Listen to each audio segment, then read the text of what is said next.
privilege to introduce Dr. Kamala Selvaraj, MD, DGO, PhD, Associate Director, GG Hospital Fertility Research and Women's Specialty Center, Chennai. Dr. Kamala Selvaraj is the daughter of famous yesteryear cine star Padma Shri late Mr. Jamni Ganeshan. After graduating from Kasturba Medical College, Manipal, Dr. Selvaraj completed her DDO and MD from Madras Medical College, Chennai. She got trained in vitro fertilization and embryo transfer techniques in Monash University in 1985, followed by several training programs in Singapore and she commissioned the first test tube baby of South India in August 1990, and since then had many achievements to her credit. This meeting is possible solely because of you, ma'am. Welcome and thank you very much for being with us this Sunday morning, ma'am. Can you say a few words for us, ma'am? Thank you. Thank you so much. Thank you for inviting me. I was amazed at the number of districts you have gathered so nicely, especially in the morning, with various interesting topics. And I'm sure it will be very helpful for many of us, many postgraduates, undergraduates, and students. I'm sure many must have registered and eagerly waiting. Must be eagerly waiting to listen to the different talks you're going to give. And I'm so happy that Dr. Sanjeev Reddy is with me. We are there together all the time. And many of my friends I see here, Dr. Dhanabhagyam Rao and Revati Janakiraman and many others, Nirmala Sadasivam, whom I often meet whenever I come there. Also Sumana, Salem Selvi organized something the other day. And therefore I see all these people who are very familiar only by these webinars, we hardly go out anywhere. And very nice of you, Vani. I'm sure this will reach great heights and many people will learn something. I wish the same.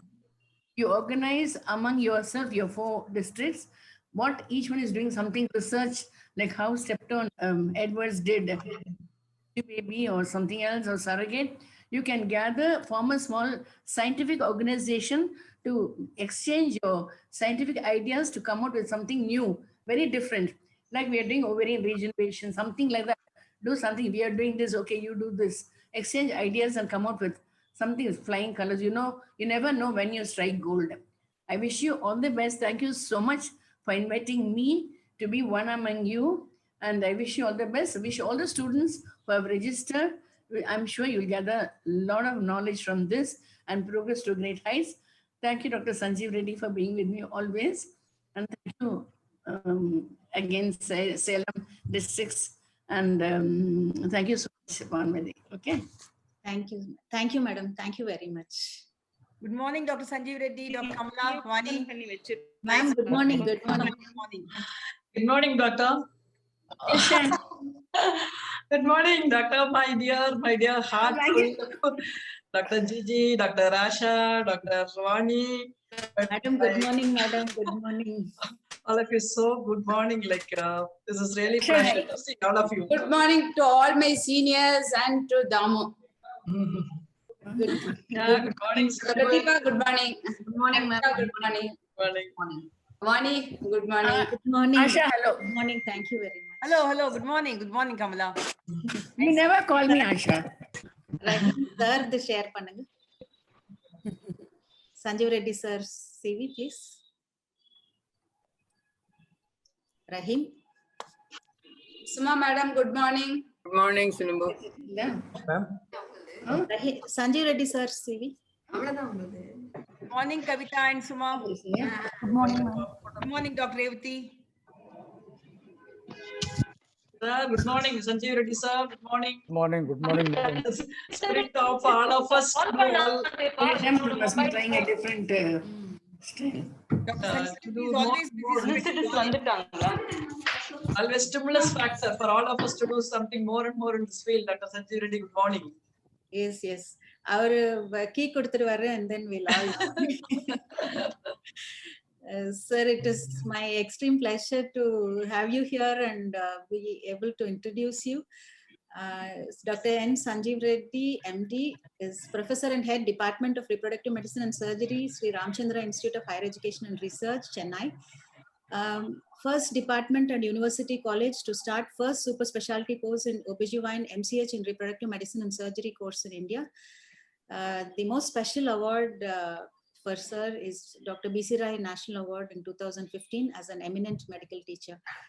Thank you very much for being there all the time for us, sir, for everything. Can you say a few words for us, sir?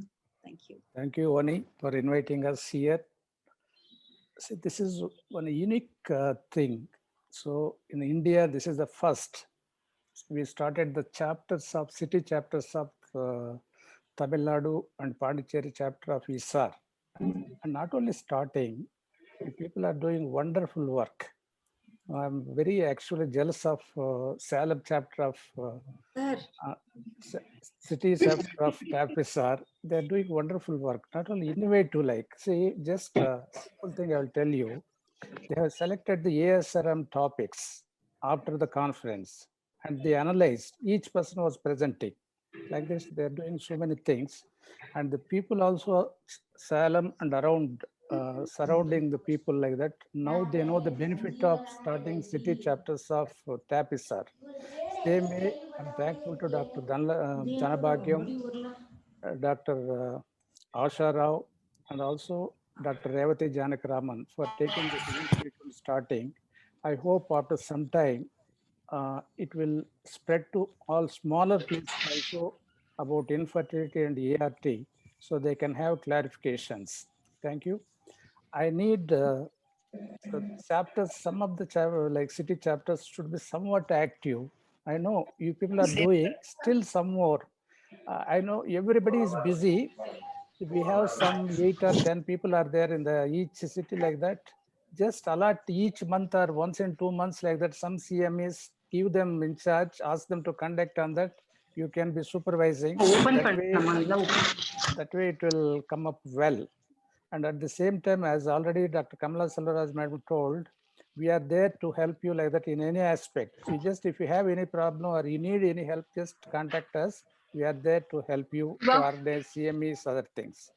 Thank you. This is one unique thing. First time combining all the city chapters of Tamil Nadu and organizing CM. It's not easy task, but it is a very good initiative.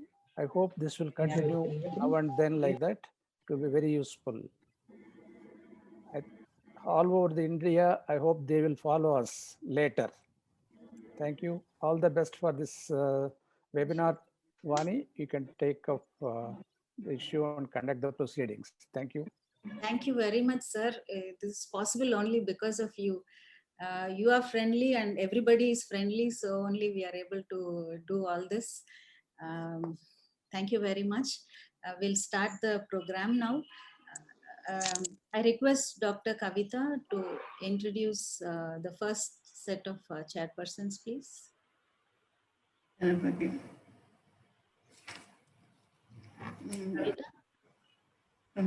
Correct பண்ணலாமா இன்னும் கொஞ்ச நேரம் முருகன் கவிதா இருக்காங்கல்ல, மியூட்ல இருக்காங்களான்னு பாருங்க.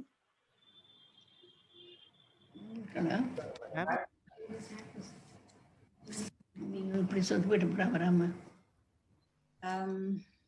Okay, I think some issue with Kavita's audio. Madam Dhanabhagya, madam, very good morning. Good morning. Can you introduce what is there? Yes. Actually, we both go a long way, and my journey in reproductive medicine started with madam. Madam sowed the seeds. And of course, this is not about my journey, and I want to introduce madam. She is the medical director of Sudha Hospitals, Tamil Nadu. She graduated from Stanley Medical College and MD from Kasturiba Medical College.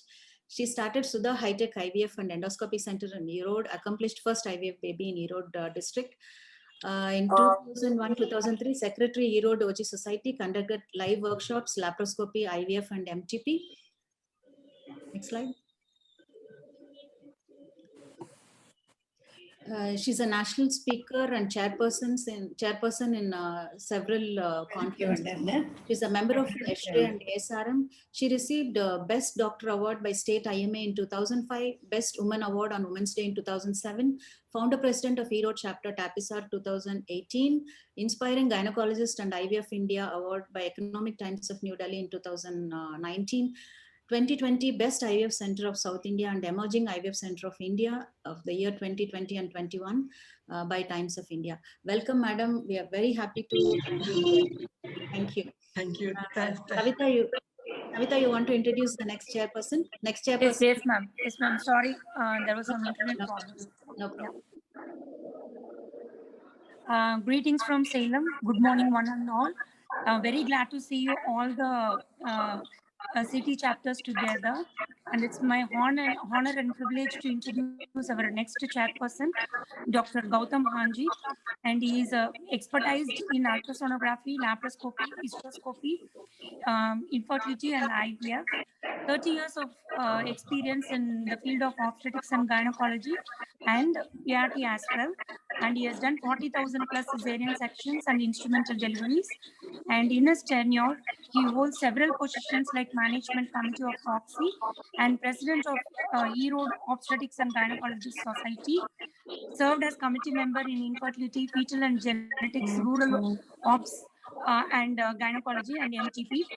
And associate member of Royal College of Obstetrics and Gynecology, and he holds many fellowship degrees in the field of maternity and child health, obstetrics and gynec, and IVF ICSI and andrology as well, and life member of IMA, ISAR, and IFS societies, and is a coordinator and director of United Fertility Center, Coimbatore.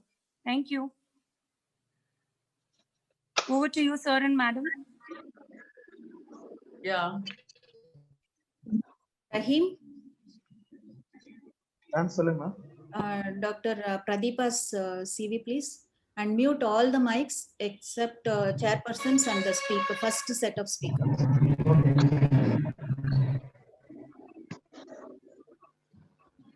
Madam, you can introduce Dr. Pradeepa, madam.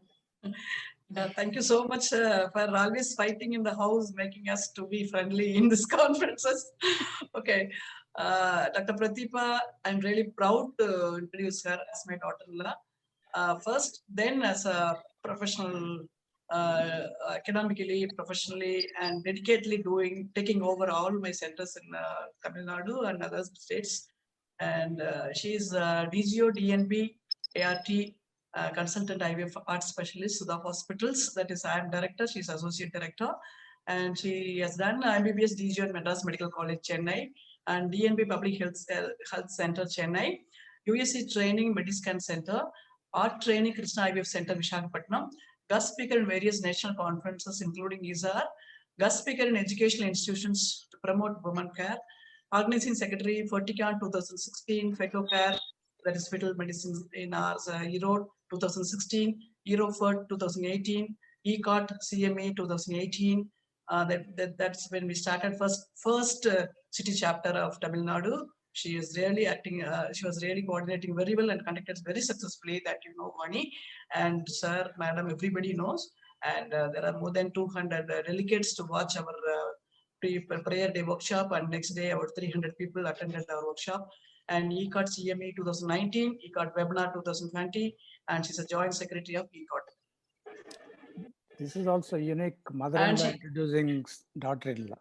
Yes, and she's going to talk about IVF stimulation protocols in IVF. Difficult situations in PCOD.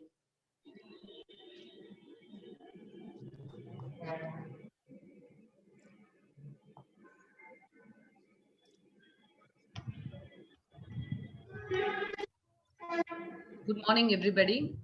It was a kind introduction from my mother-in-law. So I thank the Salem City Chapter of TAPISA for organizing this wonderful CME. And it is a great pleasure to be part of this confluence of all the 4 city chapter of TAPISA. It was a wonderful initiative by Vani Pujari Madam.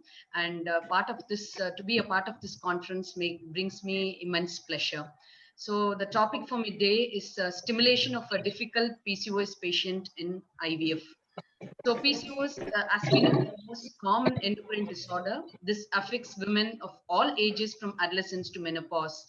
So the PCOS term is old, but the rising trend is in fact dazzling everywhere. The worldwide prevalence ranges from about 2.2% to 26%.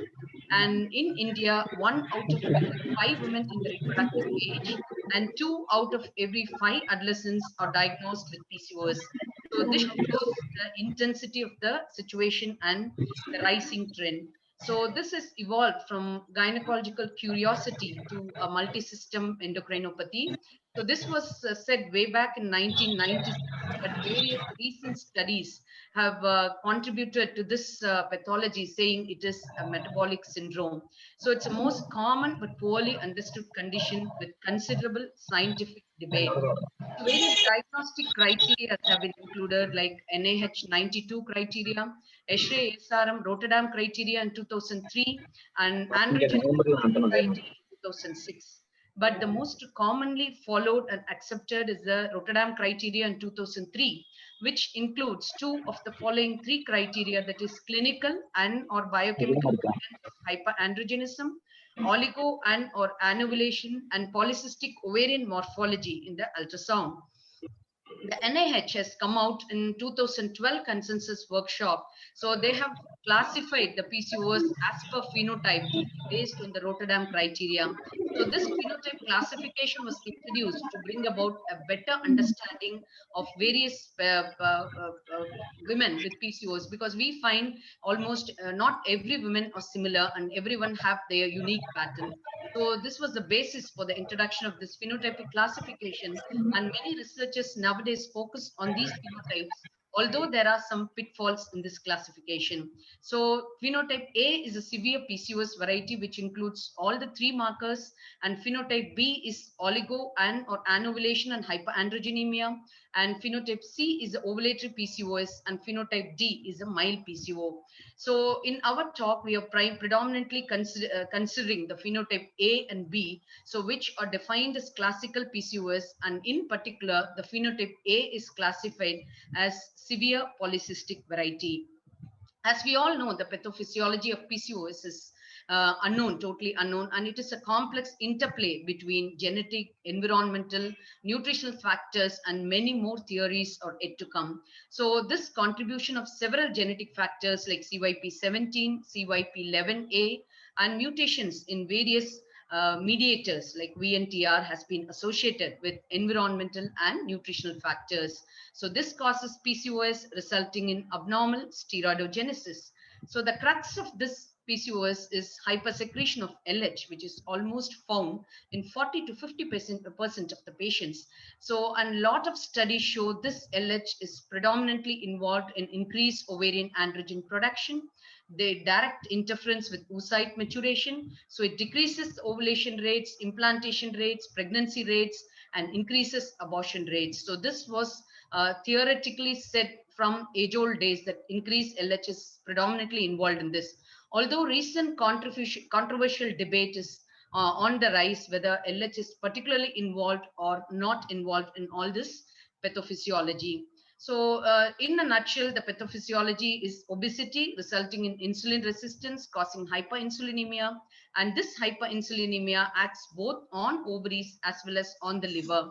In ovarian, we know thecal hypoplasia resulting in hyperandrogenism, and in liver, it causes decreased sex hormone binding globulin. This results in hyperandrogenemia. So this androgen excess increases LH, and as I told earlier, this contributes for the poor performance of these patients in ART. So why does this lead to infertility? So it has impact on almost every aspect, like poor oocyte quality, endometrial receptivity is poor, hyperinsulinemia affects the fetal viability and miscarriages, and it also results in gestational diabetes and hypertension. So various theories of anovulation have been proposed with PCOS, and this could be due to autoinhibitory effect, that is due to the excessive number of reservoir available in these patients, and the LH acts prematurely on the granulosa cells available for the selection of follicles, and these follicles are totally unresponsiveness due to the presence of hyperinsulinemia, and in granulosa cells they found increased activity of catechol O-methyltransferase. This results in elevated AMH and induces follicular arrest. So what is a difficult PCO? Why is a PCO always termed difficult? Because of the age. These parameters are prospective hyperresponders, like age less than 30 years, obese patients, almost 80% of the polycystic patients are obese, and high number of AFC, that is more than 15 to 20, and high AMH levels. Although various cutoff point for AMH described.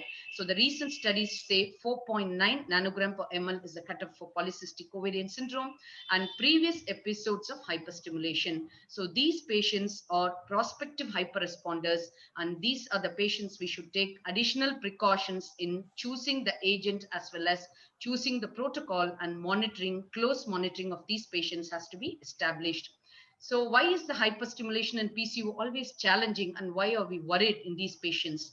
Because in day-to-day clinical practice, we find these patients have initial poor response and later they come with a glaring, sudden, exaggerated, explosive response. So they most commonly land up in hyperstimulation, and surprisingly, in spite of the huge number of oocytes, we find immature oocytes, poor fertilization cleavage rate, poor implantation rate, increased multiple pregnancies, and miscarriage rates. And what are the follicle problems encountered in these patients? As said earlier, early growth is almost excessive, but recruitment of dominant follicles do not occur, and excessive AMH in these patients is involved in follicular arrest. So why do these patients behave abnormally? Because we find very difficult to find the ideal gonadotrophin threshold in these patients. So choosing the protocol as well as monitoring maintenance dose becomes very difficult in these patients. And sometimes we land up in the dreaded complications of hyperstimulation. So recruitable pool of follicles is on the rise, and stromal hypoplasia, this contributes to hyperandrogenemia, and the follicle is exposed to increased androgens in their microenvironment. Granulosa cell aromatase activity is easily stimulated by our exogenous FSH administration.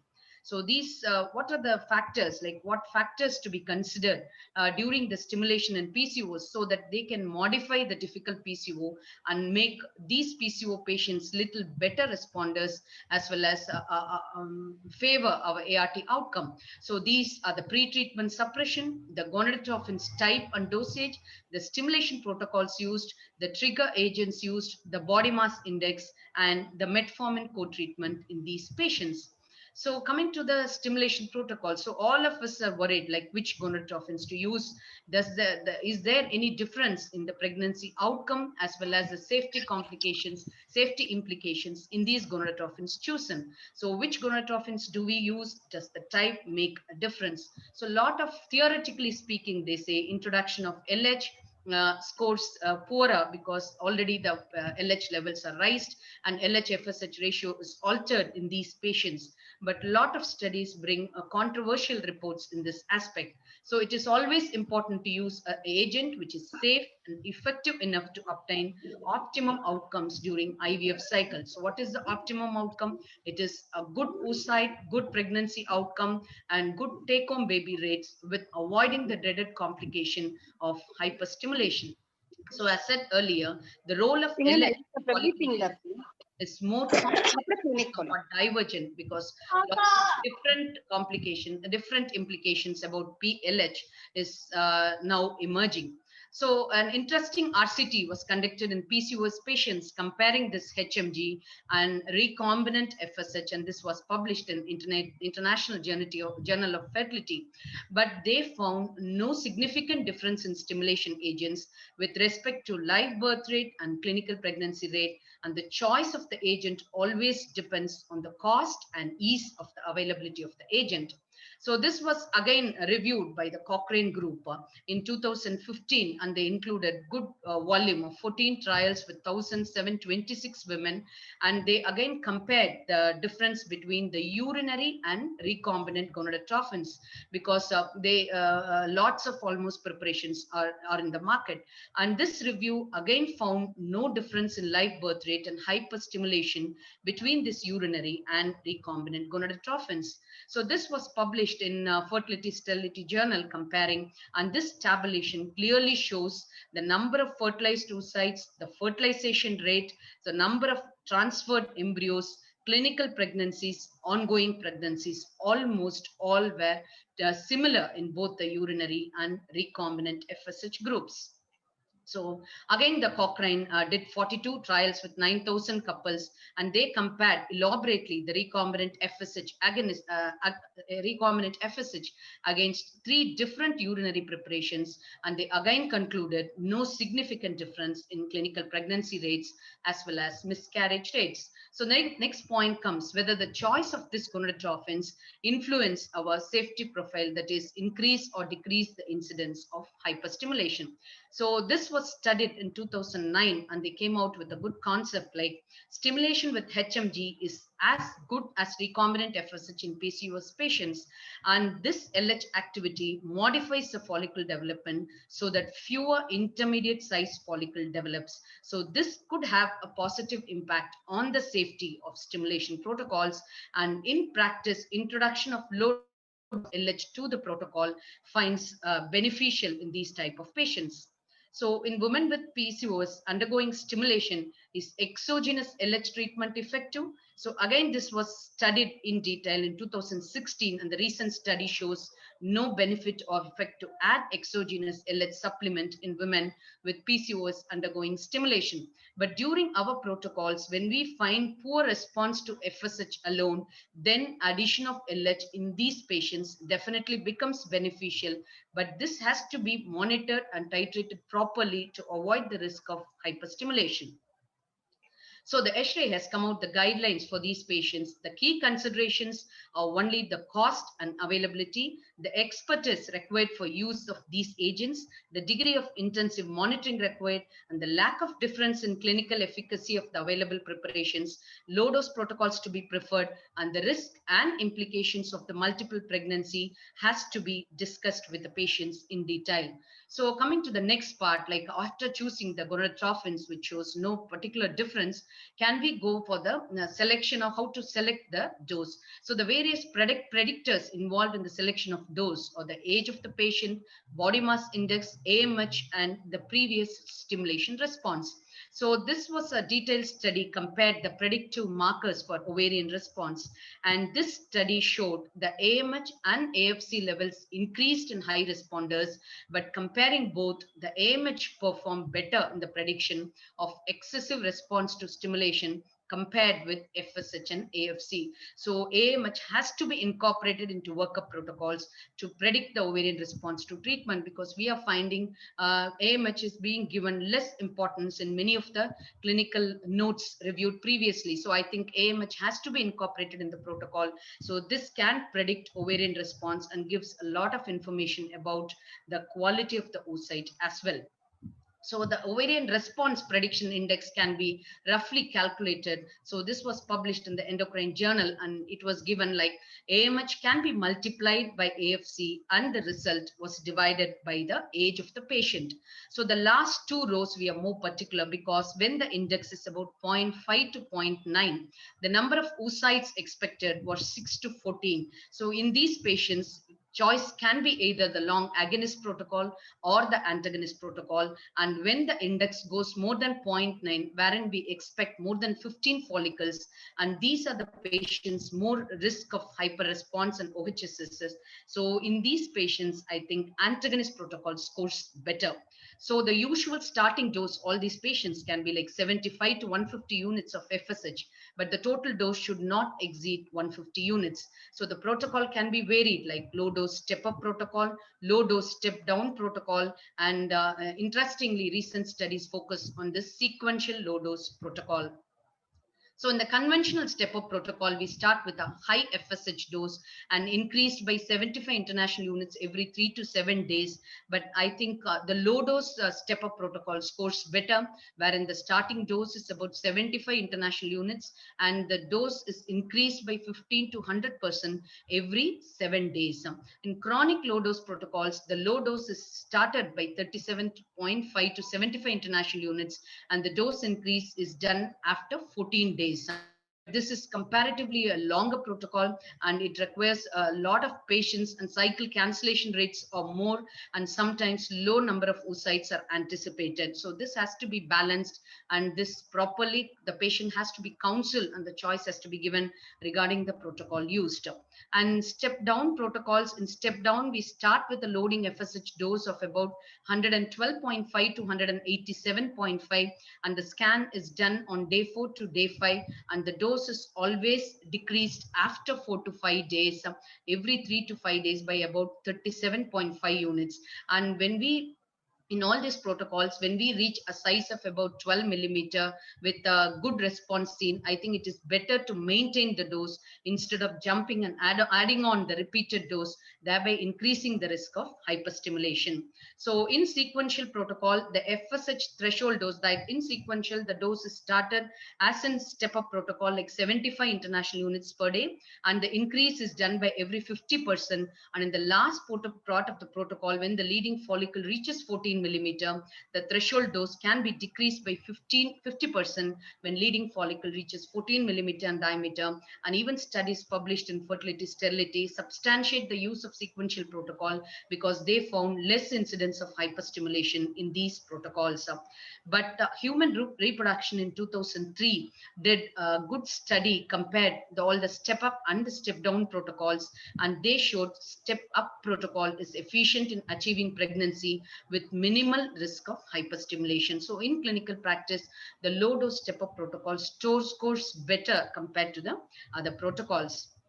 And a word about just the oral medications, because we find a lot of soft protocols adding clomiphene citrate and or letrozole with gonadotropins. So does this addition improve the outcome in stimulation in PCOS patients? So Kamath et al. In 2017 reviewed almost 27 studies, and they found no increase in live birth rate, but reduction in the dose of gonadotropins were observed, and hyperstimulation was significantly reduced. But however, the cancellation rates were high and the number of oocytes was comparatively less. So this has to be balanced regarding depending on the profile of the patient, and this has to be discussed in detail before the protocol is started.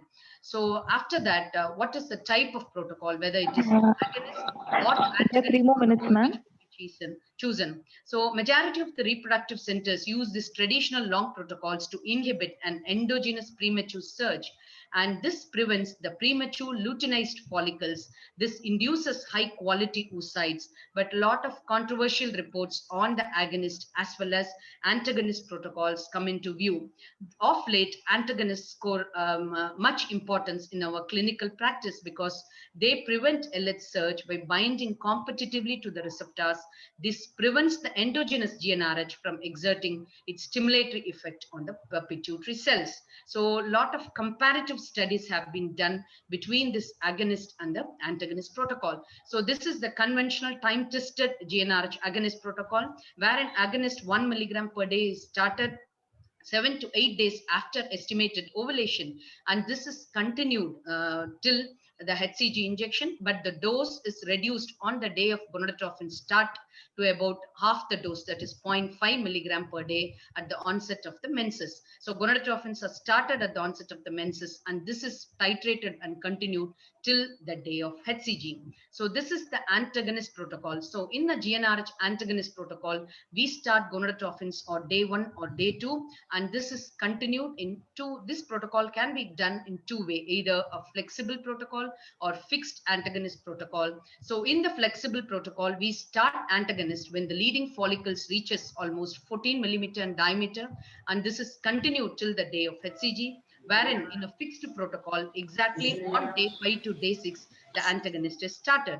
So this study compared the agonist and antagonist, and this study clearly shows the implantation rate, pregnancy rate, clinic miscarriage rate, everything were almost similar in both the group, but the hyperstimulation was nil in the antagonist group and almost 5% in the agonist group.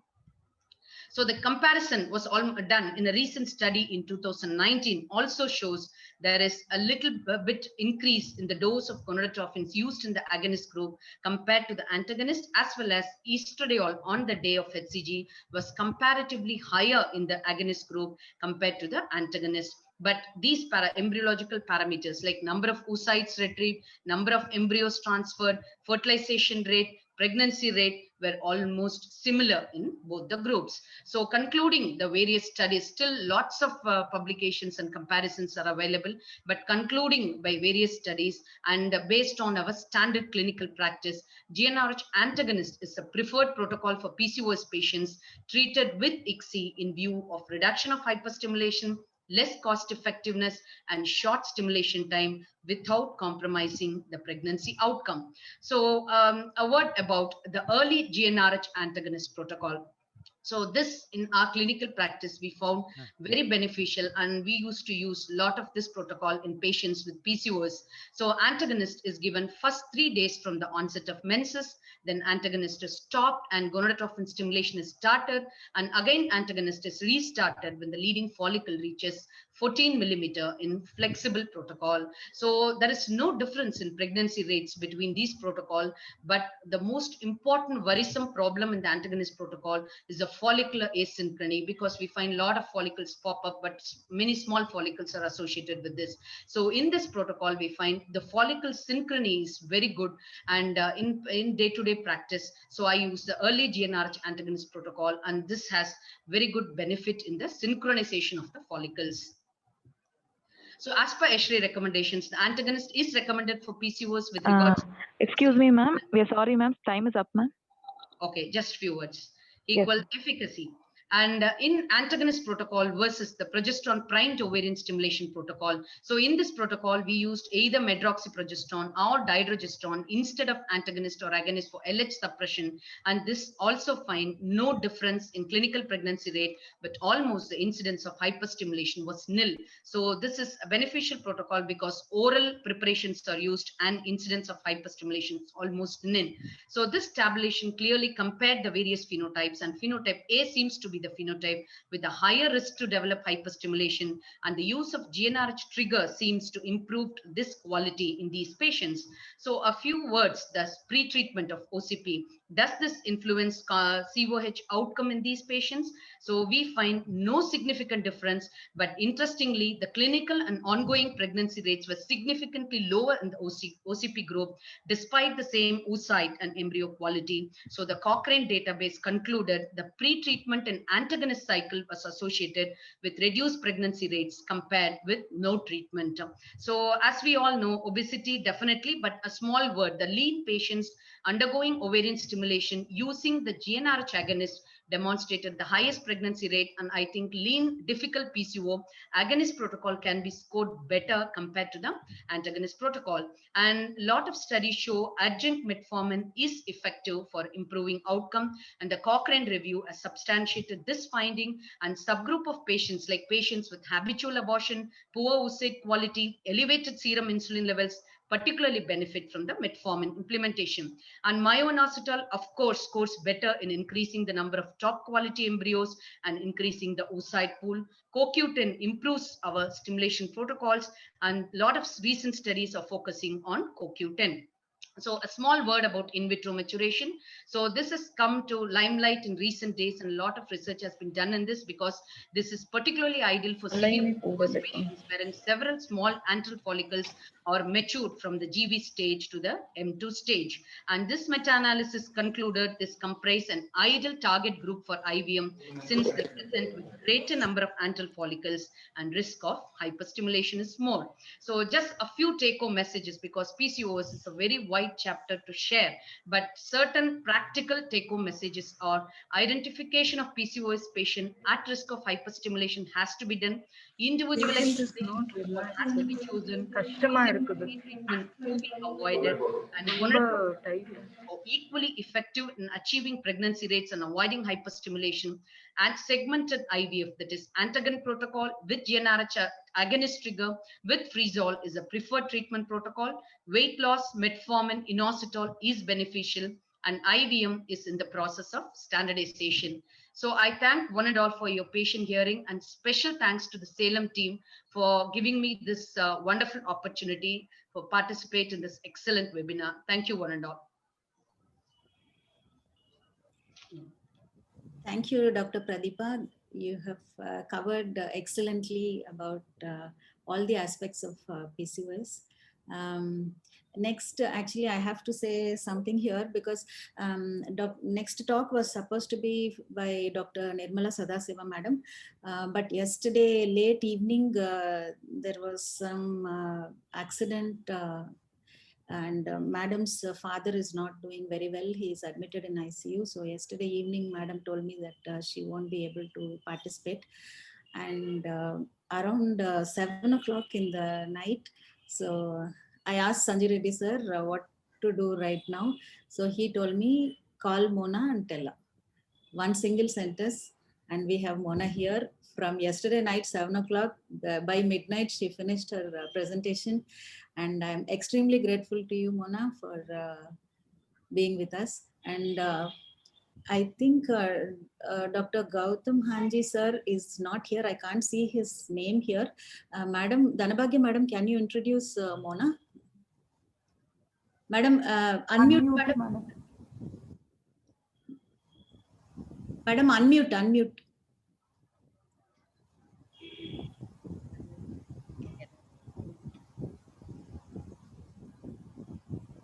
Unmute, madam.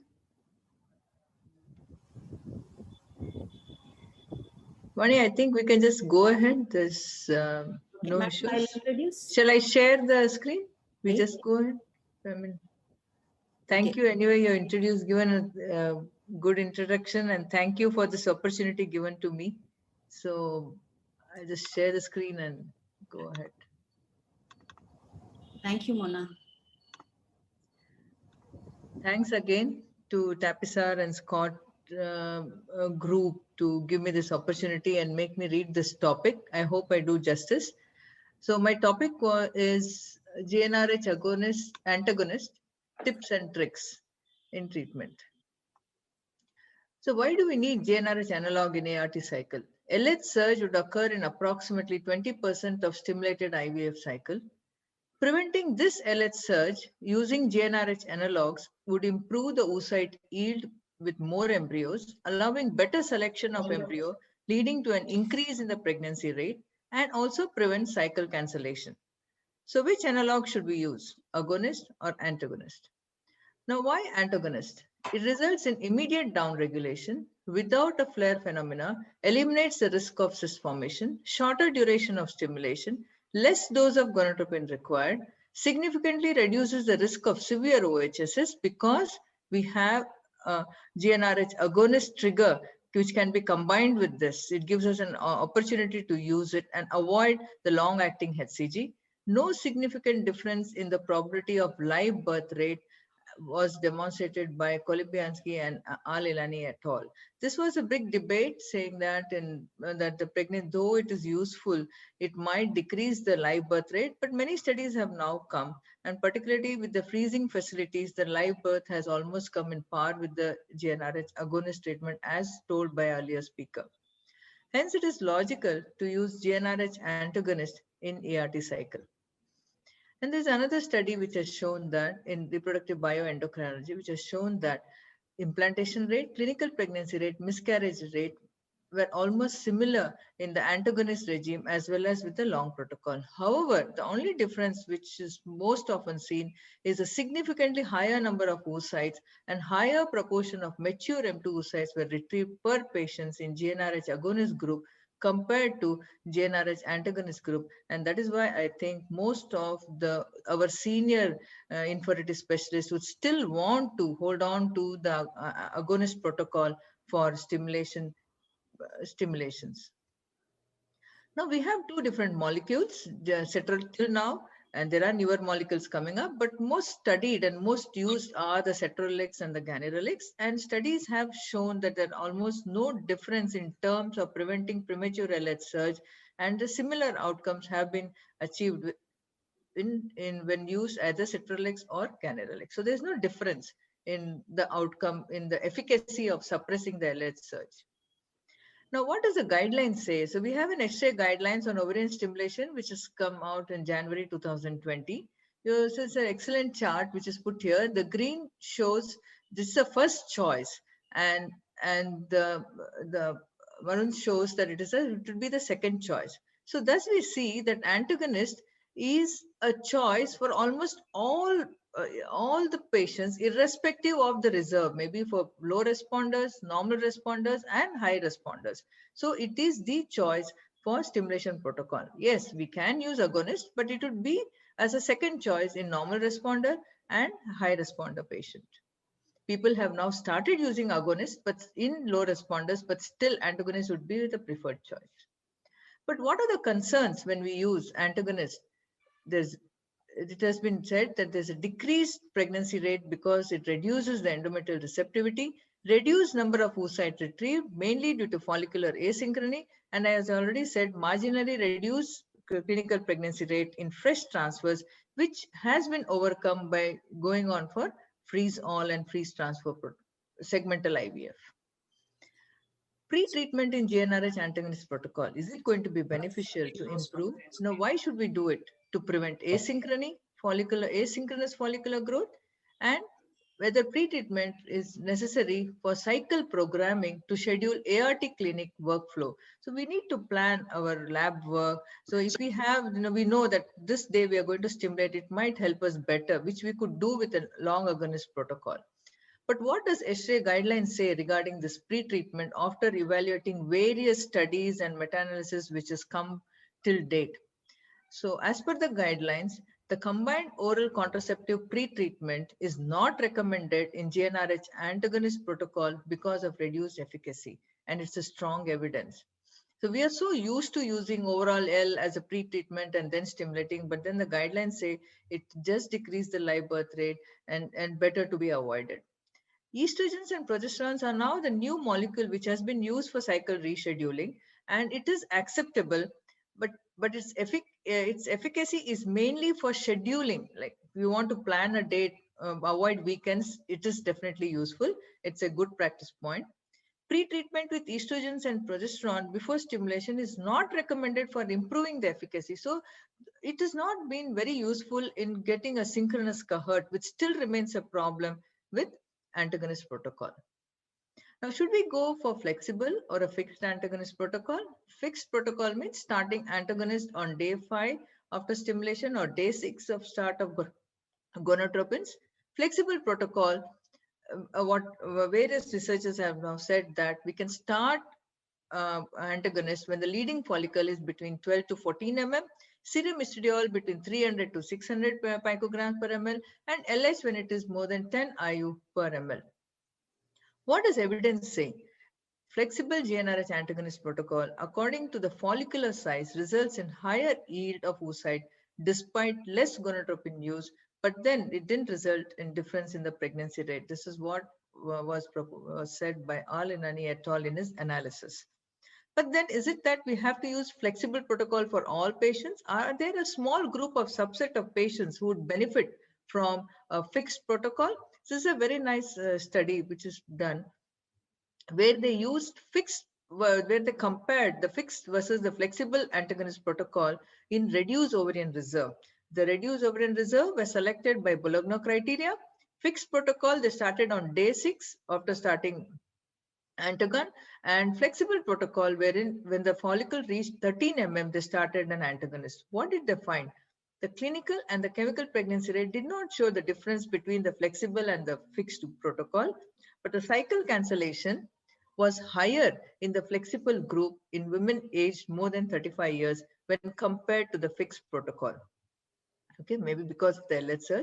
The fixed regime is the superior to flexible regime only in women with reduced ovarian reserve. So if we have a group of patients who are decreased ovarian, we are still using an antagonist, maybe we can go in for fixed protocol, and for other groups, we can try a flexible protocol.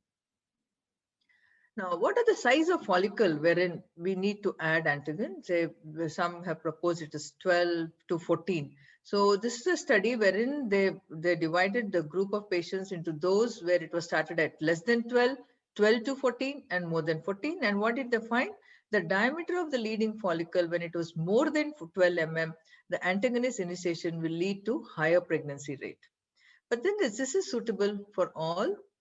So we are so used to downregulating the patient with GnRH agonist. So the same principle was applied, and researchers thought of using GnRH antagonist for its immediate action from day 1 to prevent the initial raise of FSH and to bring about a uniform cohort. So this is a study wherein they tried to reduce the mid-follicular asynchrony by giving the early gonadotropin releasing antagonist in women with polycystic ovarian syndrome who were undergoing COH. So what did they do? They compared 3 groups. They started antagonists and gonadotropins on day 1 of stimulation. They compared that with conventional start, that is a fixed protocol, which we have day 6, and the long agonist protocol. So these 3 groups they compared to find whether there was a difference. What did they find? Early administration of GnRH antagonists, in spite of administration, they had similar number of mature oocytes. So it didn't really bring about the synchrony, but it was similar to the amount of number of oocytes with the agonist also. There was reduced incidence of moderate to severe OHSS and there was a better clinical pregnancy rate per embryo transfer, but then this was not significant, maybe because of the small number of patients they were studied. So these are the new protocols which are coming up, and maybe over time we might develop it better. So the similar concept was applied for patients with normal responder and poor responder, which is called a sandwich protocol, wherein instead of the usual fixed or starting on day 4, day 5, or day 6 or a flexible, it was started as soon as the patient got a period, that is by day 1, day 2, and day 3. And on the 3rd day, gonadotropin was started. It was continued, antagonist was stopped after 3 days and were restarted when the follicle reached 13 mm. So this is a sandwich protocol. So what did they find in this? They found there was a more coordination in the follicle. So there was a better synchrony, more mature oocyte retrieve, and higher number of embryos, and improved pregnancy rate in normal and poor responders. So this they had tried only not in a PCO, they had tried for a normal responder and a poor responder patients, and they found it was useful in getting a synchronous cohort. Now, when we give a GnRH antagonist, its usual dose is 250 microgram, and on the day of HCG administration, we have found that 30% of the patient will have LH concentration less than 1 milli-IU per ml. So do we need to add LH routinely? Bosch et al. In the study, they found there was no benefit of adding our recombinant LH administration in patients, in younger patients, that is those less than 36 years, whereas our LH administration significantly increased the implantation rate in older population, that is those more than 36 years. So it's not, so initially they said add an antagonist and add an ampule of HMG. It's not that we need to rationalize, and those patients who are elderly may require say LH in the form of HMG or a recombinant LH administration. Now, usually we use the dose of 250 microgram because studies have said that that is enough. That's the minimal dose required for suppression without affecting the implantation. But can we tailor our dose in the same cycle, start with a lower dose and go about? Using this concept, a study was conducted by Dan Zhang et al. And what they did was they started the antagonist on day 6. Okay, they divided them into two groups. In the first group, they started only 125 microgram of cetrorelix and monitored LH levels. And if the LH levels went beyond 10, they made it 250. And in the other group, it was day 6 start of 250 micrograms, and the same was continued till the day of HCG. What did they find? A flexible low dose GnRH anti-protocol was as effective as conventional fixed dose GnRH antagonist protocol for most patients with normal reserve. So patients with normal reserve, this low dose, reducing it to 125 was okay. There was no problem. There were less patients with whose LH went beyond 10. But higher percentage of cycles were cancelled for pre-ovulation in patients with decreased ovarian reserve who had received low-dose flexible protocol. So patients who were of decreased reserve, when they were given this low dose, had premature surge. The difference was 10% versus 0.56, and it was a significant difference. And then what was this difference? Does the dose depend on the BMI? BMI did not alter the requirement of the antagonist. So it's not that if the patient is obese, you require to use a higher dose, or a thin patient would require a lower dose. So this study says that the dose required for suppression is basically depends on the ovarian reserve. And then what did they find? They found that the implantation rate, clinical pregnancy, and the ongoing rate was higher in the group where they had used the lower dose of antagonist, but then the difference was not statistically significant, which they said was attributable to the small group of study patients. But why did they think of reducing the dose? By this, you can reduce the cost of the treatment. It can reduce the adverse effects of antagonists on the endometrium and thereby improve the pregnancy rate, and also prevent over-suppression, because there are some studies which have said that the day HCG day trigger, if the LH is low, the chances of abortion and implantation rates are less. So that is why they try to reduce the dose of antagon to 125 microgram per day. So to conclude, GnRH antagonist protocol is a patient-friendly protocol, has comparable efficacy in terms of pregnancy rate when compared to an age-old agonist protocol, can be the first choice protocol for all patients irrespective of ovarian reserve. Pre-treatment is beneficial only for cycle scheduling, not to bring about synchronous cohort. More evidence with newer protocols with antagonists might help to overcome asynchrony of follicular cohort and improve implantation. Thank you. Thank you. Sorry, Vani, suddenly my this mouse didn't work suddenly when you called. Okay, sorry. Okay. Now you can ask. Yeah, being my daughter speaking, my daughter Vani is conducting this workshop is going really well. Madam. And thank you. And really recent things, both of them talked very well. And being the out of time, let us go for a second thing. Any questions there? Madam, you can ask, ma'am. See, 5 minutes. I think in Salem, how sleepless night you had for initial days with ovarian hyperstimulation syndrome. Before we started with only long protocols, now with the advent of our really antagonist protocol, and everyone is now OHS free clinic, and we never had even mild OHS also because of the antagonist protocol is too good. And as this 3 days initial, this cohorts only disadvantages, the cohorts are not coming properly like an agonist protocol. So, but that's why for 2 to 3 days we give antagonist, and that makes the synchrony of all the follicles.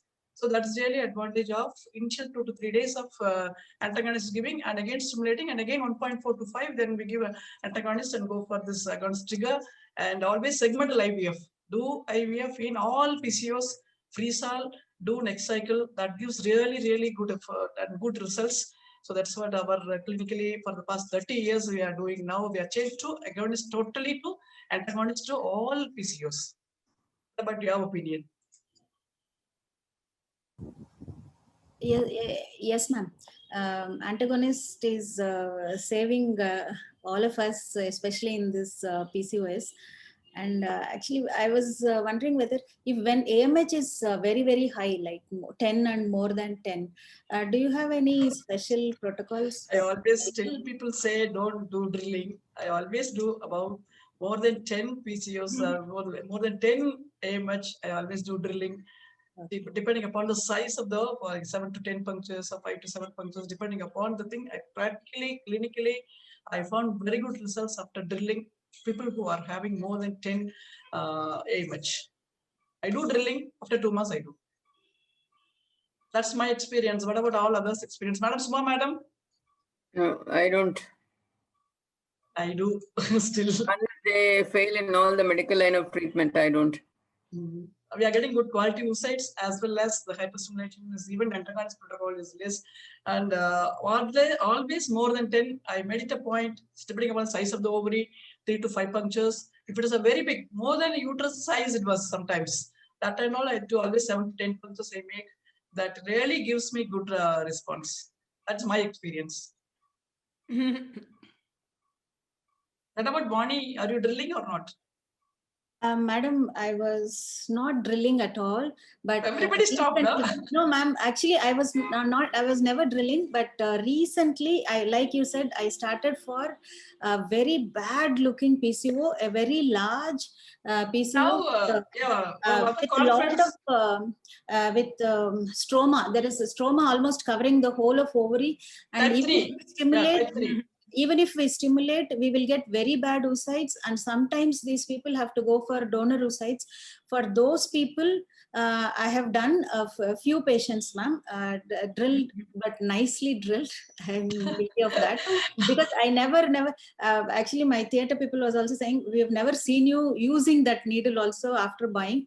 And recently only, because I attended one of the talks, and then it seems there is a paper which is out from, I don't know from where, I can't remember. And they are doing for this very bad PCOS, they are doing unilateral oophorectomy. Yes. And it was presented by reception. Now it has come, wedge resection is again coming back. This was presented by Nandita Palshekar, madam, in one of the, in very bad PCOS. Even if we do IVF, we get only bad quality oocytes, and either we have embryos growing or we don't have embryos growing at all. And we end up or counseling them for, in that case, in that severe cases, very bad cases, probably we are justified. I don't know whether we can come up to scalping, I mean, oophorectomy. At least more than 20. I think Revati Janakiraman madam was also there in that webinar. So madam was saying we are doing. Damodaran, are you doing drilling or not? Being a lab surgeon and IVF specialist, are you doing or not? Yeah, if the, like you said, ma'am, if AMH is very high, more than, I think definitely warranted. I think, like you said. But LH also, more people have more than 20 LH, more than 20 LH, more than 15 AMH. Very big I don't get a quality oocytes at all. I tried all my patients. Then only we started only individualizing the patients who have more than 15. I mean 10 to 15 AMH and more than 20 LH. We do drilling, minimum 5 to 7 punctures. They never go for failure. You cut off. Now the recent thing is coming as a wedge resection proceed, like that it's coming now, recent things. No, even if you do drilling, I think you should do it without a cautery. Just a minimum, madam, 30 watts. Before it was 40. 4 seconds. No, you don't have to cauterize. You can just puncture. Now 30. Doesn't work. The idea is to destroy the excessive stroma. Madam, I agree with you, Dhanabhagyam. Yes, madam. I agree with you, Dhanabhagyam. We have a similar experience when the AMH is high and LH is very high. Yes. Follicle count per ovary is 40. You know? Yes. What will you do this? Ovaries is 80. They are all boom at 7th day, 8th day. Even we give to 37.5 FSH also, they'll boom and they'll result in hyperstimulation. A few of those patients who had previous failure elsewhere, when they came to us, we did a drilling and then we went for a IVF. It definitely worked. Yes, it definitely worked. You should use it definitely cautiously. Some amount of current, I think, has to be used, madam, to destroy. Because, madam, just you're puncturing, you're letting out that sort of androgen in the follicle. The next cycle it will accumulate and the androgen level will never come down. At middle interior, androgenic should be converted to estrogenic. Then only it will work for our good quality oocytes. Word of caution is not to use it haphazardly for every PCOS. Yeah, before we used to for 40 watts currents, 4 millimeter thickness and 4 seconds. Now it is reduced to 30 watts currents and 3 seconds and 3 mm depth. So it never does much harm in our ovaries at all. That was such a big ovaries. I too agree with that. Definitely destruction is essential because wedge resection has proved to be very effective. Yes, That madam. means you have to remove some madam. amount of the ovarian. Yeah, Okay. older things are coming. This androgen level, then always they make abortion at 24, 26 weeks Exactly. to find out things. Drilling is not for everybody. The final word is drilling is not for everybody. Yes, individualized. Again, individualized. Previous resistant ovulation. Yes. And difficult stimulations or previous lack of implantation. Yeah, previous failures. So that's the final word. Yes, not for everybody.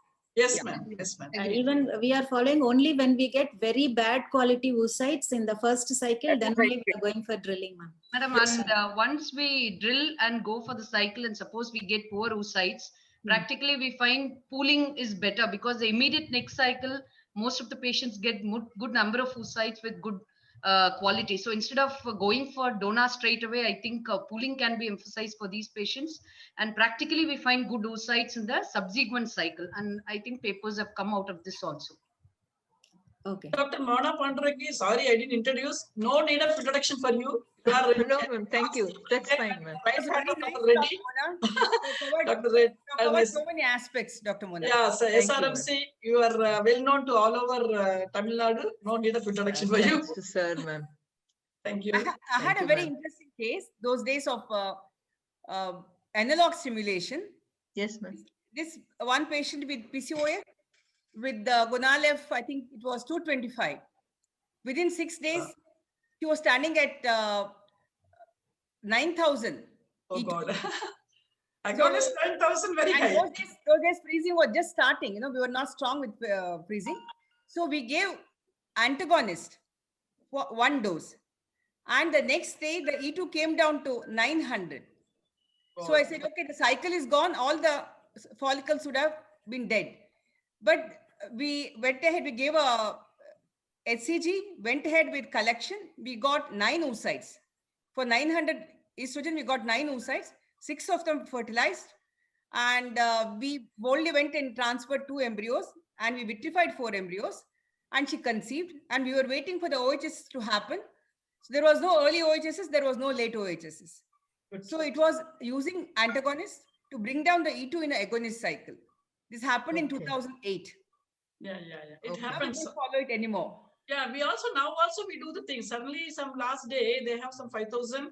You give 1 dose of antagonist, and it will come to 3,000 or 2,900 or something like that. Then you give sugar, it will work out with the HCG 5,000. It works out. It works out. They never end up in hyperstimulation. That we follow all the patients. So suddenly, we have to go ahead with the yes.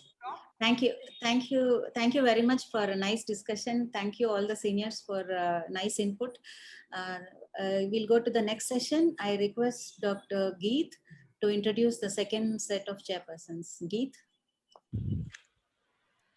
Good morning, Dr. Dabani. Hello, am I audible? Yes, Yeah.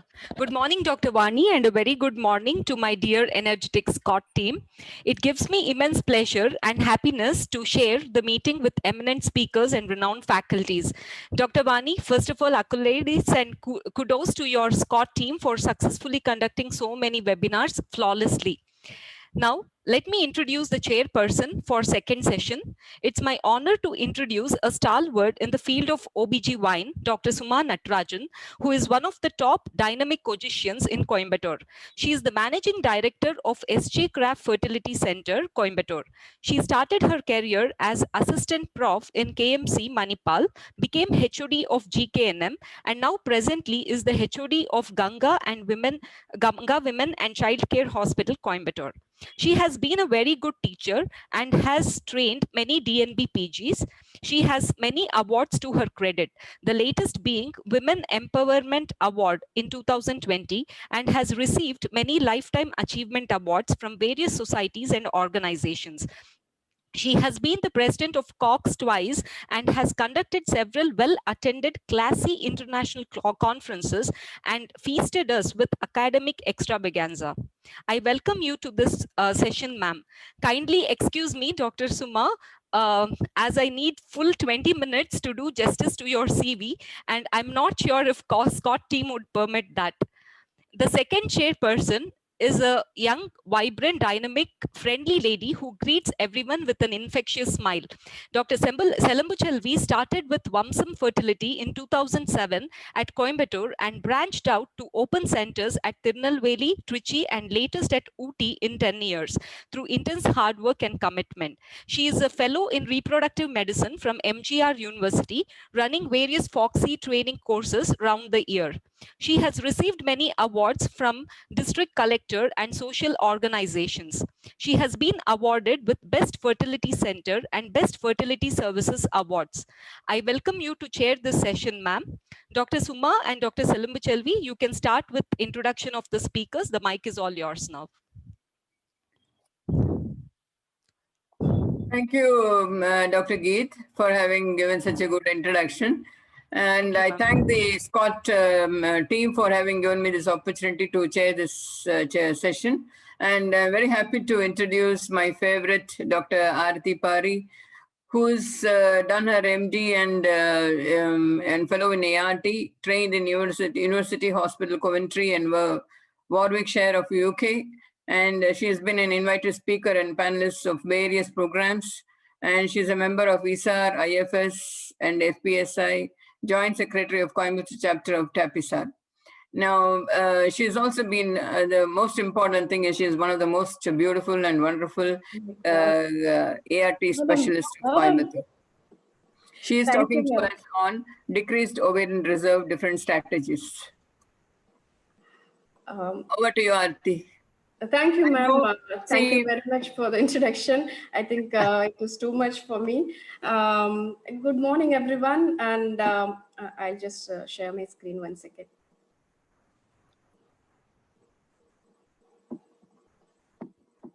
Before she starts, I think I'll just give you an introduction because we all know that poor ovarian reserve is one of the challenges in ART treatment. And it is the incidence is almost around 6 to 35%. And this wide range may be because of the poor definition of PRO as such, POR as such, and needs an individual approach to this particular problem. And I think Aarti will further expand on this aspect. Thank you, ma'am. At the outset, I'd like to thank TAPISAR, Dr. Kamala ma'am and Dr. Sanjeev Reddy sir, and Salem chapter, as well as Dr. Vani for inviting me to join this wonderful webinar. So now we were discussing about high responders. We were worried how to improve the quality in PCOS patients, but now we have very limited oocytes in our hand. We are moving on to decreased ovarian reserve patients. So ma'am has already talked about patients with decreased ovarian reserve. But the thing is, we know that their stimulation is going to be bad, and we have compared to their similar age group patients.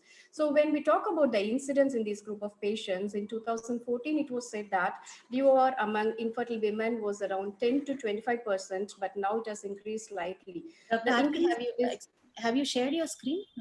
Yeah, is it visible? No, no. Is it not visible? No. Oh, 1 second. Sorry.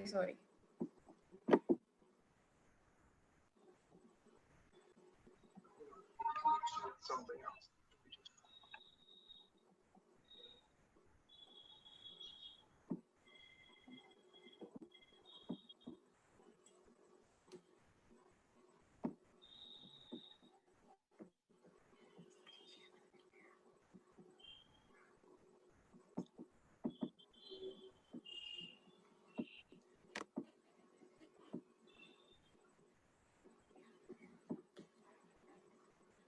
Is it visible now? Now, yes. If you can put it in Sorry the for the if you can put it in the full screen mode, it will. Yeah. Okay. So the incidence has gone up in recent years. It's mainly because of advanced age for childbearing, and we have more diagnostic criteria to diagnose this set of patients nowadays. Different causes have been cited in the literature, and among the various etiologies, the main ones are chromosomal, genetic, metabolic, autoimmune, enzymatic, iatrogenic, toxic, and infections. We know that age is the most important factor which predicts ovarian reserve. And apart from that, AMH, basal FSH, AFC, ovarian volume, and BMI are the other factors which predicts bad ovarian response. The reason for the age-related effect is the aneuploidy rates in this set of women, where it is due to the impaired mitochondrial function, increased granular cell apoptosis, and increased levels of oxidative stress in germline cells. Though diminished ovarian reserve has been diagnosed around 2 to 3 decades before, why is this topic so controversial? Because we have various definitions to poor responders. The causes and mechanisms leading to POR are still unclear, especially among young women, and there are numerous bias in evaluating the outcome. So these were the various definitions which were given by ASRM in 2012, NICE guidelines in 2013, and now we have reduced to two important criteria. We stick on to this. One is Bologna criteria and then the Poseidon classification. When we talk about Bologna criteria, two of the following three features must be present, where the age should be more than 40 years, or any other risk factor for poor ovarian reserve, and a previous poor response for conventional ovarian stimulation protocol, where she has given only less than 3 oocytes, and an abnormal ovarian reserve test, say AFC less than 5 to 7, or serum AMH less than 0.5 to 1.1 nanograms per ml. The major disadvantage with Bologna criteria is that it did not adequately take the age-related impact on oocyte quality into consideration, which obviously impacts the success rate. And there were no recommendations for clinical decision-making as well. So the Poseidon criteria, which was introduced in 2016, that is the patient-oriented strategies encompassing individualized oocyte numbers, has taken the quantitative as well as the qualitative parameters, namely age, AFC, AMH, and the ovarian response to previous stimulation, and they grouped them into 4 groups. And the group 1 and 2 were unexpected poor responders or optimal responders, and group 3 and 4 were expected poor responders. So this is the Poseidon classification. I think everyone is well aware of this.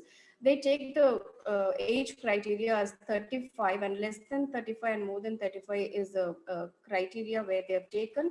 And group 1 and 2, as I've already told, with adequate ovarian parameters, whereas group 3 and 4 with poor ovarian parameters, where the AFC is less than 5 and AMH less than 1.1. So when we know that we have very less oocytes in our hand, the main question which arises now is how many oocytes are actually needed to achieve the highest live birth rate in this set of patients. Sunkara et al. And Saladitya Bhattacharya has given a beautiful study in Human Reproduction 2011. When they did a study, they found out that the retrieval of one more oocyte increases the predicted live birth rate per cycle. That is, instead of retrieving 3 oocytes out of 2, when you retrieve 3 oocytes instead of 2 oocytes, that increases the LBR by approximately 25%, which is a very good LBR for that set of patients.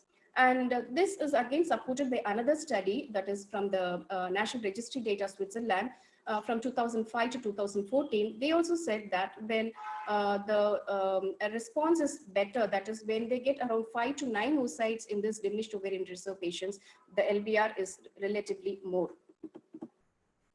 So these studies again support this. Tracopoulos et al. In 2016, he did a study among the various responders, that is low responder, suboptimal responder, and the optimal responder. And he said that the low responders with a mean age of 31 years has a live birth rate of 22% when they get 1 to 3 oocytes compared to the other responders.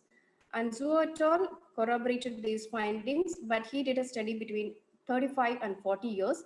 And in his study, the low responders had a live birth rate of 37% when they got around 1 to 4 oocytes. So obviously the aging patients, we know that the oocyte quantity is alone not the problem. The quality is also does matter. In younger women less than 35 years, the euploidy rate of blastocyst is approximately 60%, whereas when the age goes up, the epilepsy rate increases and hence there is decline in live birth rates. So when you want to know how much oocytes you need to give a good result for a patient with poor ovarian reserve, we can have an ART calculator, which is given by the group Poseidon. You have this in the website where you, with some key performance indicators, we know that from their study, we need at least 4 to 7 oocytes in young poor ovarian reserve group and around 12 oocytes in older poor ovarian reserve patients.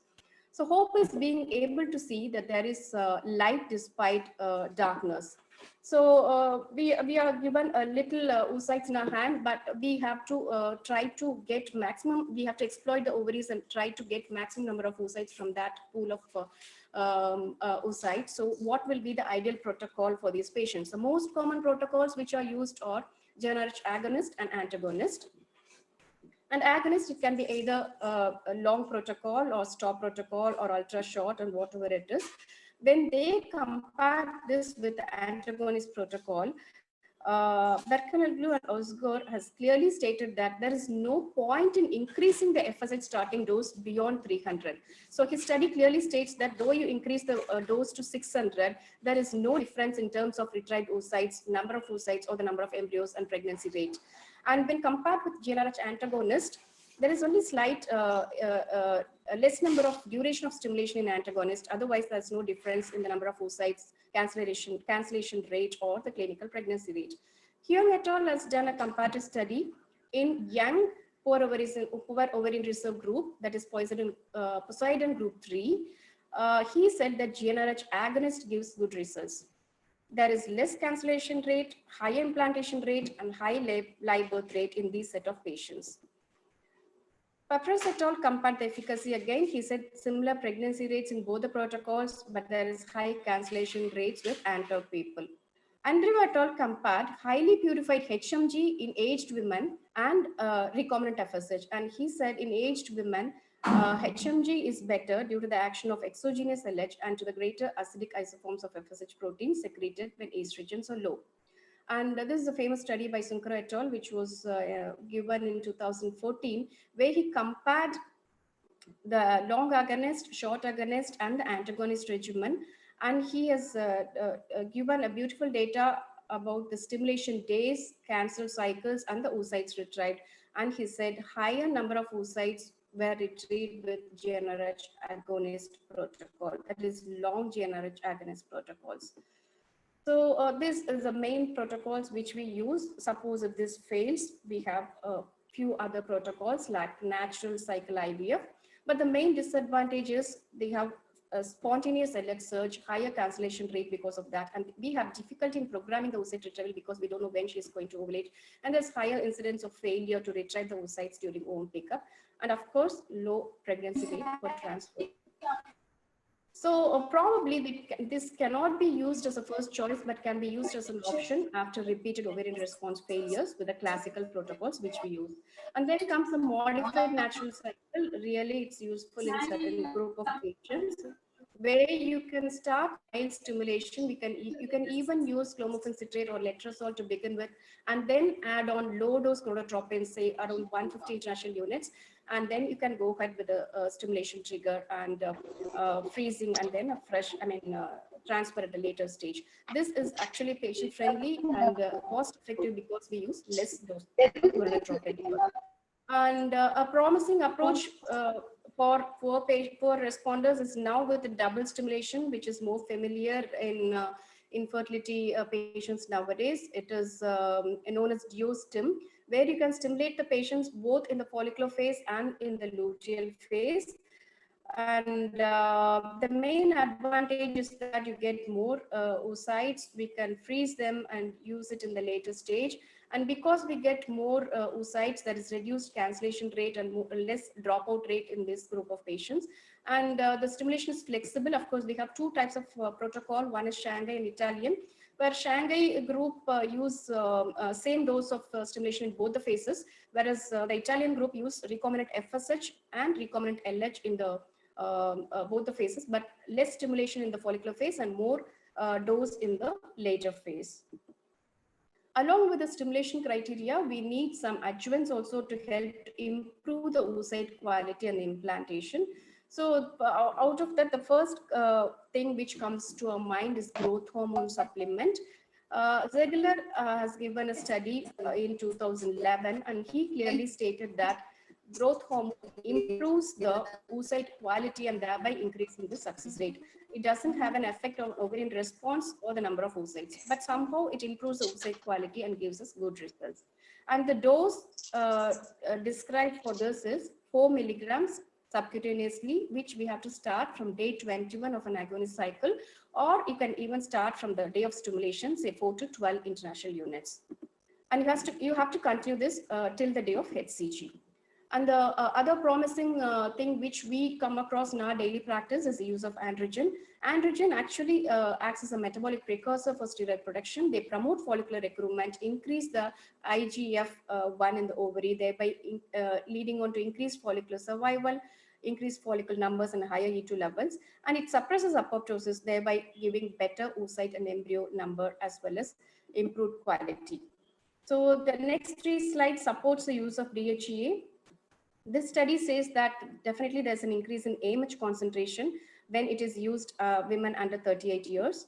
And this states that definitely there's an increase in clinical pregnancy rate, increase in AMH levels, as well as there's reduction in miscarriage rates when you supplement these patients with DHEA prior to COS and IVF. And this is a small study, of course, with 33 patients alone, 17 with DHA and 16 without DHA. And they underwent long protocol, and there was no much difference in the estradiol levels or the embryo quality, but the live birth rates are really higher, significantly higher, say 23% in the DHA treated group and 4% in the non-DHA group.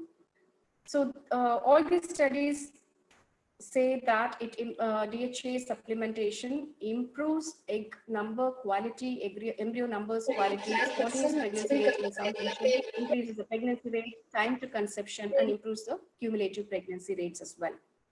Estradiol, when it's added in the luteal phase prior to IVF, is said to inhibit FSH, resulting in more coordinated follicles responding to hormonal stimulation. And one more advantage, it's said to increase embryo quality. Ecosprin, though it's said to enhance ovarian vascularization, we don't have studies to support its improvement in uterine blood flow or implantation of pregnancy rates. Glucocorticoids, in certain cases where the etiology is said to be autoimmune, probably some studies have said that steroids with GnRH agonist with high dose chlorotropin has given good pregnancies, but we don't have enough evidence. LH supplementation, yes, this is the talk of the day, where in poor ovarian reserve, they say when you add LH along with the recombinant FSH, definitely there is some improvement in the number of oocytes retrieved and clinical pregnancy rate as well. Coenzyme Q, this is an antioxidant. Again, this has got more influence now. This is said to counteract ovarian aging by restoring mitochondrial function and augmenting embryo cleavage and blastocyst generation. So in COH for poor responders, it's said to improve response to ovulation induction and decrease the fetal aneuploidy in older patients between age 35 and 40 years. So this RCT, they have given CoQ 2 months prior to COH, and they say that there is definitely more oocytes, increased fertility rate and high quality embryos, and so cancellation rate were reduced because they got good number of embryos, and even they were available for cryopreservation. But obviously there was no significant difference in pregnancy rate and LBR. So it's premature to conclude whether this can be taken as a promising one. And autologous PRP, is many people have started using this in their fertility practice for poor responders. This is plasma-rich protein produced from the patient's blood, which is injected intra-ovarially under transvaginal ultrasound before IVF and COH. And this is said to decrease the autologous FSH and increase the AMH. So we get better implantation and increased LBR, but still more studies and RCT has to be done to validate this optimistic hope. This is the best practice guidelines, which is given by Poseidon groups 1 and 2, where the pre-treatment, whatever it is, whether you can use the androgens or CoQ, and start stimulating the patients, up to you. You have to decide according to the patient pool and the age, according to the AMH and AFC, the dose, depending on the patient financial status, as well as you can decide whether you can go ahead with geostimulation approach and give a trigger and do a transfer later. You can pool the embryos as well and do it later. So a few words about oocyte cryopreservation. Again, this is a breakthrough in ART, where if you know that she is going to have a poor ovarian potential later age, you can do this oocyte cryopreservation at an younger age. Accumulation of vitrified oocytes over several stimulations can be done. This has We have 3 more minutes. result in higher live birth rate when you use it later. Yeah, I'm finishing. So what future has in hold for us? There are various researches going on for intra-ovarian androgen priming, in vitro follicle activation, autologous mitochondrial transfer to improve implantation potential and embryo quality. And when we consider the pharmacogenomics, we need to take the genome of the patient into consideration when developing drugs and planning a treatment. Finally, stem cells, I think it has got a more role where we develop oocytes from the stem cells of the patients. I don't know whether it's right time to talk about this ovum donation in this platform, where I need to tell you about the strategies to improve the stimulation and get good results in poor ovarian reserve patients. But still, when various factors fail and the patient has got no other go other than getting a good live birth rate with ovum donation, probably we can go ahead with this if she is willing. So to conclude, a thorough patient counseling protocol personalization, that is individualized controlled ovarian stimulation according to the patient group, or the keys to optimize reproductive outcome in these patients. So you need to decide the choice of gonadotropins and GnRH analogs, dose, ovulation trigger, and we can use some adjuvants to improve the oocyte quality. Moreover, these women should be counseled to undergo a rather aggressive approach to become pregnant as soon as possible before it is too late for them, because this is the last straw that we have in our hands. Thank you. Thank you, Aarti. Very good elaboration of the problems of poor ovarian reserve and the practical approach to this particular problem. I think we'll have questions at the end of the session, isn't it? Yes, ma'am. Yes, ma'am. Yeah. Thank you. ma'am. Shall I start introducing Damodar? Yes, ma'am. Good morning, dear seniors, colleagues, and my juniors. I'm really proud to introduce Dr. Damodar Rao, a young, energetic endoscopic surgeon. He's the consultant in Obs and Gynec, infertility specialist, and laparoscopic surgeon at Rao Hospital. Diploma in Gynec laparoscopy from University Louisville, Kentucky in 2012. Fellowship in laparoscopy at Beams under Dr. Rakesh Inka, well known to everyone, Mumbai, and also Dr. Shailesh Puttemberkar, 2011. He got fellowship in reproductive medicine also. And he is the Tamil Nadu IAGE Joint Secretary 2019 to 2022. Co-convener of Special Interest Group Endoscopy, Indian Fertility Society 2020-2021.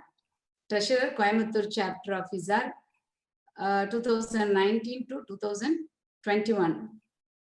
Organizing Secretary, South Zone IAGE Conference 2021. Organizing Secretary, Yuva Foxy, South Zone 2019. And he got many awards and achievements. Best Paper Award, IAGE 2010 in Laparoscopy Suturing Technique of Myoma Bed. Best Paper Award, Hysteroscopy in Infertility at Dakshin 2012. Best Paper Award for Laparoscopy Neovagina at ACOG 2015. Faculty at Live Surgical Workshop Horizon and Trichur. IAGE Star Endogyne Tamil Nadu, West Zone Yuva Foxy 2020. Foxy Future Award, Yuva Foxy South Zone 2019. Organized many hands-on hysteroscopy and laparoscopy workshops. Papers and chapters contributed are contributed various articles in journals and chapters in textbook of infertility and endogynecology, whatnot. He achieved so many things at an young age, a long way to go. And I wish a very best, to Damodar Rao. And until endoscopy was introduced in gynecology as a routine procedure, every gynecologist was taught that exploring finger is the eye of the gynecologist. But today we say a vigilant eye in the uterine cavity is better than a bunch of blind instruments. In the field of infertility, diagnostic hysteroscopy has reached exceptional level of reliability. So today Dr. Damu is going to talk on hysteroscopy in infertility management. Over to you, Damu. Thank you, Salem ma'am, for that elaborate and wonderful introduction. Very kind of you. Thank you. I think without wasting any time, we'll jump to the topic straight away. Is my screen visible? Yes, yes. At the outset, I would like to thank Scott and Vani Pujari ma'am for this wonderful program and also for this opportunity given. My talk will be on hysteroscopy for optimizing uterine factors for fertility. I think I'm the only odd man out in this list of topics today. Mine will be having more videos than papers. So without wasting any time, I think the uterus is the first home and for humans, and active evaluation and effective therapy are very central for implantation and a good pregnancy. The various pathologies that will be covered would be, I also thought I'll add in cervical factors because this is something which is not really spoken about a lot. So I also added cervical factors and of course all the other uterine factors that you can see over here. Coming to diagnosis, I think now ultrasound, laparoscopy and hysteroscopy is really not used for diagnosis anymore. I think 3D ultrasound has completely replaced this, and sometimes maybe an MRI. 3D ultrasound not only gives you value information about the cavity, but it also tells you about the adnexa and helps you prepare better for surgery. Now hysteroscopy is mainly used mostly for treatment. Diving straight into the topic, coming to cervical factors, they account for about 5% of all female infertility risk factors. And most of them come under the broad heading of cervical stenosis. The reasons for this could be adhesions, cervical wall hypertrophy, polyps, or a cervical wall cyst or fibroids. And coming to cervical cysts, this was a particular patient that we had. There was a cyst right at the entrance and it was filled with so you could have endometriosis, cervix too. Watch out for these lesions. Then coming to chronic cervicitis, of course, we all have to look into this. Do not miss this out during your trial transfer or while doing your pre-IVF hysteroscopy, because while doing your embryo transfer, while doing this, there could be some blood at the tip of your cannula while doing a transfer, and that could probably hinder your results. The next thing that once we introduce the scope will be, of course, your cervical os adhesions. This is what we commonly face.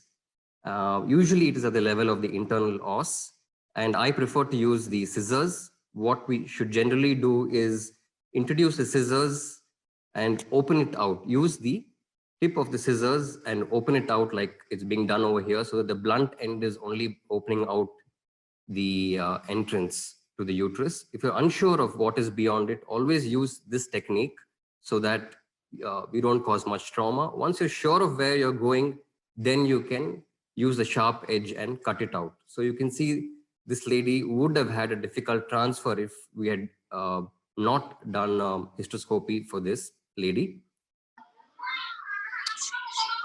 These lesions will not be picked up on scan. Very rarely you'll pick up a lesion of, stenosed internal os, adhesions of the internal os by scan. So a good hysteroscopy will definitely identify something like this. And of course, you got to go in meticulously and slowly. You can see you just push in the tip and then push out the blades, and then you'll be able to easily make your way into the uterus. So yeah, that we've entered the cavity there, and she had little more adhesions over there. I'll be talking about that later on. Cervical polyps, again, this is something that you may not be seeing on a scan. Very rarely you'll see something like this, but this could again impair your embryo transfer. So it is very important that such kind of cervical polyps are also dealt with. I generally prefer to use scissors while dealing with such a cervical polyp. Energy sources, usually we don't like to use during any of the fertility, when it comes to fertility. Don't cut too flush to the cervical wall. Always cut a little bit more on the polyp surface because these tend to bleed. The cervical polyps always tend to bleed a lot more than your uterine polyps. So keep a watch out for this, and this can be easily removed. If you cannot remove it with scissors, then yes, definitely you can resort to using electrocautery. Then this is something that we came across as the curtain sign. It's probably the hypertrophy of the cervical wall. I'll go to the videos directly. So sometimes while doing a vaginoscopy or a hysteroscopy, you can see that the part of the wall of the cervix is kind of hypertrophied. This is what I would say, a very small hypertrophy or a mild curtain sign where only part of the wall is hypertrophied. And this will not, pose many problems for you. Sometimes even in such cases, you may not be able to see the internal os clearly. You got to search a bit and then you'll be able to see the internal os. Such cases also might cause difficulties in embryo transfer. I will go to the next, what I would call a moderate curtain sign. This is, again, you can see the hypertrophied wall of the anterior cervix, which is hanging low, and you cannot directly see the internal os at all. Again, you got to look around, search for where the internal os is. This third is an interesting case. She was a patient referred to us from outside, and she had already had her IVF done. I think she had not had a mock transfer or a trial transfer, and then she had this IVF, and then finally they could not do an embryo transfer, and then they had to freeze all her embryos. And I think later on in the same hospital, she had a HLAP, and they could not again negotiate the os at all. You can see a big mass sitting over there, and you could not find the internal os at all for this patient. The internal os was embedded inside this mass. Okay, I had to really look around, and there you can see finally the internal os, which was seen within this mass, and then you put your scissors inside, and then you keep, with the same technique I had mentioned, you keep going under vision and then opening up this area. So this is what we saw on the first attempt, and then we had to slowly go inside. You can see the adhesions, and then I'm working my way in to the cavity, and you slowly go in this way. So during the first sitting with this patient, we just went into the cavity. We were happy we entered the cavity because I think she had 2-3 surgeries where they could not enter the cavity. And finally, we were able to see this cavity, and we just looked at it, did a dilatation of the os, what we saw, and came out. But she again came back with, a little bit of stenosis. We could not do, mock transfer. So we took her up for a second sitting, and this time we were a little more aggressive, and I'll just get to the operative part directly. Yeah. So I first used a Collins knife and tried to get into that area, use scissors. It's a very tiny area to operate in. Your hand movements are very restricted. You got to be very precise. And finally, we shifted to the Betoki resectoscope, and then we were able to resect this lesion and only then see the internal os. So this was done. A lot of the lesion had to be resected out, and then we saw the internal os properly, and then we were able to do a mock transfer easily. And finally, while coming out, we placed a Foley's there. The Foley's was placed in situ for about 5 days and then removed. So this was what was done. And finally, this lady was able to undergo stimulation and have a successful IVF. So these lesions are usually not picked up. Cervical factors, always be aware, especially at the level of the internal os, and hence a good mock transfer is always important prior to an IVF. Coming to the cavity lesions, of course, endometrial polyp, all of us know how it causes infertility, and it definitely affects the implantation and clinical pregnancy rates. Again, the size of the polyp is a matter of debate. Before they said if it is below 2 centimeters, you don't have to resect it, don't have to touch it. But I think there's another recent paper in 2019 which said that even polyps below 2 centimeters, if they're removed, it definitely gives you better pregnancy rates.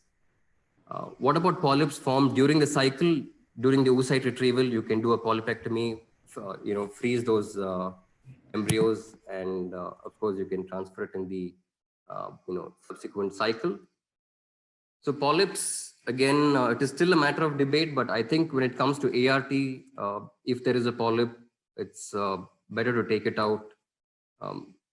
It will definitely give you better results, but again, they say that you need more RCTs. Uterine septum, yes, we're all pretty familiar with the regular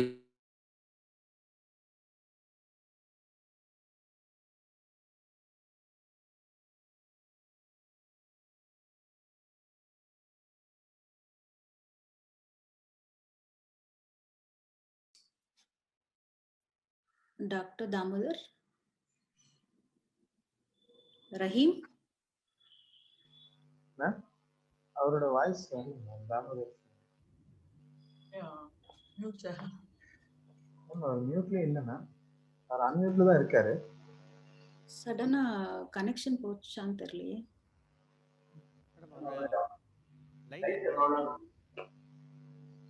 hello doctor Damodar?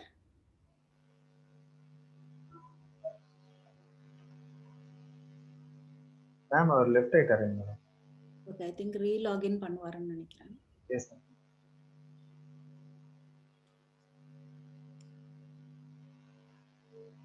Ma'am attendees சைடுல இருந்து ஒருத்தங்க hand raise பண்ணிருக்காங்க. Okay. Suma madam, Silambachelvi madam, can we have some questions till Dr. Damodar comes in? Yeah. You can allow that person, Rahim. Yes, ma'am. Aarti, I have a question for you. This PRP, Yes, do you have experience, personal experience? No, I don't have personal experience, madam. How much do they inject, and when do you give the PRP and all that? Nothing. Actually, they use it 2 months before starting the controlled ovarian stimulation, but I don't have any personal experience in either in these patients or for endometrial receptivity. Also, I have not used it before. Silambu? Anyone else? Yeah, I think Silam madam is using that. Madam, you have to unmute. Unmute. Madam, I had a patient failed twice outside. Her AMH, when she came to me, her AMH was 1.2, and she was very particular about her own. So twice failed. I told her about the she also very less. Then I advised her PRP. I gave her 2 doses of PRP post-menstrually. Third cycle, At what intervals? I'm really sorry. Some problem with the I'll share my screen. 5 oocytes and positive. Pardon? We retrieved 5 oocytes and embryo transfer done positive. Oh, good. And this DHA also, when do you start DHA? How early? DHA again, it's at least 3 months prior, 2 to 3 months prior to starting stimulation, madam. Okay. The dose is 75 milligrams per day. Okay. Is there any, do you give it to all patients, or is there any recommendation for the particular? No, responders, when the AMH is less than 1.2 or 1.5, even 1.5, I So will group start. 3 and 4. Yes, madam. President group. Okay. Damu, I think you can go ahead. Yeah, thank you. Sorry about that interruption. There was some problem.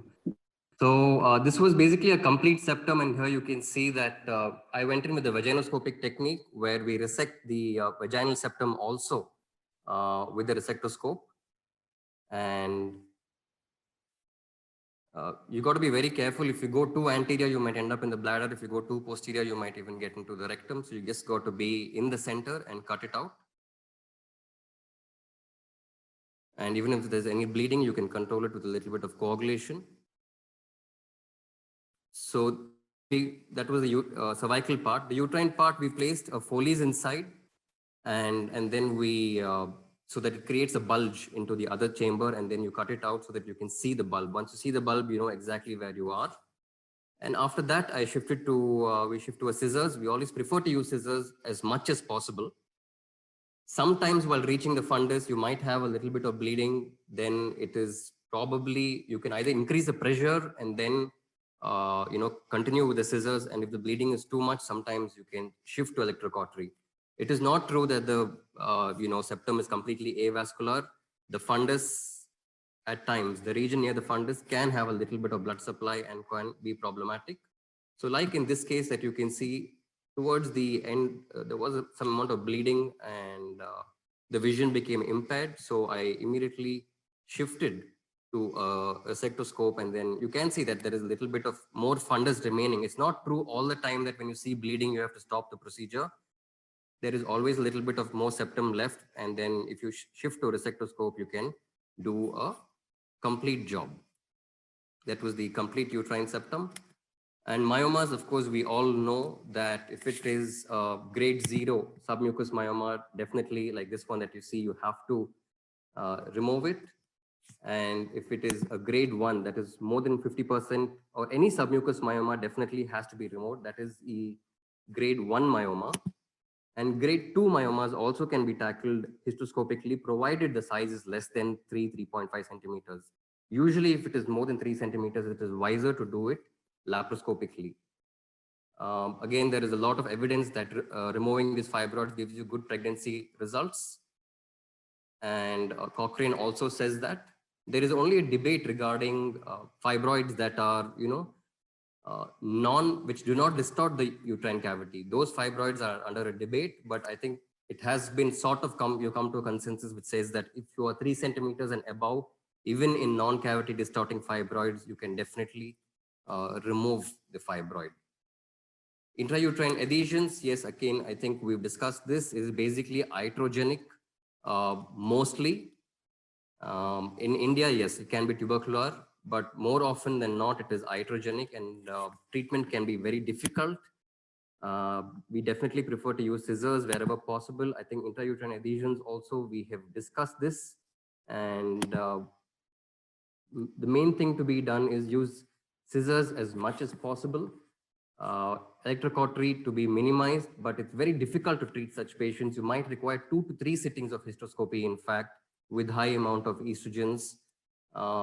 They do reform many times. You can use an inert IUD or a catheter for a week. And of course, hyaluronic acid, that's something that has come into the market now, not in India. I have not used it personally. What we use is high dose of estrogens, and sometimes an inert loop can be placed. Isthmosil, again, that is something that has been discussed of recent again. Again, this is a small pocket that has created a level of isthmus, mainly due to the previous cesarean. And if it is the thickness between the wall and the bladder is more than 3 millimeters, you can definitely tackle it by histoscopy. But if she prefers, if it is for fertility, then it is better to go laparoscopically, push the bladder down, remove the niche and suture it up to give, better strength to that area. Now we're also coming across many cases of hypoplasia in CA. I think our population, so you do come across them more often than before. This is a case of focal endometrial hypoplasia. You could just see this one particular area this patient had. She was a case of PCO. She was obese. There you can see this particular area with glistening dots, which are calcified areas. And that was a case of focal endometrial hypoplasia we had.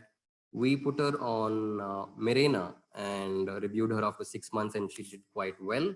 But actually the first line of treatment, what they say is actually oral progesterones, what you give to them.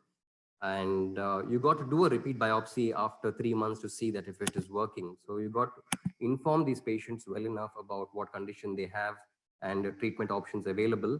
This is a case of, again, endometrial adenocarcinoma. Again, this lady was put on Mirena initially, and this is the picture after about 5 months.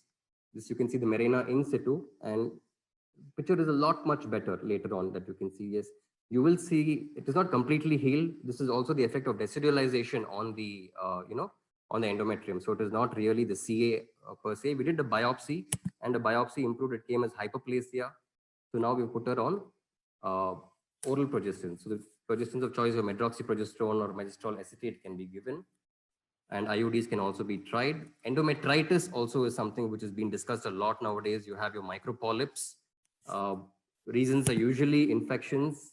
You can see very small micropolyps. This may not be picked up on scan, but you put in your histoscope and you can see very, very small micropolyps that you can see over here. This patient was a case of tuberculosis here. You can see small micropolyps. Sometimes you can see hyperemia. They can have varied presentations. Micropolyps are generally common. Diagnosis is confirmed by HP, and you got to look for plasma cells and natural killer cells. The treatment is usually antibiotics. Some people have even tried intrauterine installation of antibiotics. Personally, we've not tried it, but there are some papers regarding the same. Osseous metaplasia, again, you can see, I'm sure all of you have seen in your practice, either post an abortion, or you could just see it because of metaplasia of the, of the endometrium of the patient itself. So here we're using a tube to suck out all the clots and then took out these bony lesions. And then usually these tubes are blocked in such patients. So we also cannulated the tubes, and this woman conceived in 2 months, after 2 months with IUI. So excuse me, sir, we have 3 more minutes. Yeah. Then we also have adenomyosis. You can have varied presentation with adenomyosis. This is a particular patient with adenomyosis. You can see with hemosiderin-laden small areas within the glands. So this is one of the presentations of adenomyosis. They actually look like small, little sperms in the endometrium, actually, when you look at them closely. I also changed the filter on the camera, and then you can actually see how it's there all over the uterus. The first time I saw it, I really didn't know what exactly it was. And then we also put a small scissors in that area, and then you can see small little bit of blood coming out of those areas. There's nothing you got to do for it. It's all over the uterus.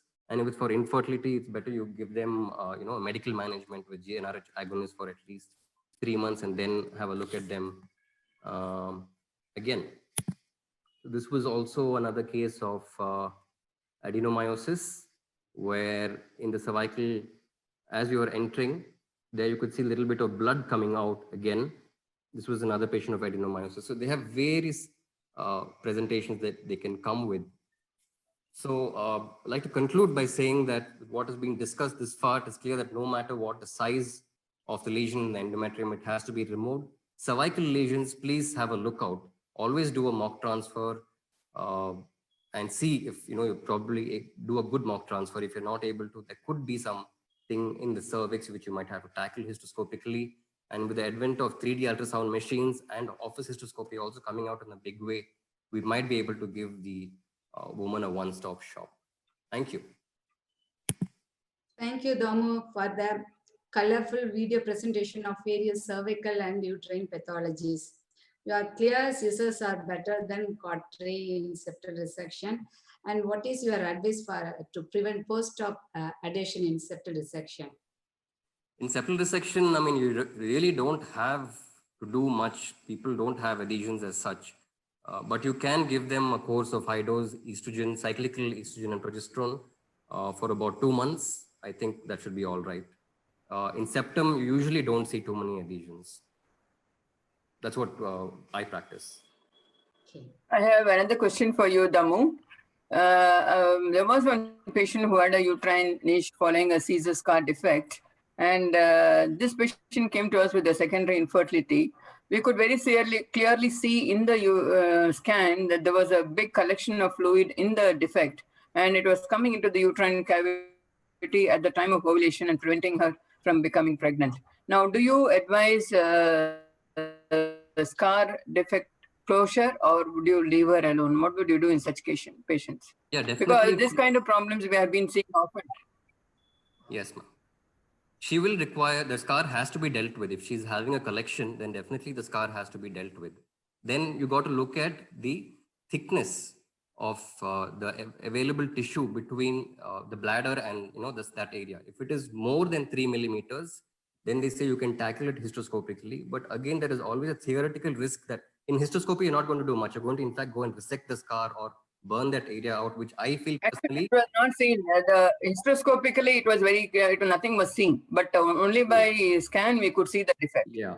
Hysteroscopically, otherwise the treatment is you go and remove that area. And I feel by doing that, you make it even more thin. So best go laparoscopically, push the bladder down, remove that area and do a good suturing to strengthen the area. Yes, that's what we did day for yesterday. And I think the scar defect has beautifully closed. What we do in if it is reasonably thick, if it's not very thin, then it laparoscopy and suture. If it is not very thin, then what we do is, because there is a niche like this, we flatten out that thing. So, and identifying isthmocele is when you are at the cervix itself, you have to go very, very slow and look up. Then we can see that one ballooning area there just above the cervix. And if we can flatten it up, there won't be any collection. So in the thinning out of that area. Tissue, right? Yes. You'll be flattening it by resecting the tissue. Yeah, yeah, because anyway we are making it some amount of thinning we'll be doing below that niche, so that it just goes out. The fluid will go out, and a lot of people have. If that is done, it might. I don't know how strong it will be for a pregnancy as such. If she's come from a family, definitely hysteroscopy is the best. But if it's for infertility, maybe a laparoscopic approach. Suturing is best. Okay. And madam, there are some questions. Can you take, madam? In the chat box.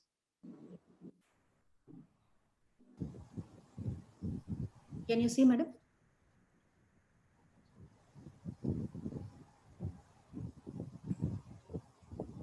There's nothing there. Okay. One question in the question and answer. There's a question about when do you insert Foley's in hysteroscopic surgery in septum incision. So basically, you have to do it soon after surgery is when you insert your Foley's. And what you do is not your regular Foley's. You have to use a pediatric Foley's because your regular Foley's will not, accommodate. It's too big for the uterus. So you just push in about 3 ml and then you try and keep it for a few days. Like you said, the word first home really caught us. It's a very, very nice word. Maybe I never heard, probably everybody, maybe few people have heard. And this office hysteroscopy, have you started, Dr. Damodar? In a small way, ma'am. Still, I don't know, with our population, it's a little difficult. I think the patient asks for anesthesia more than us. It's very difficult to convince them. So we've tried in a few patients, but still a long way to go. Because this is repeated hysteroscopies, especially in ART practice, as you keep doing, you find so many things in the cavity, right? And Asherman's, if you have his office hysteroscopy, you ask them to come every 3 months, put in the scope, do a little bit of adhesivolysis, and you put them on estrogen for 2 months, and then again do it after 2 months. They require a couple of seconds, yes. So, and it will be easy to counsel them also. Absolutely, absolutely. If a good counseling is there, there's nothing like a good office hysteroscope for the patient and the doctor too. Especially if it is not of tuberculous pathology, majority of Asherman's, if you do 2-3 times adhesivolysis, they all conceive naturally also. I think they require 2-3 seconds. Yes. But I'm sure.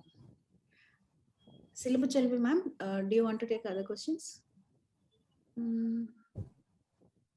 Before 80, will you measure the uterocervical length and as per that adjust the inner catheter insertion, or in which way you see to it that embryos are deposited at the point of maximum receptivity.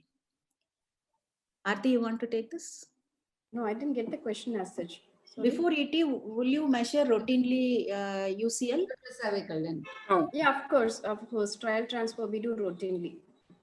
Do you measure the cervical length and adjust your inner catheter, how far you should go, or no, I just do it again under ultrasound guidance as I do the proper ET.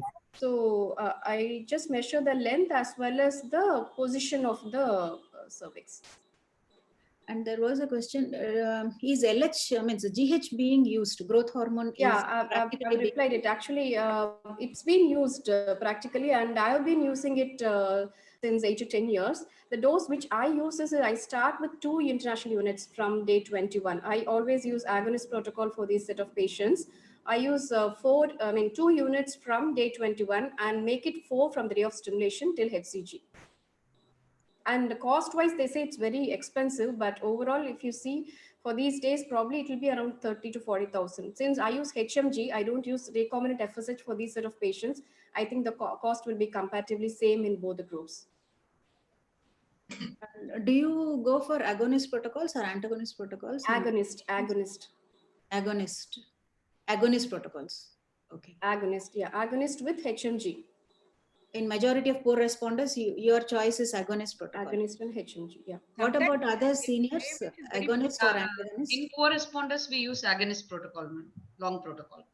Agonist. Sometimes the AMH is very poor and AFC is very poor. There is no way you can use even agonist protocol, because after suppression, you may get very few follicles. And even with antagonist, if you get 1 or 2 follicles also, they can implant, they can give you good embryos. Madam, we sometimes we force to use, sometimes we force to use antagonist rather than agonist. Madam, we tried all ultrasound, short protocol, flare-up, all this we tried for the poor responders. But when you really do with agonist protocol, with a good stimulate 300 to 450 HMG, it really gives good, really good quality oocytes. And we are going for pooling of the embryos, and that gives also a very good response and very good results. So really, far out. No 2 clinicians are going to agree. Yeah. Actually, various studies have been put forward, madam. They said it's a myth stating that we need more still long protocol is the golden protocol for even there are studies favoring long protocol for poor responders also. Yeah, nowadays it's coming back, madam. They say agonist is better. Even recent study as quoted in the previous conference also favored long protocol in poor responders. Yeah, and you need not go for a higher dose of gonadotropins or higher duration as well. Even 300, they say probably if you're using growth hormone is fine, or 300 does the maximum work. Yeah, if you go to 450, 600 does not make any difference. Yes, 300, highest is 300. Do you reduce your agonist, Aarti, Dr. Aarti? Yes, no, 2 milligram. I give depot. You give it depot? I give depot. Yeah, I give a depot.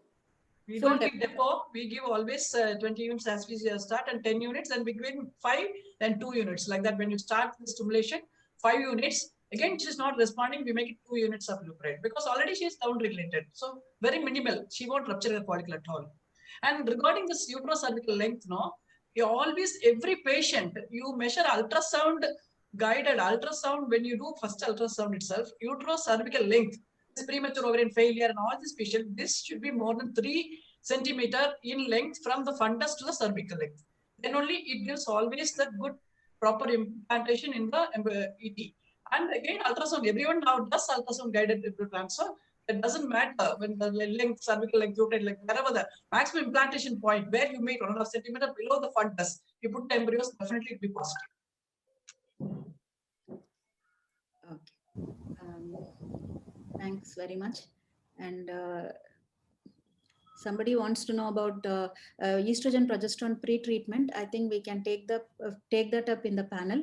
And the other question is previous history of empty follicle syndrome after using HCG. In the subsequent cycle, is there any difference? What would you do? Something like the other question. And, is it about probably it's about dual trigger which they're asking, where we can use an agonist as well along with that. Yeah. Or if you're using 10,000, you can, I normally use 2 vials of 5,000 to prevent some mishap with the HCG drug acid. So that can also be tried instead of using a single dose of 10,000 HCG, or a recombinant HCG can also be tried in the next cycle. So next cycle you will go for recombinant, double it and add a agonist. Because we can't... With anything of that. Not all together. Not all together. I would do all together if I have one empty cell. What do you use? Only orbital only you are using, no? Recombinant HCG only you are using, no? That only gives no good results. Before you used to HMG that 5,000, no? That now companies are changing and all this this COVID era, we are not getting anything good. So we use only orbital, no? Like recombinant HCG. Yes, ma'am. Sometimes that also fails. So we have to be very careful as to what we use, and that's what I'm saying. If once I have empty follicle, I'll go for everything. Yeah, once combine everything. Last week I had a patient somewhere outside, bad upside ovarian drilling down though. Somebody has done outside and they got in 1.3 AMH. Before it was some 10 or something. I think it came from Madurai, I don't know, I forgot. And so we stimulated, she didn't respond for ovarian stimulation for IUI at all. 5 or 6 cycles, I tried. Then I said, okay, go for a protocol, long protocol. That also she didn't respond. 14 days I stimulated her. And she came to 2,900, nearly 3,000 HCG. We gave orbital only, but we couldn't aspirate. All the follicles are empty. We couldn't have any of sites at all. This empty follicles, maybe receptor polymorphism. I don't know what it is. And I told her, we see next 5 cycles, we can try again your egg, because she's quite keen of her own eggs only. She's quite young, 29 years or something. So then we told her next cycle, we'll try. We'll see what happens. I don't know why it happened. Because she has 1.3 AMH, long down protocol. She responded very slow. And after 13, 14 days, we are able to see 10 follicles both sides. But after trigger, I checked the urinary HCG as well as blood HCG also. Then it was positive. Urine got positive, and it was some 120 in a blood level. Whether my nurse has not given orbital, like a HCG, then it was positive also. But I didn't give it a single oocyte, all empty follicles. I don't know. Anybody can explain this? Asha, ma'am.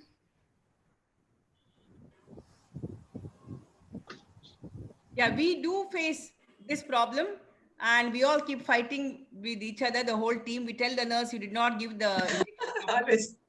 And we tell somebody else, maybe the LH went up, so perhaps the follicles are atretic. And sometimes when you do the next stimulation, we're very careful about I would always blame the nurse who gave the HCG more than anything else. Everyone. Yeah, because sometimes they agree that yes, the medicine leaked. The senior sister told the junior sister to give. So then they agreed that yes, the HCG had leaked. So most probably it is the problem of HCG, and then we blame the medication, like Dhanabhagyam said. This company is not good, that company is not good, and finally we stuck to Orbitrel, just the way you told us, Dhanabhagyam. You're right. And I checked it. Jatin Shah gives, should you give double dose, double trigger? Yeah. All this comes into your mind. There are 2 ampoules of Orbitrel. There are people giving Orbitrel plus HCG. So all the combinations are possible next time. Yeah, we should try. Yeah, I think it's going to be an eternal enigma, the empty follicle syndrome. Yeah, that's in my 25 years, I had only this patient in my whole setup. This is the first empty follicle syndrome I had in PCO patient. They do after relief. Ever since Pregnil is gone, the Pregnil injection. Yes, Pregnil, that was very good. It's not available. What to do? So now we are stuck to Orbitrel. Orbitrel. Suma ma'am and Silambachelvi ma'am, your comments and wrapping up. I think both of them have done a very good job. And I must thank the Scot company, Scot Society, for having given us this opportunity to chair the session. Thank you very much. Thank you, ma'am. Thank you. And thank you very much, Vani, for this opportunity. Wonderful program. I wish you all the best. Thank you so much for both of you. And we'll go for the third session. I request Dr. Madhu, our Scot treasurer, to introduce the next set of chairpersons, please. Madhu? Yes, ma'am. It's my privilege to introduce Dr. Shanta Devi, ma'am, and Dr. Sendru Ramachandran, ma'am. Dr. Shanta Devi, ma'am, is a former professor in Department of OB-GYN, Government Medical College, Madurai. And she did her undergraduate she was undergraduate and postgraduate teacher in Madurai Medical College and Theni Medical College for 20 years. She was the past president of Theni OG Society. She was the organizing secretary for many live workshops at Theni. She presented many papers and she was a faculty in national and international conferences. And she also received a Best Paper Award at Dakshin Conference in 2011 at Kanyakumari. Her field of interest is infertility, endoscopy, ultrasound, and high-risk pregnancy.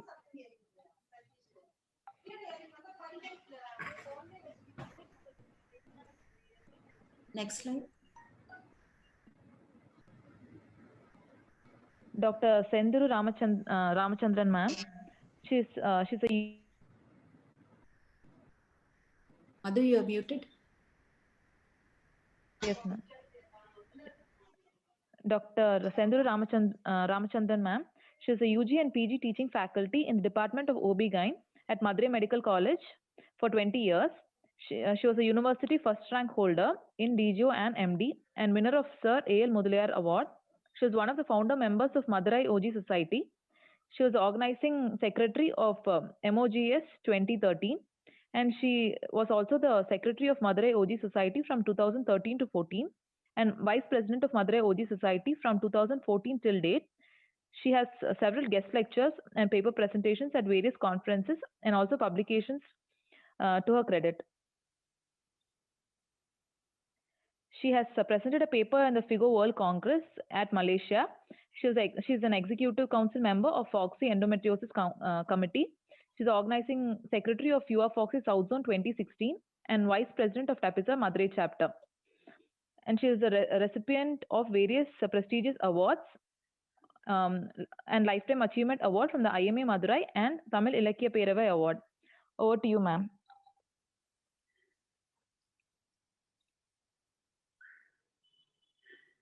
Yes, good morning, all of you. Am I audible? Yes, ma'am. Yes, ma'am. Good morning. First, I thank the organizers of Scot for making me to participate in this wonderful CME. And the third session, the first topic, I feel very happy and proud, and it's my great honor and privilege to introduce my great teacher, Professor Revati Madam. She is a very good teacher. She is a very good surgeon. She has extraordinary talents, both in academic as well as extraordinary extracurricular activities, which most of us may not be knowing.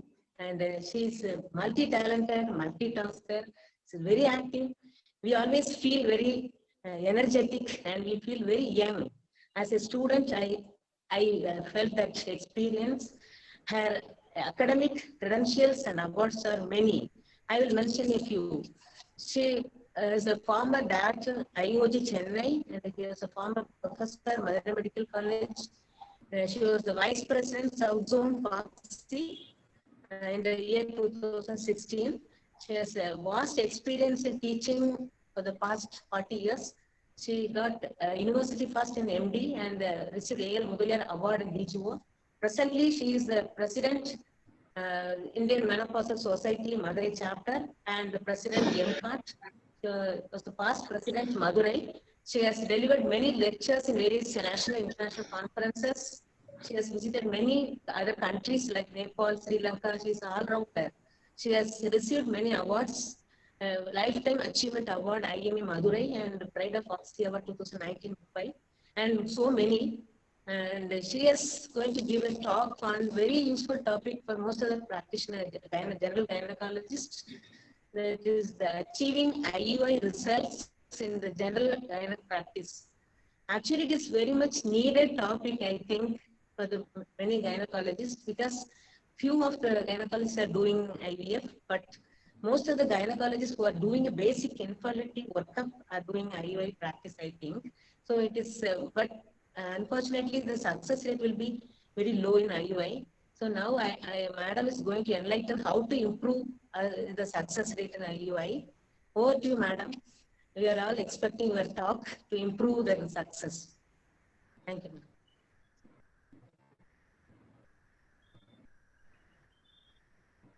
Madam. Thank you, Dr. Revati, Shanta, madam. for the nice introduction. Can I share my slides? Yes, ma'am. Yes, ma'am. Yes, ma'am.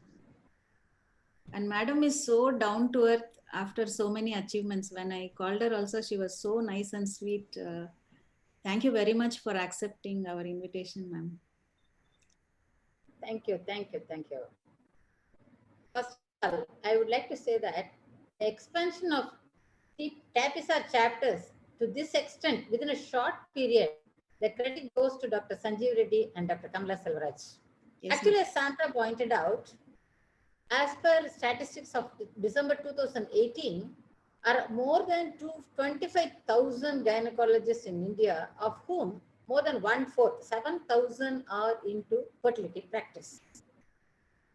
So it becomes very important to know about the various aspects of fertility, I wouldn't say infertility, fertility management and how best we can bring out success.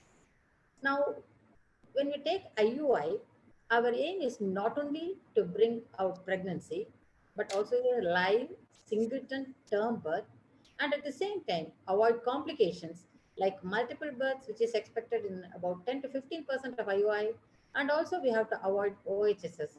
Of course, severe OHSS is not there in IUI, maybe 3 to 8% of a moderate OHSS may be there. But proper usage of drugs can avoid this complication also. IUI is a very cost-effective, non-invasive first-line therapy and inexpensive method of treatment. It is done easily in simple setups, doesn't require any technical expertise. As such, whenever we discuss about the various ART procedures, we are all very curious to know about the success rate, more so for IUI. IUI success rates depend upon a lot of different factors like age, the fertility drugs they use, and also repetition of the procedure. Vast majority, nearly 90 to 95% of the successful IUIs happen within 3 to 4 attempts. Individualizing the treatment protocol is the key to get success in IUI. There are many ways to define IUI success, maybe pregnancy rate, live birth rate, or the odds of multiples. Now, before going to the measures which we have to take to improve the success, let us just analyze the reasons for unsuccessful IUI so that by avoiding those things, we can improve the success rate. When there is a poor quality of egg, it can be related to chromosomal problems, and thereby it is also related to one of the reasons for failed IUI. So also quality of sperm, that is sperms which will not be able to fertilize an egg, can be a cause for IUI failure. Increasing maternal age decreases the quality of the egg, and the deteriorated egg quality impacts the embryo and its implantation. So also very important thing is the timing of insemination. After ovulation, the egg stays in the fallopian tube just for 12 to 24 hours. And if the sperm is not reaching that place at that time to fertilize the egg, then it will be disintegrated, and the timing is very, very important for getting a successful IUI. And endometrial thickness is again very important. If it is not proper, the fertilized egg cannot get implanted. And there may be a mild ovulation problem which has to be corrected. Of course, support of the luteal phase with the progesterone is again very important to get a successful pregnancy outcome. Remember, these prerequisites must be fulfilled for an IUI. At least one patent fallopian tube, evidence of ovulation. That is, we have to have ovulation there, adequate sperm count, and endometrium should be responsive.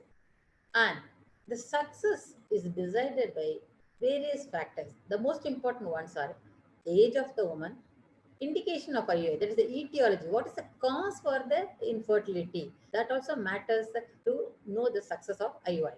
The type of the stimulation protocols that we are using nowadays, there is a wider use of gonadotropins also. And sperm preparation techniques has to be tailored to every specimen, and meticulous ultrasound monitoring. Let us see one by one. Age of the woman, substantial decline in fertility occurs at 35. And in Indian women, it is observed that there is a decrease in ovarian reserve even 6 to 7 years earlier. So woman's age has a direct correlation with the probability of a success of IUI. As you can see in this chart, from up to 35 years, the success rate is nearly 12 to 15%, but after that it slowly declines, and after 40 it is almost nil. And what is the indication for IUI? Is anovulatory infertility, cervical infertility, azoospermia, unexplained infertility, immunological abnormalities, mild degree of male factor infertility, non-consummation of marriage due to either erectile dysfunction or vaginismus. As you can see from this, the two important things, that is the third one, azoospermia, where we go for donor insemination, or non-consummation of marriage due to the other causes. So in these two cases, obviously, the success rate is going to be quite high, even more than 50%. And you can grade the success according to the indication for IUI. Best outcome is seen with anovulatory infertility, because we can make her ovulate, cervical factor infertility where you can bypass, azoospermia where you replace. So here the outcome is best. Whereas in unexplained infertility, that may be good outcome. But there is poor outcome expected when the age is more than 35, endometriosis, immunological infertility, and poor total motile count of the sperm. About 25% of the infertile couples, it is unexplained. Here the success rate is 7 to 10%, because absolutely there is no cause, and with IUI, it is not that much improvement possible. Of course, when you add ovulation induction drugs like clomiphene and letrozole, the success rate can be improved to 15 to 25%. Though CC and letrozole have similar odds of producing live births, letrozole is preferred because of the lesser side effects and more chance of singleton pregnancy. And as far as the male factor is concerned, the prognostic factors are, if his age is less than 45, pre-wash count is more than 10 million, post-wash more than 5 million, and normal morphology found according to Kruger's criteria more than 5%, DNA fragmentation should be less than 15%, and 24 hours sperm survival more than 70%. All these things carry a good prognosis. And of course, all of you know the recent WHO criteria for the 7 parameters. And these factors have an impact on the success of IUI, like oligospermia, the semen processing time, pre-wash and post-wash motility, sperm morphology, and critical IUI insemination time, and 24-hour sperm survival. Total motility count, especially post-wash, is very, very important. As you can see here, if it is more than 10, the success rate is quite high. Up from 5 to 10, as you can see here, the success rate is around 12 to 16%. Once it comes down below 5 millions, then the success rate nearly half. And if it goes further lower, the success rate becomes very, very poor. Sperm morphology is again very important. This is done with Kruger's criteria, and best outcome are seen with 4 to 14% of normal sperm morphology with strict Kruger's criteria. Men with poor semen parameters are more likely to have high DNA fragmentations, and the effects of high DNA fragmentations are infertility, RPL, poor outcome in IUI and IVF. Now, DNA fragmentation test should be combined with the seminal analysis routinely before IUI. This is better. And also DNA fragmentation, if it is more than 30%, it correlates with poor results. And 24 hours sperm survival is highly predictive of IUI success. If it is more than 70%, the success is very good. It is an easy test to perform. What we do is the 24 hours after incubation at 37 degrees in 5% carbon dioxide, we look for the sperm motility. And if it is more than 60%, it is predictive of good success. And in a study, Brennan et al. Found that even in an oligospermic individual, if this sperm survival is more than 70%, the IUI success is really good. And what about fresh and frozen sperm? After one cycle, the fresh sperm is having 20% success compared to frozen. And after 3 cycles, even it is much higher with fresh sperm. So when fresh is an option, it should be preferred, because the lifespan of washed fresh sperm is 24 to 36 hours, whereas washed thawed sperm is only 12 to 24 hours. So this point you have to remember, and timing is very critical with washed thawed sperm to get success. Control ovarian hyperstimulation is the key, and proper stimulation protocol has to be undertaken. Of course, COH with clomiphene, letrozole, and also low-dose gonadotropin with IUI gives a significant pregnancy outcome. In gonadotropin cycle, the fear everyone has is about the OHSS, but remember, if there are more than 4 follicles of more than 16 mm or 8 follicles of more than 12 mm, the risk of OHSS will be there. And treatment success in women with PCOS under the age of 38, as you can see, only ovulation induction 4 to 6%, ovulation induction with IUI 5 to 7%, and with gonadotropin, obviously, it is increased to 20%. And so we have to individualize the ovarian stimulation protocol, and gonadotropin yield best results. Antagonist in IUI protocol has promising results, and we were discussing in the earlier talks about the agonist and antagonist protocol for IVF, and same thing holds good here also. And recommendation is that ultimately we want IUI to be a simple and cheaper procedure. Antagonists on either a fixed or a flexible protocol have been proven successful in suppressing LH rise in supraovulatory cycles, and in addition, GnRH antagonists can be safely administered in IUI cycles without compromising the luteal phase. Semen collection, processing, insemination time are very, very important. Semen processing must be done within 30 minutes to 1 hour of collection, and insemination within 2 hours. Delaying IUI insemination compromises the pregnancy outcome in COH IUI cycles. And of course, form preparation technique again, when it is an abnormal seminal analysis, density gradient is superior, whereas normal seminal analysis, swim technique is preferred. Ultrasound monitoring, especially for a follicular study, it is the best thing to do it yourself. No doubt that every gynecologist is having a scan machine in your OPD, and you have got a transvaginal probe also, and you yourself better do it, and it allows a follicle and endometrial evaluation. Endometrial appearance and thickness is more important than follicular size for HCG administration. And it also helps to adjust the gonadotropin administration in the same cycle as well as the subsequent cycle. We have to how to time the HCG trigger, and also assessment of the risk of OHSS. All these things can be done by your ultrasound monitoring. And poor endometrial thickness, if it is less than 7 mm, it has negative impact on PR, pregnancy rate. Clomiphene citrate known to have negative effect on endometrium. Gonadotropin cycle, better endometrial thickness. Patching of endometrium has been tried.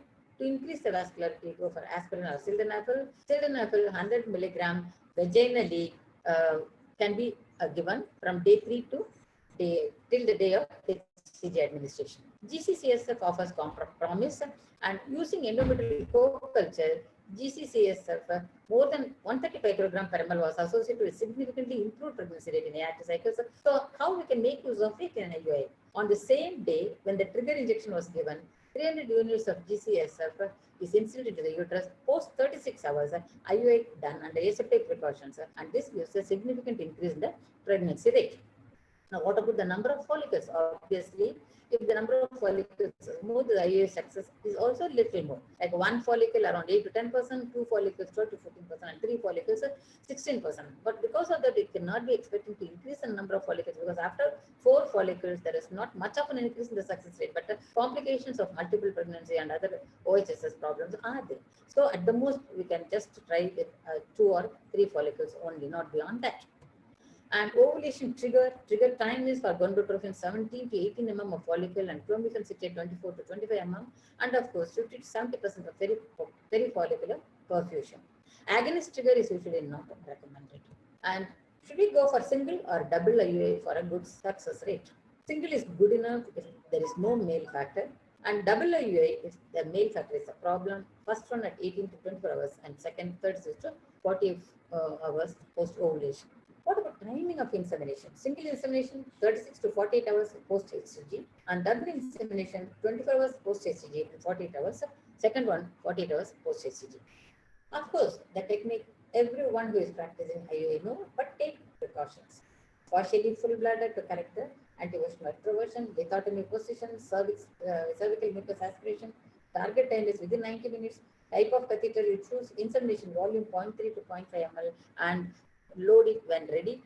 Atraumatic entry, to hold the cervix or not, no loss run, but always we prefer not to hold the cervix because I would avoid promon.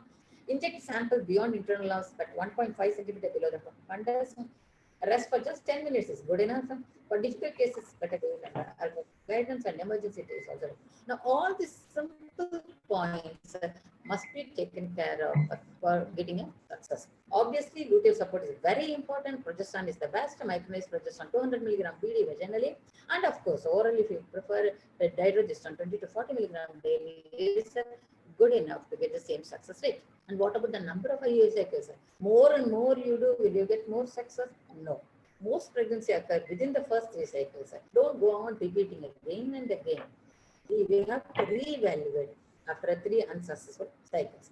3 failed cycles, you have to better switch over to IVF. Maximum not more than 4 to 6 cycles. So reevaluate the patient. Now, when you have to directly refer to IVF or ICSI and not promote, go on to IVF. This has to be done earlier than late. When it's advanced maternal age, severe male factor, tubal pathology, or severe endometriosis, because in these cases, IUI has no benefit, so better go directly to IVF or ICSI. So, dear friends, those simple certain points, if you take care, even though the success rate is low, we cannot expect a success rate like an IVF or even and just like that, because you are doing this procedure, you cannot expect a 10% success rate or not even more than 50%. It is definitely less because the factors which we are not achieving in IUI is that the fertilization, the motility of the sperm to reach the ovum and implantation. Now, these 3 areas we are not touching in IUI. So obviously the success rate is not quite high. But even to that extent, the 20 to 25% success rate, we have to achieve within the first 3 cycles, for which these points we have to take into consideration. IUI should be offered to young age couple with shorter duration of infertility. Some parameters should be assessed before putting the couple for IUI. Timing, the egg quality, sperm quality are pretty important when it comes to IUI. No point in repeating after 3 to 4 well-planned attempts. And mild induction protocols should be added to increase the success. And GCS promising result in thin endometrium, lifestyle modifications, nutrition, and mild exercise will definitely help. Right choice, right thing, right time, individualized stimulation protocol, follicular monitoring properly. The technical details should be followed and luteal support. All these things take us to achieve success in IUI. Thank you very much. Thank you, madam. It was a nice presentation. Madam has enumerated the ways success of I tackle it and tricks to improve the IUI cells. I think the questions. Questions. We can discuss the questions at the end, madam. Questions at the end of the session. Okay. Thank. Okay. Thank you. Thank you, madam. I think that box. Madam, can you stop sharing, ma'am? Yeah. I don't know. I'm unable to get it. I don't know. I'm unable to get at the thing. I will just see. Rahim, can you help us? Wait. Yeah. I think it's stopped, no? Mute pannirukkom. Not yet? Yes, ma'am. Thank you for a wonderful presentation, ma'am. Thank you. Chairpersons for the... Shall we go on to the next? Am I audible? Yes, ma'am. Good morning, dear friends. At the outset, I thank the organizers for inviting me to chair the session. The topic is freeze-all for who all? Recent evidence. The freeze-all strategy has emerged as an alternative to fresh embryo transfer during IVF cycles, especially in PSO cases. And I welcome Dr. Kalpana, a young, vibrant, friendly infertility expert, to talk on the topic. She is the gynecologist and infertility consultant, Guru Hospital, the South coordinator in endometriosis committee 2014 to 16, post director for postdoctoral fellowship in endogynecology, member of Institutional Ethics and Principal Investigator in Clinical Trials, and she is the Founder Secretary, MCOT TAPISA. Her academic profile, she is invited guest lecturer in more than 50 national and international conferences, organized many conferences and laparoscopy workshops, published more than 15 papers in national and international journals. She was awarded Best Doctorate Award by the MGR Medical University, Golden Excellence International Award by European Continental University, Medical Excellence Award 2018 from Governor of Tamil Nadu, Best Medical Service Award from Madurai District Collector. Over to you, Dr. Kalpana, to talk on freeze all for who all, recent evidence.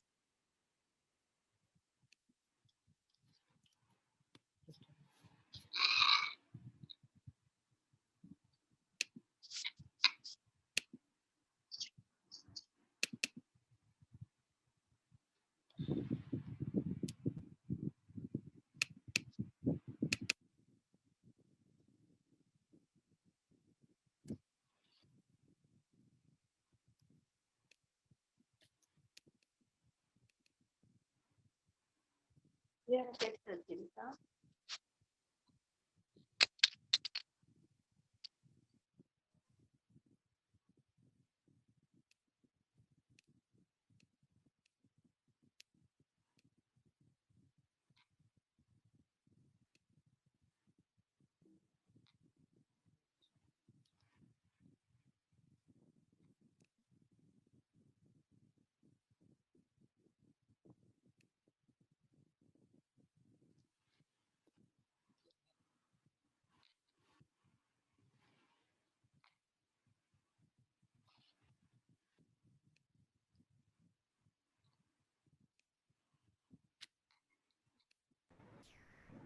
Kalpana, you are not audible. Yeah, am I audible, madam? Yeah. Thank you, madam, for the kind introduction. First of all, I would like to thank Dr. Vani Pujari and her team for this wonderful conference and wonderful opportunity. Implantation is a complex process, and it starts with a dialogue between the endometrium and the embryo.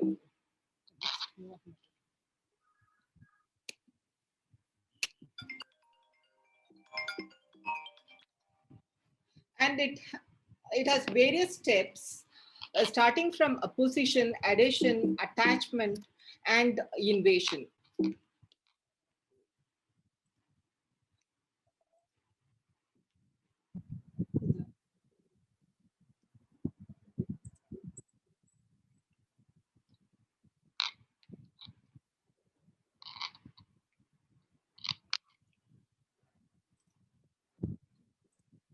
Sorry, there's difficulty.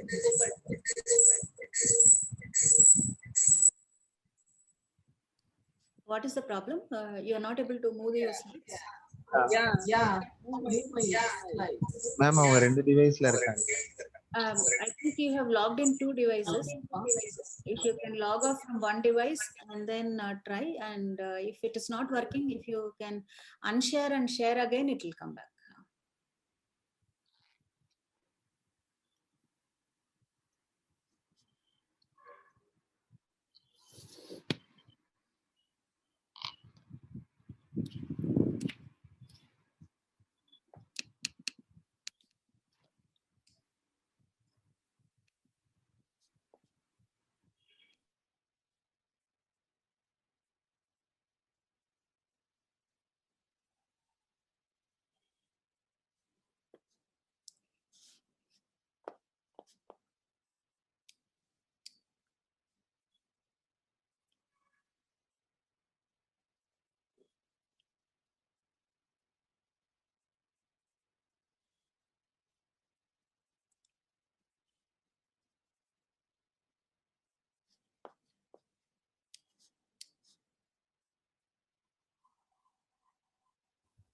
Madam F5 போட சொல்லுங்க madam. Madam Can you press F5?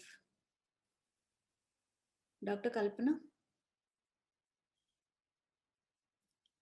Are you able to move? I think you're able to move right now, right? Yeah, it's moving. But we can't hear you, Dr. Kalpana.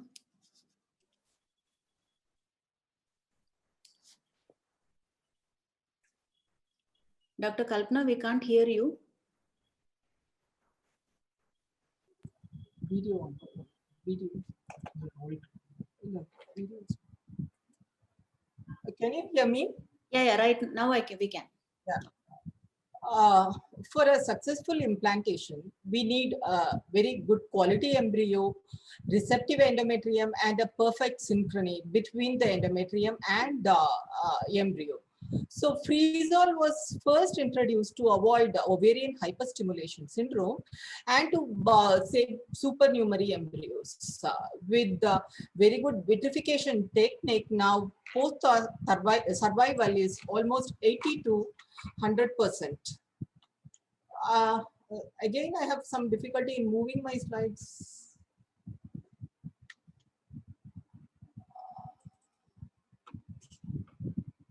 So,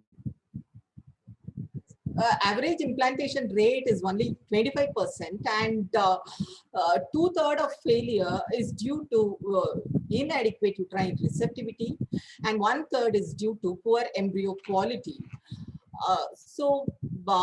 Initially, the cycle segmentation has been planned only for ovarian hyperstimulation. The advantage was adequate stimulation with less risk of ovarian hyperstimulation. The next, we have PGTA and PGS, where we can select euploid embryos and go for single embryo transfer and reduce the complications of multiple pregnancy and other IVF complications. So it improves endometrial receptivity, also decrease the perinatal risk. In repeated IVF failure, ERA can be planned. So the problem with controlled ovarian hyperstimulation is it has been documented in 2007 that the endometrium is histologically advanced, biochemically different, and genomically dysregulated. So my studies have suggested impaired embryonic adhesion and implantation with the supraphysiological levels of estradiol. So it has been documented by various studies that after controlled ovarian stimulation, endometrium histology is advanced by 2 days, and estradiol progesterone receptors are downregulated by 2 days, and this histological advancement could be a reason for implantation failure. So Shapiro et al. In 2008 in Fertility Sterility listed out the indicators of asynchrony like day 6 blastocyst, and it also again we can predict with degree of blastocyst expansion and premature progesterone elevation is also an indicator. So various studies about elevated progesterone had given controversial results. Bosch et al. In 2010 and Cornell et al. In 2016 concluded that with elevated progesterone, implantation rate is significantly reduced, but contradicting to the statement, Anderson et al. And Melo et al.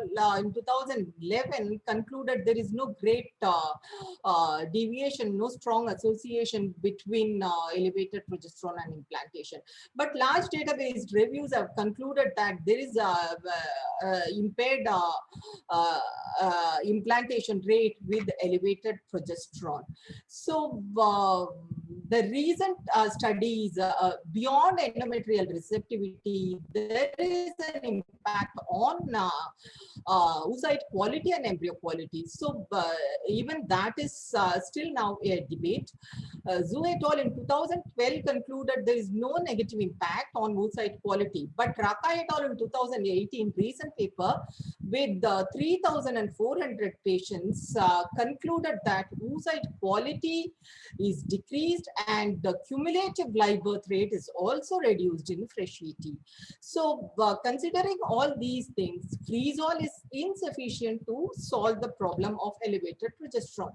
Then moving on over to blastocyst, this is RCT by Shapiro et al. In 2008. He concluded that compared to day 5 blastocyst, day 6 blastocyst have reduced implantation rate in autologous cycle, but this is almost in FET cycles, this is almost similar to day 5 blastocyst.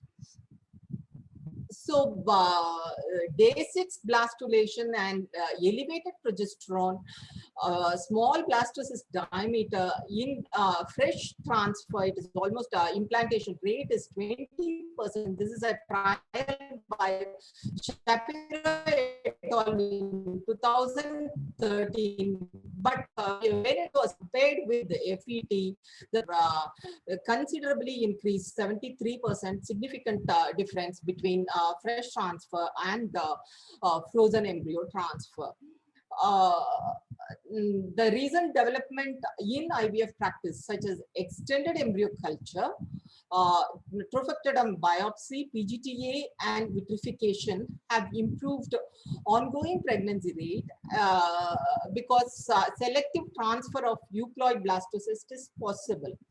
Freeze-all involves cryopreservation of all embryos after biopsy and FET later. Shapiro et al. Tried with fresh transfer also after biopsy.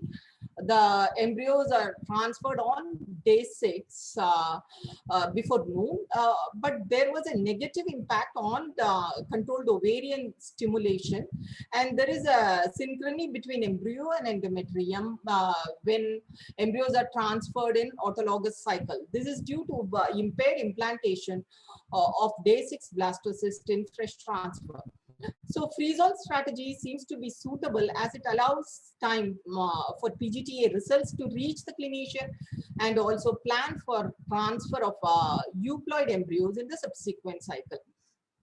So this is a RCT with 179 patients where PGTA was done, and with frozen embryo transfer, the ongoing pregnancy rate was 60% compared to 61% in fresh transfer.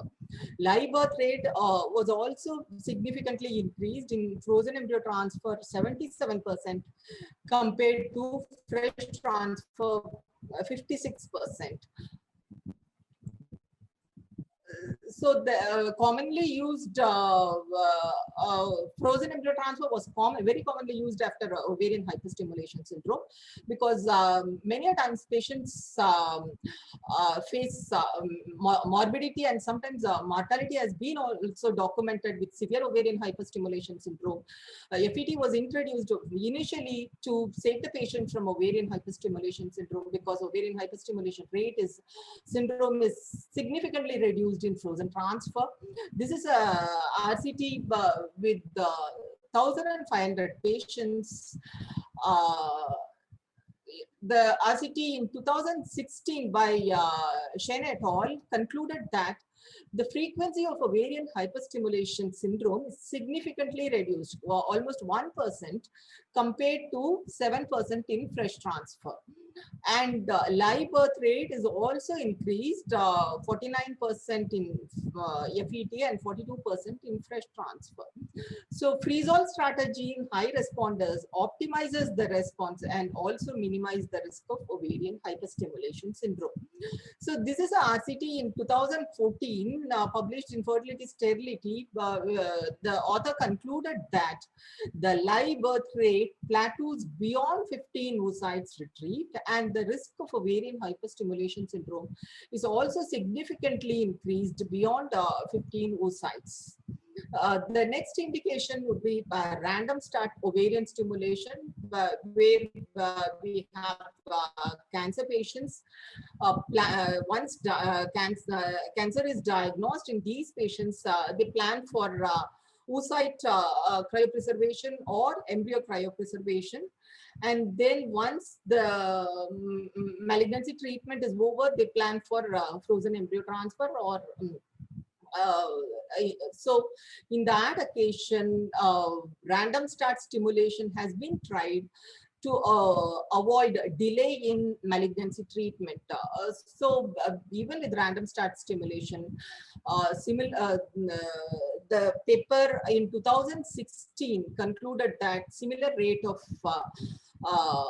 oocytes number, M2 oocytes, euploid blastocyst, compared to conventional protocol. So improvement in oocyte and embryo vitrification have permitted the development of total disarticulation between ovarian stimulation and embryo transfer. Sometimes in poor ovarian response and poor oocyte quantity, then dual stimulation has also been tried in these patients.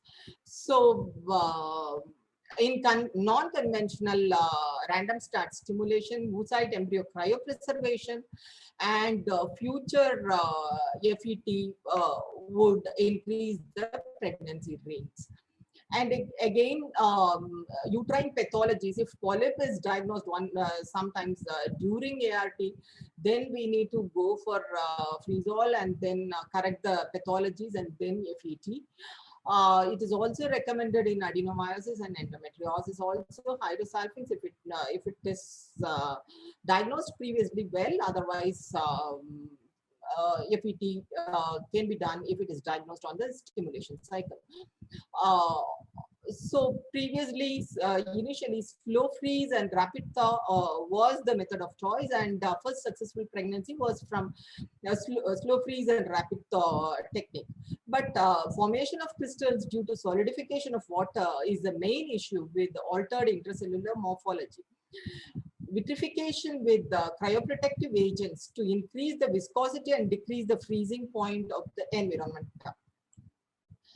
So endometrial preparation for FET, various protocols have been tried, and Cochrane review concluded that there is no difference in live birth rate following different methods of endometrial preparation for FET.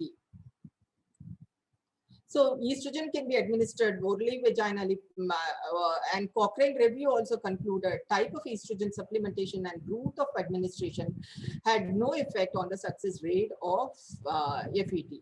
But progesterone administration dosage are less standardized. And there is a recent paper in 2018 concluded that vaginal progesterone 200 milligram BD was inferior to IM progesterone. Anyway, we need large database reviews to come to a conclusion about this author's conclusion. In 2014, the RCT concluded retrospective, this was a retrospective study, and luteal phase progesterone supplementation decreases the miscarriage rate and improves live birth rate. So RCT in 2013 concluded with retrospective control study, 346 patients in HRT and FET, doubling of standard dose of progesterone vaginal gel, 90 milligrams significantly increased live birth rate. This also we need large database reviews to come to a conclusion about that. So fresh transfer or frozen transfer, which are we going to follow? So this is a RCT in 2014, the Rock et al. Concluded that IVF outcome was significantly greater in freeze-all group compared to fresh group. But these are the various RCTs. Shapiro et al. In 2010 with 236 patients and 2 PN oocytes frozen by slow freezing method and blastocyst transfer. The FET success rate was significantly high, 56% compared to 32% in fresh transfer. Again, Shapiro et al. In 2012 concluded from his trial that FET was superior compared to fresh transfer. Wang et al. In 2017 vitrified blastocyst and transferred thawed blastocyst. He concluded again FET was superior. FET pregnancy rate was 52% and fresh transfer 45%. So he also concluded that FET was superior.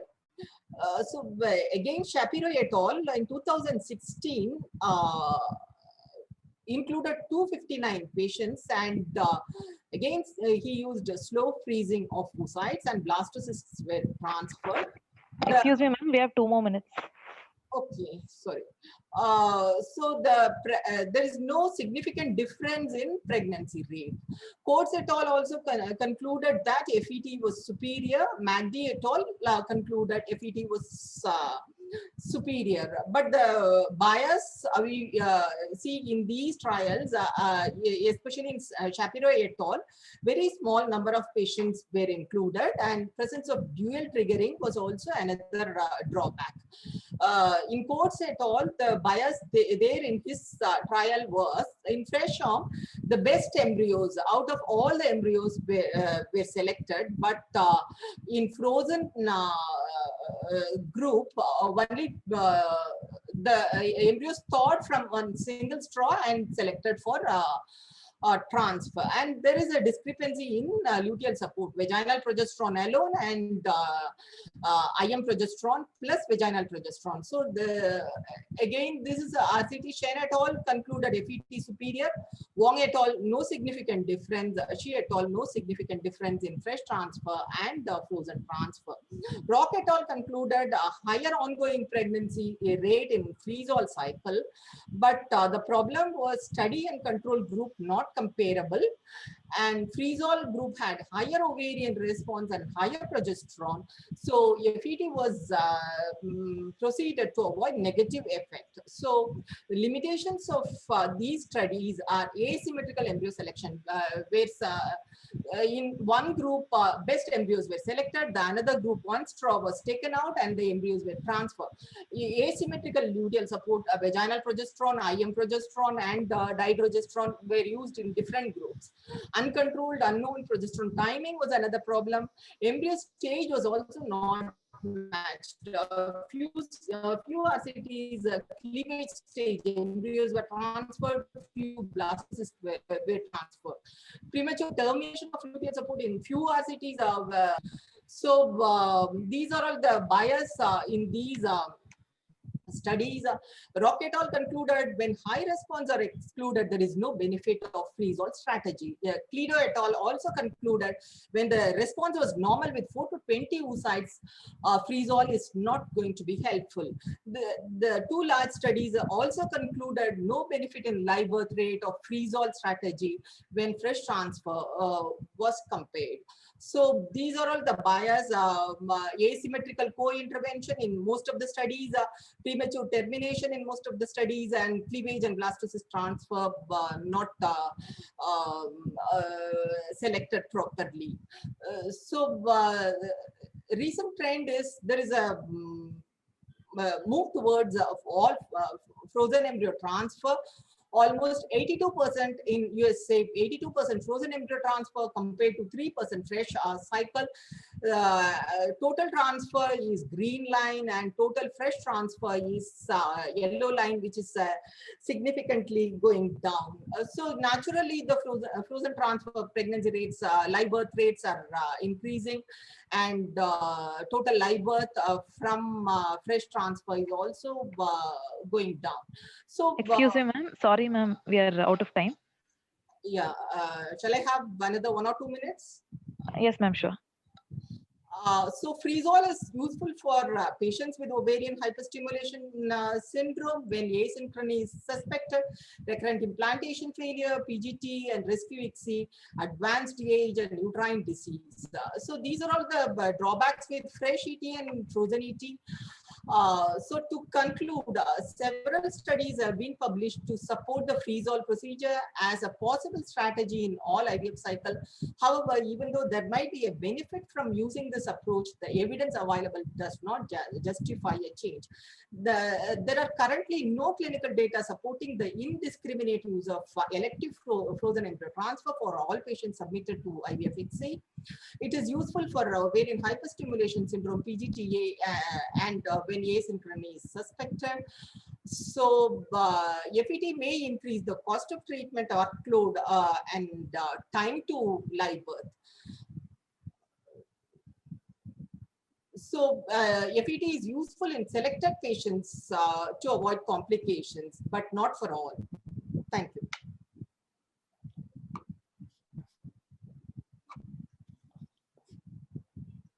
Thank you very much, Dr. Kalpana. You have covered wonderfully about freeze-all and for who all. Chairpersons, madam.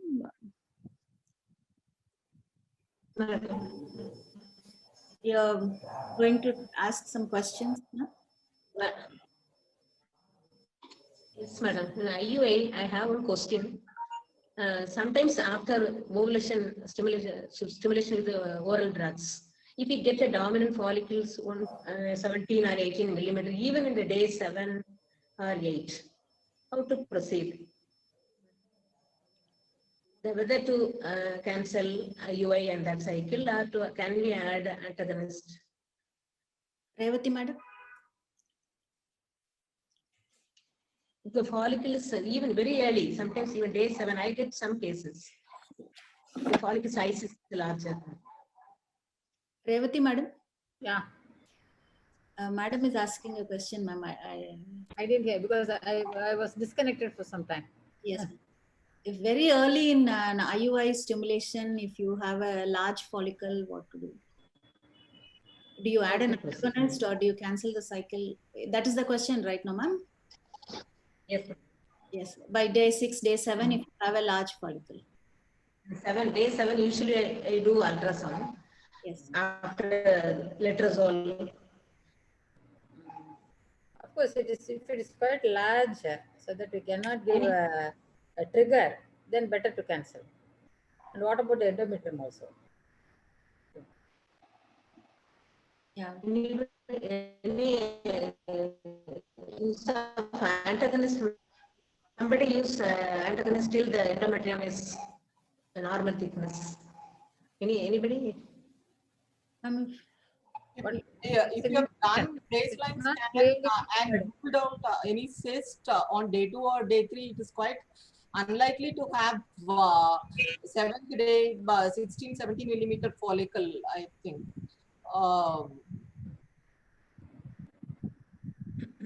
Hormones can be checked. Yes. This sort of early follicle development comes in generally in women with poor ovarian reserve. You know, the moment you give stimulation, the follicle gets ready very early. Whereas in PCOS with good ovarian reserve, the follicles wake up late. Okay. So if it's a young patient, you can just allow them to go ahead and try without IUI instead of wasting money. Okay, natural. And one patient came for IVF at the age of 34 years and she had a poor ovarian reserve. And she got a follicle ready by almost, I think, day 7 or 8. And the endometrium was barely 4.55 millimeters. And they have come all the way from Ceylon. So we had to go ahead and do the egg collection. And at egg collection, what happened was one follicle had already released and the other follicle was rather small. So we abandoned IVF and we did an IUI that day. And to everybody's surprise, this lady came positive. There was no male factor. It was an unexplained infertility. And this lady with poor endometrium and early development of follicle, she conceived by IUI. Because egg was already released, we had to abandon the procedure. I mean, there was no point to could collect the egg anyway. With IUI, she conceived. And now the baby is 6 months. She implanted also in spite of 5 millimeter endometrium. And male factor was very good. and everything is happy ending. So sometimes surprises do happen in spite of all the predictions. So you have to leave it to nature sometimes, one cycle. That's it. That's it. Yeah. Many times it happens.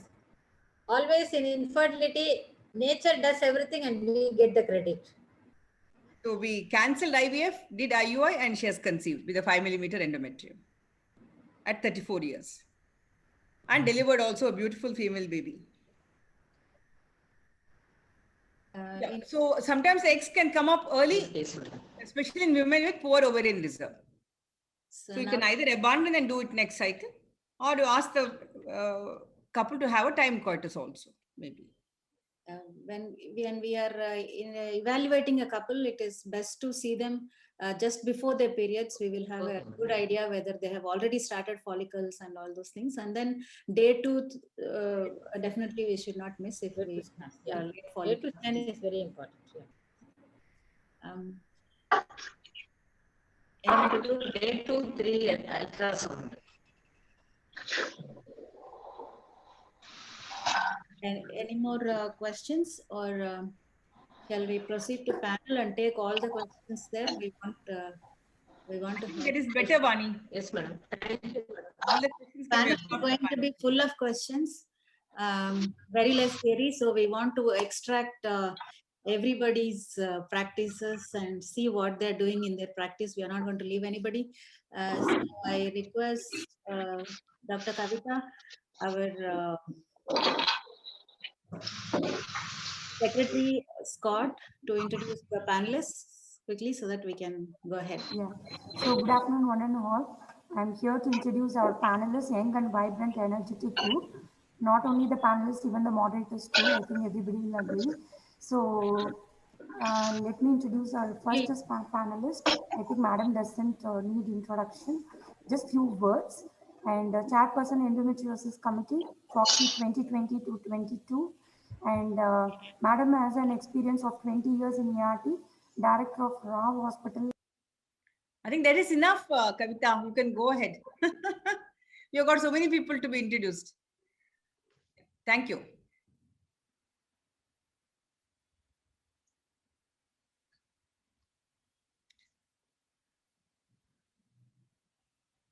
How is it Kavita is muted? Kavita and Vani have been muted. Yeah, Rahim, next slide.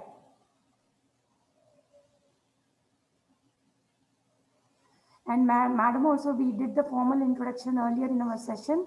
We'll skip this with Madam's permission. And next.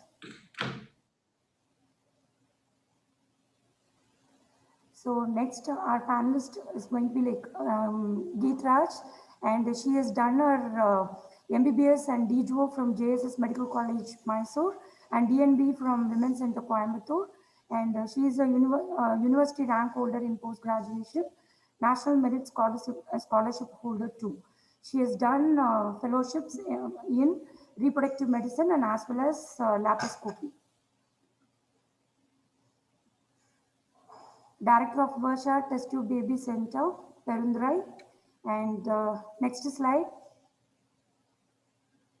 Next, Dr. Sri Revati Sadasivam, currently practicing as a fertility consultant at Genesis IVF Fertility Center, E-Road, underwent fertility training at County Hospital, UK, and worked as a registrar in the County Hospital, UK, underwent clinical embryology training in Monash, youngest MRSOG pass out of 2016 batch, special interest in fertility, reproductive endocrinology, and embryology as well.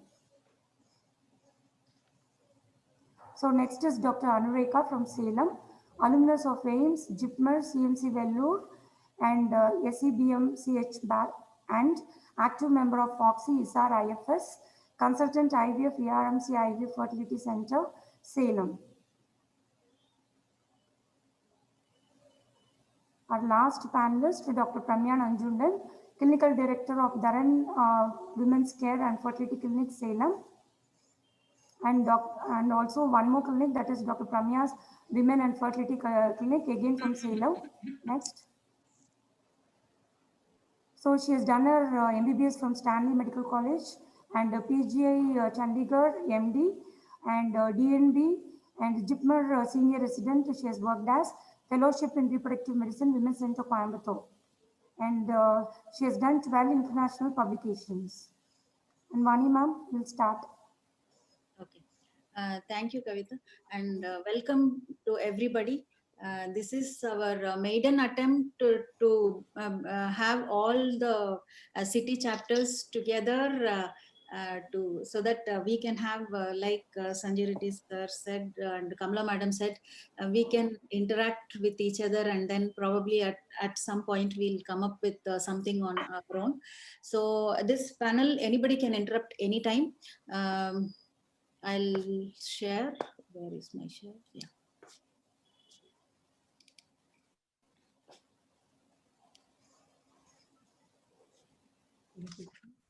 It's seen?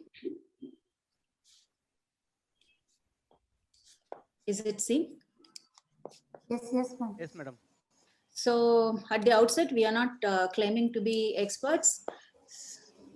So trying to bring some difficult cases to this learned panel to get their point of view. We strongly believe that there is no single right point of view as far as ovarian stimulation is concerned. If you have practiced this skill, you by now know that based on your population, your clinic setup, and your staff, we develop some protocols so that we can get something out of our patients and give something back to our patients. I hope my panelists also agree with this. And we have our seniors, Asha madam and Dhanabhagya madam, to give their expert opinions. Okay, we'll quickly go to case 1. Of course, names changed. Mrs. Nitya, 32 years, BMI 23. Mr. Satish, 33 years, BMI 25. They're married for 3 years, occasional irregular cycles, no coital issues, no comorbidities. She had some 6 months treatment at another hospital with CC. Semen analysis is 75 million, 60% motility, 2% morphology, and 1.5 ml of volume. So, Pramya? Yes, ma'am. Do you want to go first? Yeah, ma'am. Further info that they are married for a lesser number of years. So we need to know about the tubal status because they have completed their prior 6 months of treatment at another hospital and CC. So what is the tubal patency? Second thing is if we can get more information about the clomiphene citrate cycles, whether she formed a follicle number, what is the kind of response, the endometrial lining, whether they ovulated or not. If that is there, it will be helpful for us to know about the ovulation status and the endometrial thing. And from her side, we need about this thyroid, prolactin, the basic informations, and her antral follicle count, which will tell about the ovarian reserve. I think. Anybody else wants any more information or no? Okay, so we'll go to. I would like to know whether, along with what Dr. Pramya said, like whether there was any evidence of follicle formation during the clomiphene citrate treatment and basal scan for antral follicle count or to rule out a polycystic ovarian picture. Along with that, I would like to know if there is any tubal evaluation which has been done previously. Her AMH and AFC also will be very important. Yeah, if it is there. We want to know her tubal status, ovarian reserve, and what happened in her CC cycles, right? Yeah. So these 3 things we want. We don't want anything else from the male, do we? Oh, I'm not able to move. The first one is probably 75 million. 75 million and 60% motility and 2% morphology. Morphology is rather low, is it? 2%. Yeah. Actually, nowadays, yes, Madam pointed out, we have to, we are supposed to look at male partners very, very closely because that is where the major problem is lying. No, ma'am? Asha, ma'am? Yeah, definitely. So we definitely do a HbA1c and thyroid routine tests for all of them. Okay. Obesity, what is his diabetic status? All those routine investigations were normal. And I didn't want to clutter my slides. So this is, she basically had small volume ovaries. Uterus was structurally normal. Her AMS was 0.7 and AFC is 6. So what do you want to do now? They're a young couple, reasonably less than 35 years, married for 3 years. And this is her, her status. And then he has a slightly low morphology. Who wants to go? Ma'am, I think at this point it would be more wise to go ahead with her hormonal evaluation. As you said, just married for 3 years, her ovarian reserve seems to be considerably less, and all three factors are like correlating with each other, like AMH, AFC is also low, AMH is less, and volume of ovaries also quite low. Like small volume ovaries for 32 years is quite significant. I think based on her, we should have a look at her day 2 hormonal profile as well before we step on to the next line of treatment. Husband factor seems to be reasonably good except for the morphology. I think a repeat semen analysis would help us to guide further. What hormonal status you want, Revati? Her day 2 FSH will, I would like to know her day 2 FSH and other prolactin TSH level assay as well. Okay, TSH prolactins are normal. So you give importance to FSH, LH and AMH. How do you correlate all these three? I actually give more. Or you want all of them? Ma'am, I rely more upon AMH because it gives us exactly the growing cohort of developing follicles which are gonadotropin sensitive. But still, I take a global picture of both AMH, AFC, age, and day 2 FSH. Because women with day 2 FSH around 6 to 8 will respond differently when the day 2 FSH is more than 10 or 12. Asha, ma'am? Yeah, I think she's right. I agree with her. If AMH is less, you, because she's young, you look at FSH also before branding her as yes, ma'am. We do not do day 2 FSH as a routine. If AMH is low and all other parameters fit into poor ovarian reserve, I think no point in doing day 2 FSH. So you don't believe in day 2 FSH? Don't believe in day 2 FSH. Okay, so I think I would rather do the day 2 FSH and correlate together. Because AMH also can be different from lab to lab. Yes, madam, definitely. Definitely. AMH can be different.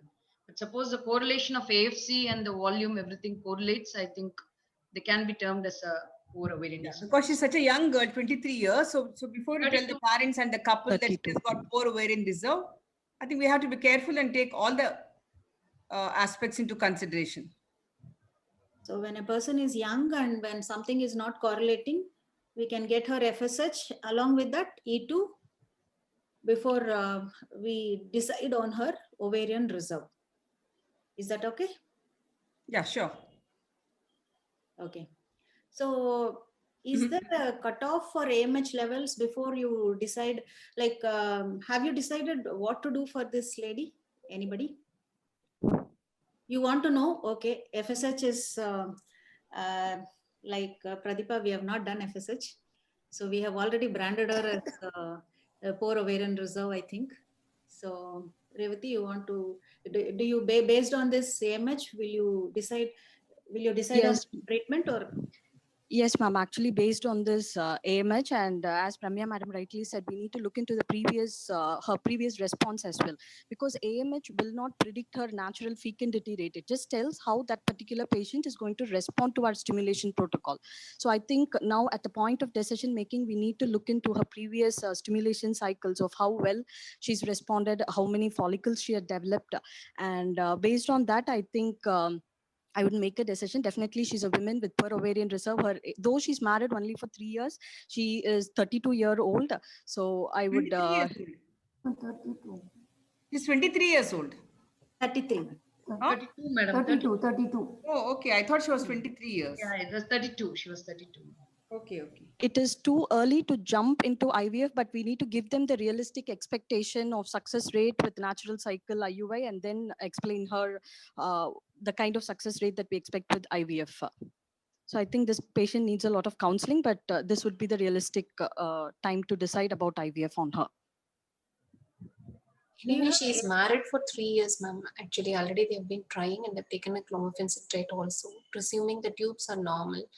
and taking the male factor into account as normal, seeing visually in front of your eyes that small volume ovaries with an AFC such a low, I think it will be very prompt to make a decision about how to go about further. Very prompt. And we should like take a call. See, sometimes even with this picture, some people do conceive normally, but the proportion of people who conceive normally will be very less when you extrapolate the same data to the whole population with such a low ovarian reserve and this thing. So when she has been married for 3 years with a very low ovarian reserve, I think it is a time to take a call and decide for an IVF. So you want to decide for IVF. Okay. Actually, CC was given in other center, but she was told that she was developing probably only one follicle, but it was a good follicle, and there was, I mean, that is the record we have. But majority of these poor responders, they do respond to CC, right? Yeah. That one follicle will come, and then if we have the record, like Dr. Revati said, the follicle growth will be very fast, and then they might rupture by 7th day, 8th day, like we saw in the previous session we were discussing about that. So we don't have that exact record, but okay, so you want to go. As you said earlier, ma'am, her cycles being irregular, if it's shortened cycles, I think we need to make a decision fast, because with every cycle, her reserve is going to dip down and down now.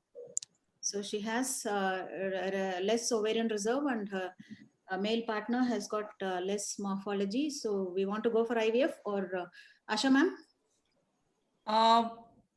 You could always give one cycle of IUI, no harm at all. If it doesn't happen, I'll definitely go in for ICSI. Okay. Okay, ICSI. IUI you will definitely try. Her tubes are normal, so okay.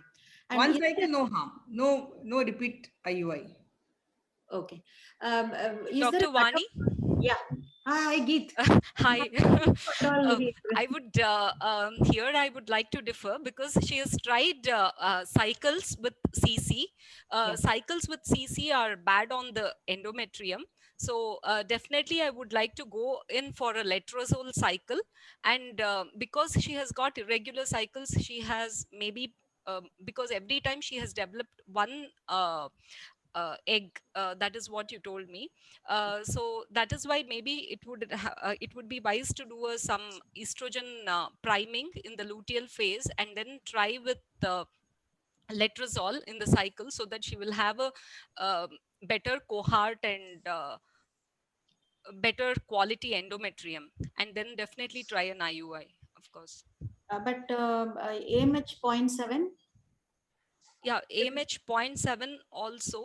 Letrozole, sometimes I got patients who are like 0.8, 0.7 with repeated 2 values of AMH, but they have conceived with IUI. Even 30, 32 years, maybe 32 years is little bit older, but definitely less than 30 years, many people are conceiving even with low AMH values. We don't know whether lab is fine, but AFC is also correlating. Yes, definitely in poor responders, we can try letrozole, and we definitely favor it more than clomiphene for IUI. Because all her cycles have been with CC, definitely it is worth a try with letrozole, with a little bit probably luteal modification. And today, I think when you think of ovulation induction, we only think of letrozole rather than CC. CC will never comes into the picture at all. Okay. But that's what she had, ma'am. So, so we can. What is happening with this? Okay. So I was wondering whether anybody has any cutoff on AMH before they decide on IVF. It looks as if no cutoff. It's more on age rather than AMH or AFC. Is that right? What I'm inferring? Combination of all the 3 factors. Okay. So if you have less AFC, AMH also, if age is less, you will still go ahead with IUIs if she has not. No, the first preference is always given to IVF and ICSI cycle. Suppose the patient is insistent, probably 1 cycle, but not more than that. And the right time of switching over from IUI to IVF has to be counseled properly, because we find a lot of people with IUI done a lot of times and land up in ovarian failure. So you should have less number. So Again, the panel is divided, and Asha ma'am has already told We us. already said only one cycle of IUI. I mean, at the most, if they fall at your feet, then maybe two IUI. Yeah, maybe 2 IUIs. So not more than that. Okay, fine. Like my previous cycle, I told you the IVF where the egg was released and the lady was 34 years and she conceived with IUI. To everybody's luck. We have no harm in doing one, at the most two, not more. Kavita? Yeah, so a little bit evidence about the ovarian reserve markers. So most of us, we choose AFC and AMH and categorize the patients according to that, poor responder, normal responder or high responder. But even these two has got margin of error, like false positive rate of around 10 to 20%. So coming to the AMH, so many variabilities can affect or have an impact on AMH levels. For example, the actual AMH level is 1.5 nanogram. But what all variabilities can affect is biological fluctuation, exogenous hormones, and testing source methodology. So not only the lab side, even there could be like patient inherent fluctuation also could be there. Or if we have used pre-treatment exogenous hormones like estrogen or OCPs. So if one source is affecting the value, then from 1.5, it can deviate to 2 or to as less as 1. If all the three variabilities are combined, then from 1.5, it can deviate to 2.5 to 0.5. And coming to AFC also, standardization of ultrasound equipment, and there should be properly trained personnel and systematic visualization. So this is what about AFC and AMH. Okay, so nobody, okay, tubal status. So she does, for tubal status, do you want to go ahead with laparoscopy or HSD or sonosalpingogram quickly? Just to assess the tubal status, if it's only for the sole purpose of assessing tubal status, I think HSG is reasonably a good choice even till data. In this patient, 32-year-old, married for 3 years, AMH less, and morphology is also borderline, and you want to do only 1 or maximum 2 IUIs, means I'm just asking. I have not done anything, but just asking. You want to go ahead, you are happy with HSD, right? Yes, ma'am. Anybody wants to do laparoscopy? Geet, Ramya, Anureka? No, HSD is fine. So do HSG and do 1 or 2 IUIs and then go ahead. Madam, welcome. Madam, you are mute. Just had an emergency. Just I went and called the daughter who came down. Okay, tell me. Worst case over. I told my daughter to take over. She came there? Yes, ma'am. Okay, tell me now. So what's the case about this? Madam, 32-year-old, AMH 0.7. Okay. AFC 6. Morphology, seminal analysis, morphology is a little bit less. Okay. Everything is fine. So we were wondering whether we should jump to IVF or we can do IUI and IVF. Panel is equally divided. A few people want to do IUI, a couple of cycles, and then go for IVF, and then few people want to go for IVF. Yeah, because AMH is so low, no? AMH is, what is AMH? 0.7, ma'am. Yeah, why you want to do IUI? So in our seniors also, people do conceive with IUI. So one. No IUI business here, okay? Just always go and inject. Now this PRP is really giving IUI in cases. Among this 0.5, 1.2 and all, no, this laparoscopic guided PRP is also useful, and laparoscopic guided also we are injecting now. After 45 days, it really improves one, that is about 0.5 and all reaches to 1.5, something like that. And after 3 months we tried, we are getting good number of oocytes. So you go for either the patient is affordable, rich, she can go for ultrasound guided PRP or laparoscopic guided PRP and wait for 2 to 3 months and go for ahead for IVF only. There is no business of doing IUI because IUI as such result is 10 to 15%. She is above 30 years, low AMH, and nothing to do with IUI at all in this case. Okay. Our experts are divided. It is good. In the initial point itself, we told that it is a skill. It is a personalized approach. So depends individualized.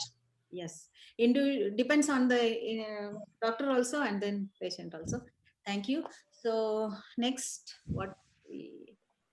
okay, if we decide on IVF, what is the type of protocol, gonadotropin, starting dose? Ramya?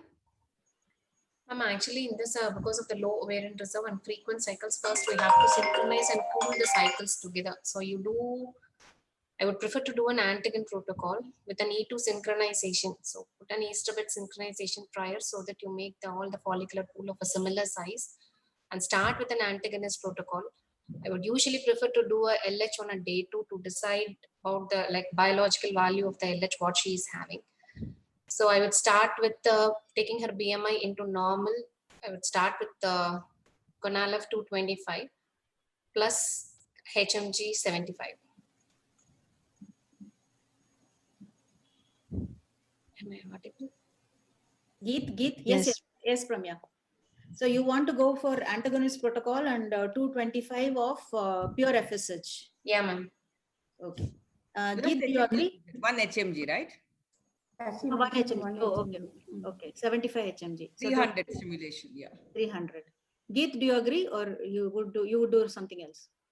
Yeah, maybe depending upon the patient's affordability, I would like to decide. Probably if it's affordable, maybe 225 and 75 would be okay, or else less affordable, I would still go with HMG because she is a lady who is having just 0.6 AMH. HMG is also giving very good results. HMG of 300 or? HMG of 300, definitely. Because in this this early age, she's having such a poor AMH at a very young age. So definitely it may be some genetic, she may be having some pharmacogenetic abnormalities, which may need higher doses. So maybe they may not come for repeated IVFs in our hospital. So I would definitely take a little bit on the higher side, the dose, maybe 300. I would like to start her. Revati and Anureka, do you? I would also like to start her with a total dose of 300 international units, but my choice is towards recombinant FSH with highly purified HMG combination. Because basically poor responders, they really respond well when there is LH component right from the start of stimulation. So I prefer doing so. Based on our age and AMH, I think 300 international unit is the right dose to start with. And the best part with this protocol is that the more important, recruitment of follicle depends upon the pre-estrogen priming. Because what happens in these women, when we do this pre-estrogen priming, FSH level is well coordinated and the follicular recruitment happens properly in the early follicular phase. Otherwise, it tends to happen in the the previous luteal phase as well. So I think beyond the scope of gonadotropin, pre-estrogen priming makes a lot of difference. Okay, there was a question somebody asked in the chat box.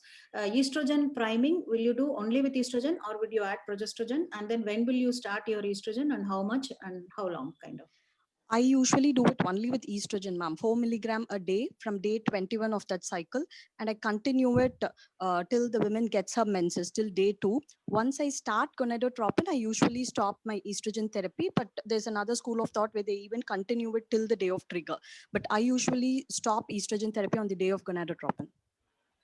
Ma'am, what I feel is like maybe antagonist protocol may be better, but I can think of a short agonist protocol also, because this patient may be benefited by a flare caused by the short agonist protocol.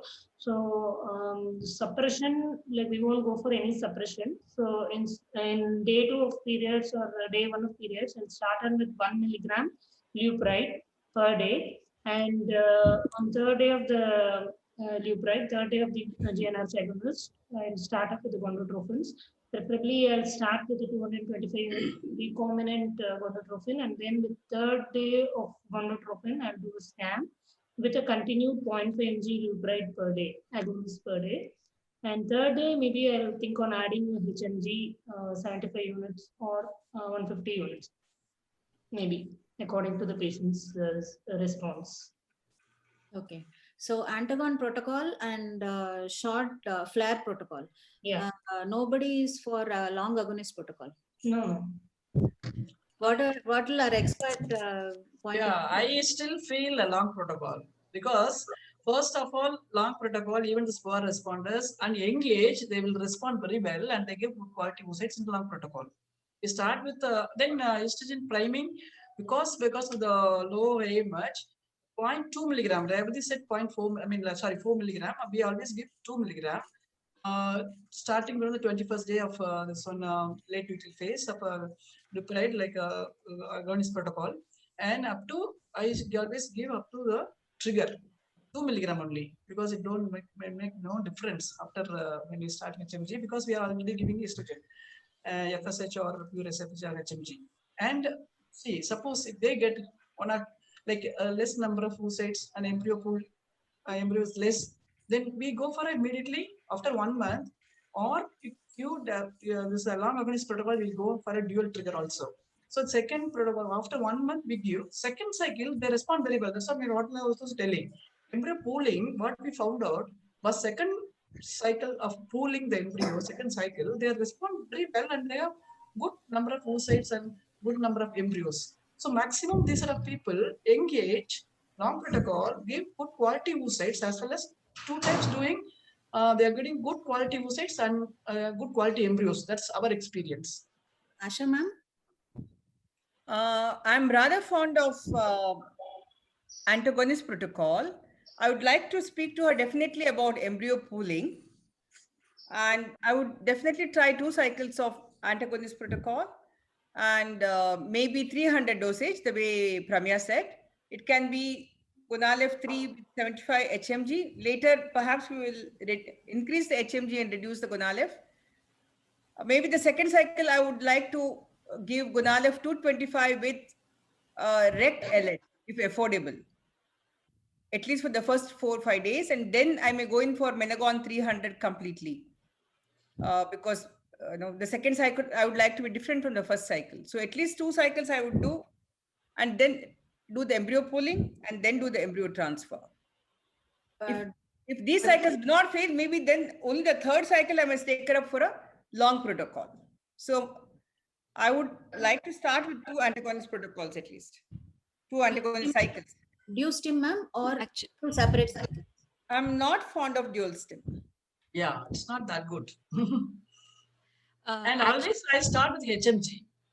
This FSH I also tried, only money is a waste. That's most of our poor people are not able to spend for Gonalef or Regacon, and always HMG is always better and it gives very good response, equal response. There's no difference between these two, but I always prefer people who are less than 2, always HMG. It's my choice. We do try this pre-stimulation estrogen, but I'm never very sure whether it's really making a difference. But I think growth hormone seems to make a difference in the... Yeah, that we give always. Yes. Growth hormone from day 21. No. Growth hormone from day 3. No. Day 3. Okay. That too, what I do is I start 300 and after 4th day I do a E2 level. They're less than 100 picogram. Then I start adding this growth hormone. If we more than 200 picogram, after 4 days of stimulation, I never add anything. They're good.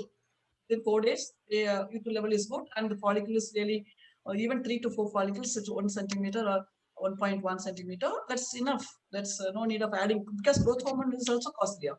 So we have to see the pockets of the patient as well as the results of the patient.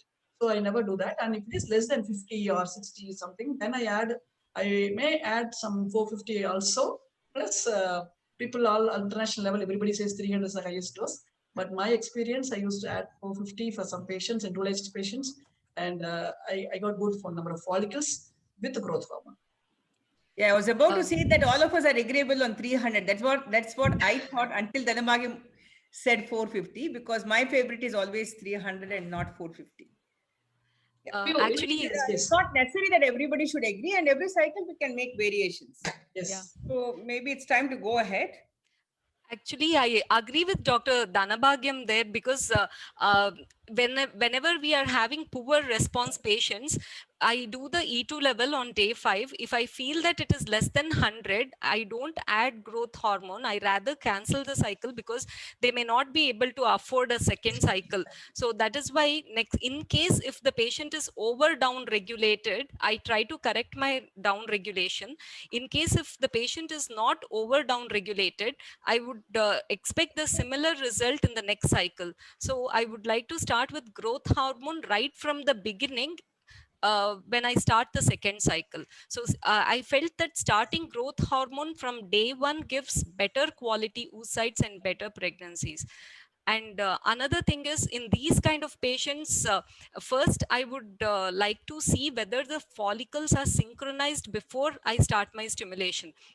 Sometimes if we start an antagon protocol, they may be very dysynchronous follicles, as you have just put up a chart which is showing like 4, 3, 9, 6. It's very dysynchronous. So my idea would be first to synchronize the follicles. So in case in these cases, I would like to give some antagonist for about 3 days or 4 days. It's nothing like 3 days or 4 days. Sometimes I've found that if you continue for 5 days also antagonists, and if they are very if I have a very good AFC, sometimes if we give it even for 4 days, you have a better cohort and better output. Net the follicular output would be better. In case if I'm not able to synchronize the follicles in this cycle, I would like to go for a agonist protocol and then try to synchronize the follicles. Sometimes a combination of agonist and then stopping agonist, starting with antagonist, trying to synchronize the cycle with estradiol. Estradiol, as Dr. Dhanabhagyam told earlier, I was using some 4 mg, but later on I found that just giving 2 mg will give much better follicle synchronization with less down-regulated follicles. Yeah, Dr. Geet, I feel that giving antagonist from day 3 to for day 3 to day 6 or 3 doses is only for high responders and not for poor responders.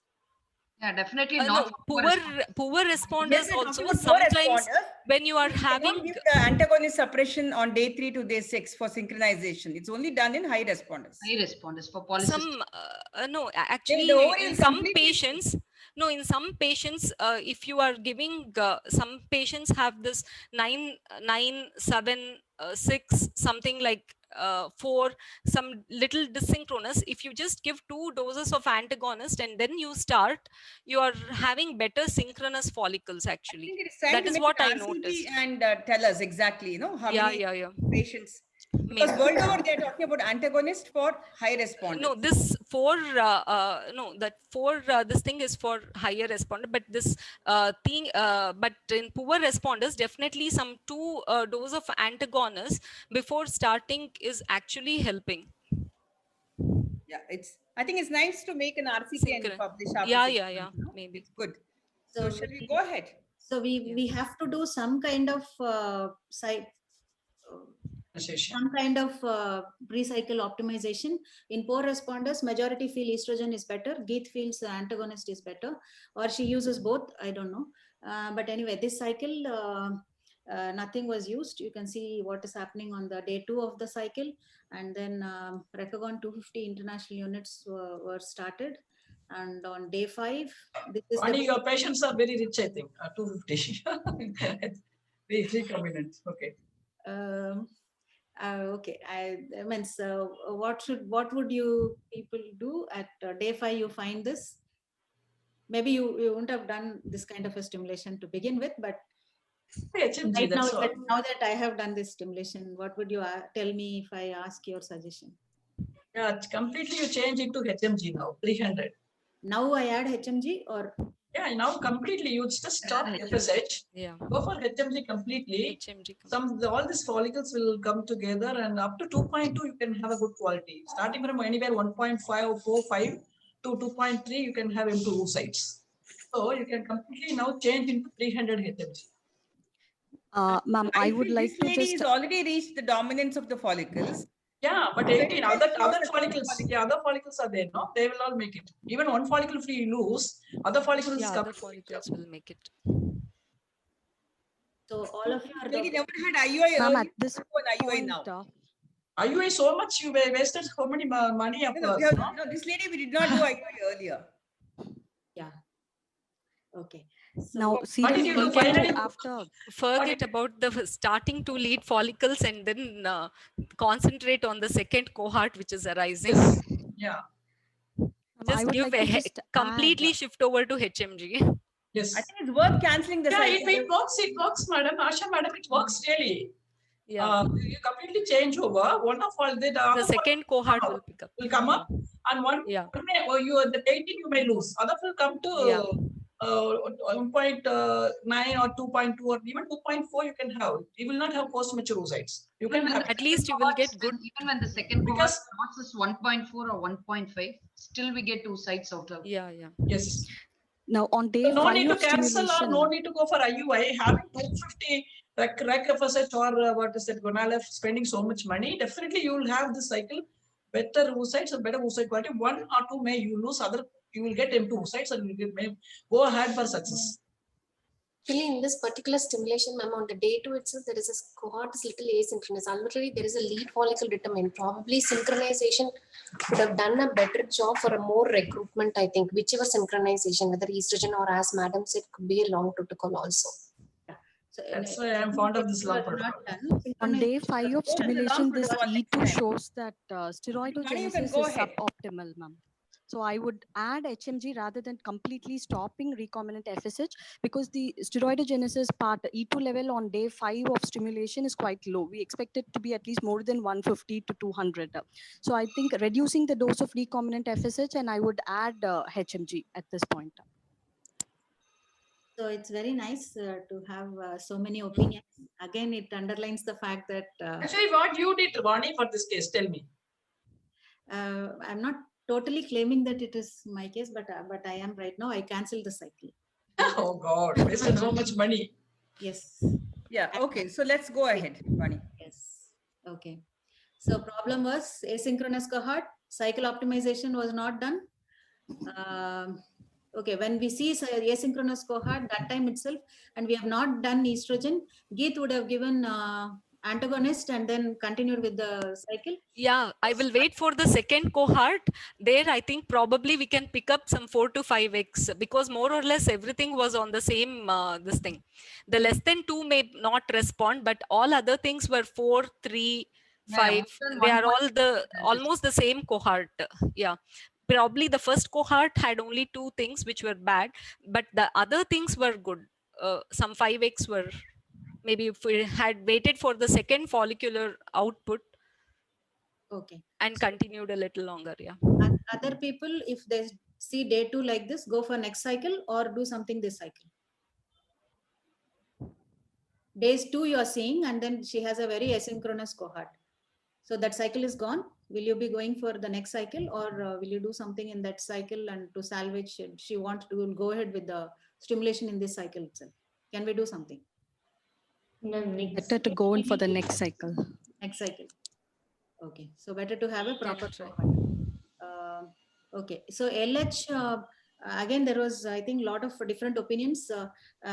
If you have the choice, would you add LH from day 2 or you add little bit later? You want to have a pure FSH in the beginning of the cycle? LH from the beginning of the cycle. Beginning of the cycle. Beginning of the cycle. Madams, both madams agree, I think. Yeah, HMG, still I'm in HMG because I have seen some results. Yeah. Asha madam also adds, I think. LH on day 2. Day 2, everybody wants. Day 2 or 3, whichever day you are starting.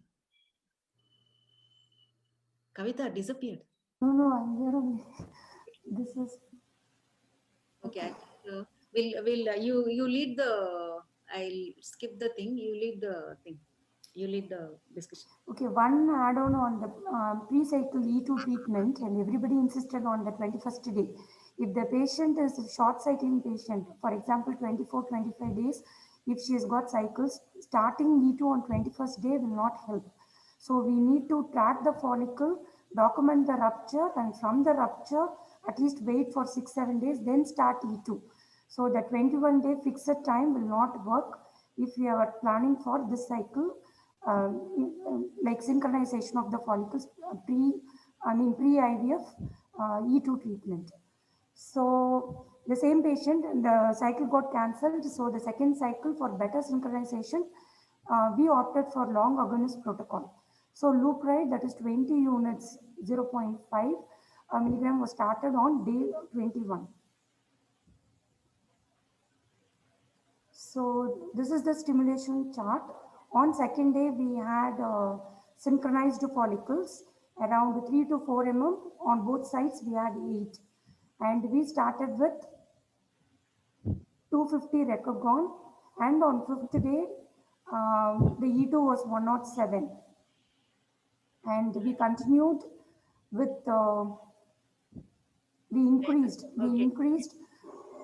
Ma'am, can you just... Again, I'm just trying to point out all the mistakes that can be done. Here, LH was not added in the day 2. Madam, you can comment on this chart. What all mistakes we have done? Any of the madams? Yeah, day 2, you didn't start day 2. Okay, you could have started day 2. That's better. Yeah. And why again recombinant FSH? I think your Salem patients are very rich, I believe. So I just wanted to bring out the mistakes done by me. So I didn't give LH on day 2. And when I was not happy on day 5, instead of adding LH, I've increased recombinant FSH. I thought both of you will fire me. And because the chart is not seen properly, you know, Oh, it's not seen properly. The pictures of the doctors is coming on that. Yeah, middle, the doctors are coming. Okay, if you can push the doctor pictures, ma'am, on your screen. No, we can't push. We can't push, but we can see. Now, 250 and 300 means 30 minutes, 325 minutes, 250. We can know that. Okay, no problem. Okay. So, and then a bit later on, I have added, this happens, no, ma'am? Or only I do this kind of stimulation? But, I don't do this kind of stimulation at all for these people, right? Only First of all, if you want really, even 150 FSH, 150 HMG also will do better. Yeah. So or 75 plus 225 HMG is better. Rather than starting purely of recombinant FSH and finally later 2-3 stages. No, if you add more LH, that's 150 IU Managan you have added at the end. That will produce more number of cohorts. Small cohorts when you aspirate, the new developments will come rather than improving your further follicles, right? I mean, nobody is perfect. So, sir, we have also done just like you. We might do R3, M1, then it may become R2, M2. Sometimes it may all go to Menagon 300. And when the pregnancy happened, we pat our back and say, oh, yes, I did very well. So what you've done is perfect. And if it did not work out, the next time you're going to add the LH early in the cycle. Yes. This is how all of us learned and went ahead. Yeah. We are what a sort of troubleshooting we are in the initial days. Yeah, because somebody tells here that I'm going for Menagon 300 on day 8, nobody is wrong. Or whether you'll go for R2 Menagon 3, that also is perfect. So participants, so there is no perfect thing, but you have to follow some basic rules. Yeah. So better to go for, everybody feels that it is better to start LH or only HMG on day 2. And when you want to increase your stimulation, add LH instead of increasing the recombinant FSH. So that those two everybody agrees on, right? Yeah, and more often we're going for recombinant because of the less amount of batch-to-batch variation in the medication. Yes, ma'am. Nowadays, some companies you're not very sure about the batch-to-batch variation. That's one reason you stick on to recombinant from good companies. And now the recent this COVID time, are you getting equal good response of AM to oocytes like how we used to in January, February? Some changes are there. Did you notice that in oocyte qualities? Now, yes, I have noticed. I wanted to ask everybody. Yeah. I don't know because they have not manufactured this COVID time. I don't know. Compared to January, February, March, what we had this year, end of December and January, like last 3 months, we started doing after September, October, and all. Yeah, we also required a lot of gonal. Yes. Madam? We also needed a lot of gonal after the COVID situation. Especially HCG, we are very unhappy. Madam, and culture medium, we are unhappy because later we realized this culture medium from Bombay used to come to Chennai, and maybe it's there for a day, then repacked and sent to various cities. So when we changed the company, I went to another company where the culture medium was directly coming to Coimbatore. The results have improved.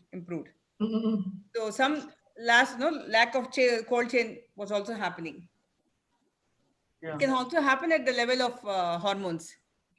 Yeah, hormones, media, everything. No, this COVID time really not So good. I think we'll go ahead with on the main track now. Yeah. Yes.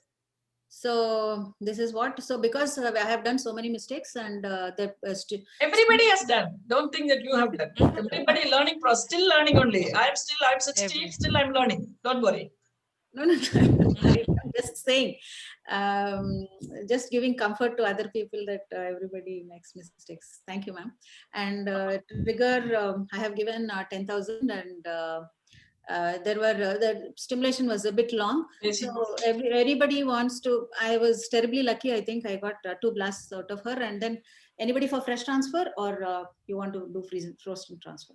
Frozen embryo transfer. Equally good, equally good. You can go fresh as well as, because these are follicles numbers of less. I don't think you are a hyperstimulated ovary or something.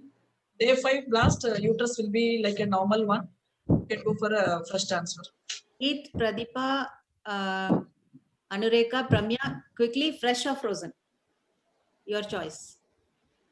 Frozen transfer would be like better off in this case because you've got a good blast of AA grade and BB grade. And second thing is the number of days of stimulation has gone a bit longer. Almost, I think on a 14th day, you have triggered the patient. So in such cases, probably there can be an endometrial asynchrony. So since the quality of the blast is also considerably great, I think you can go ahead for a frozen embryo transfer. Her estradiol also is 2,400, so definitely it can cause asynchrony, high levels of estradiol. I would also like to go for a frozen embryo transfer. But suppose if the grading of the embryo would have been poor, then I would have considered to give a chance for fresh embryo transfer.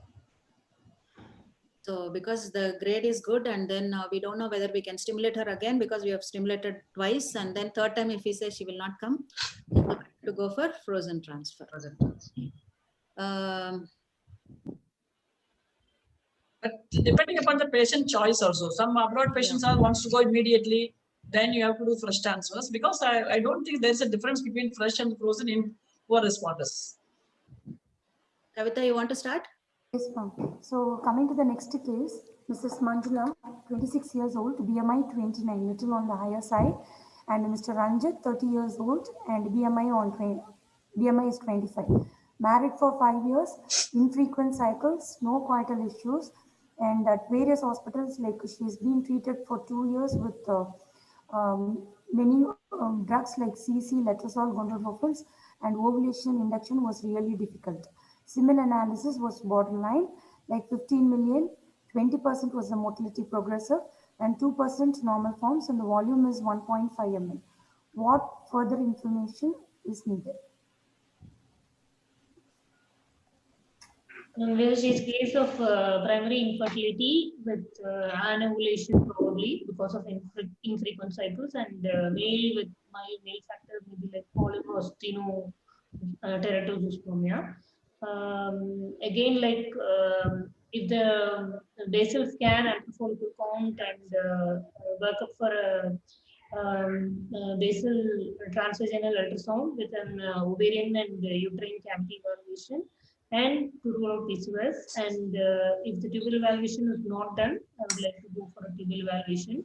And hormonal profile, I would like to have a TSH and blood sugar, and also with a lipid profile and fasting insulin. I will plan for a further treatment.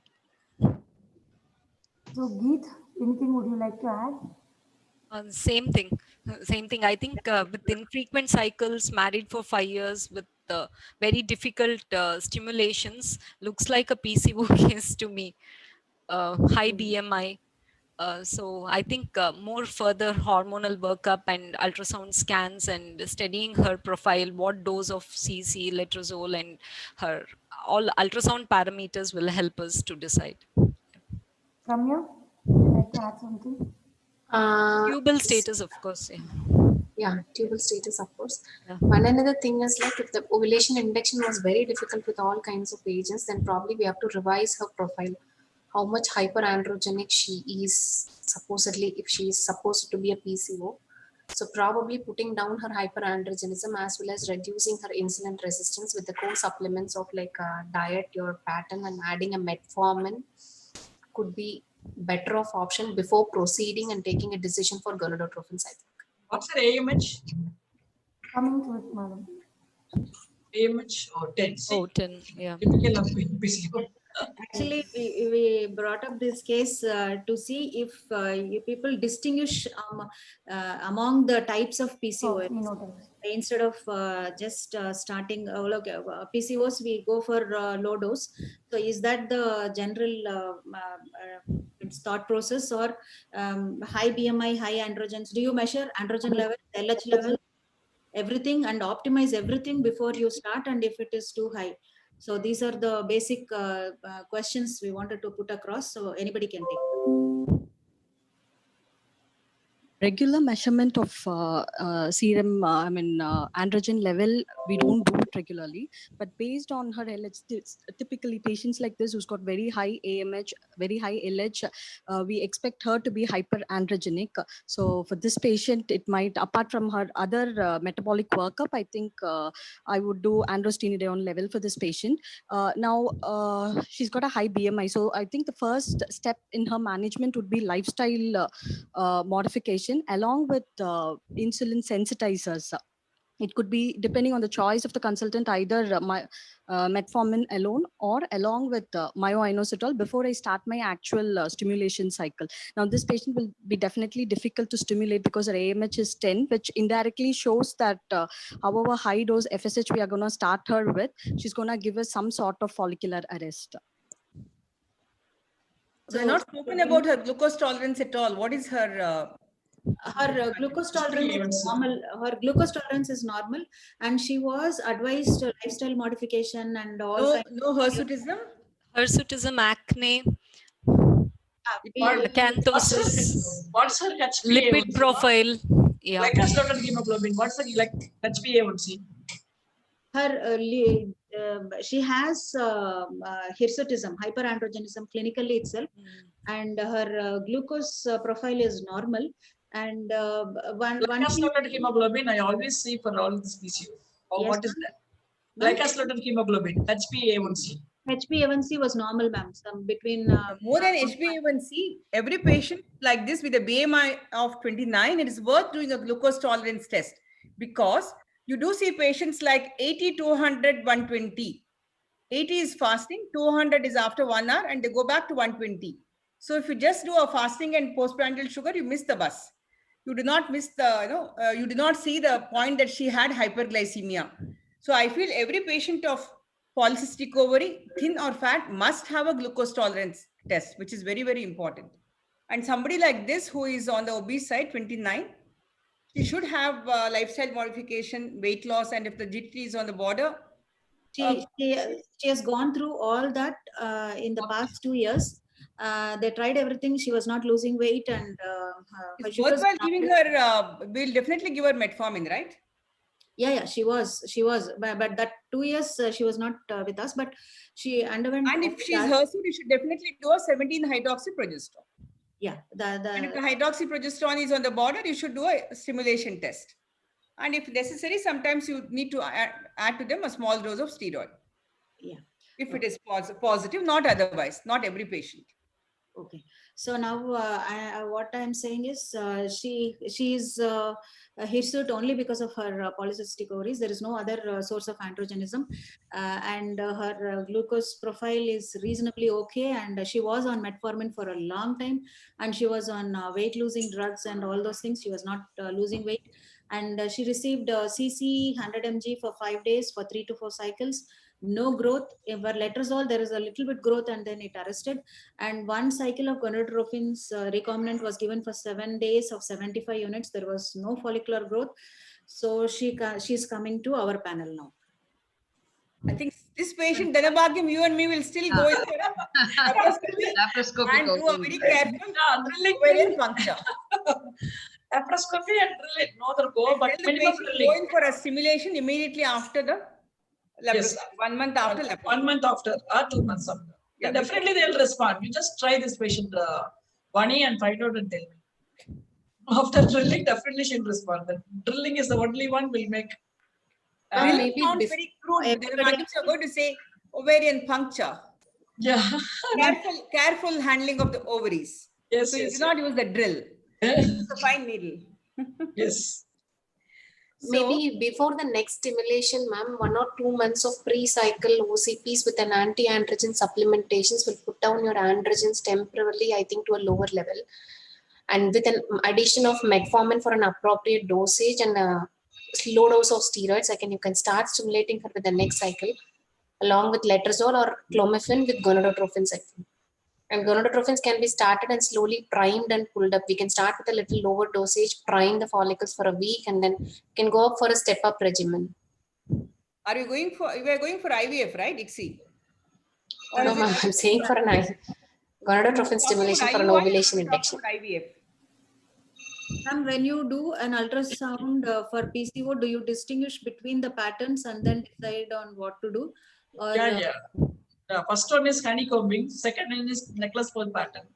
Third one is all lot of matrix. The bottom two respond very well. Badly.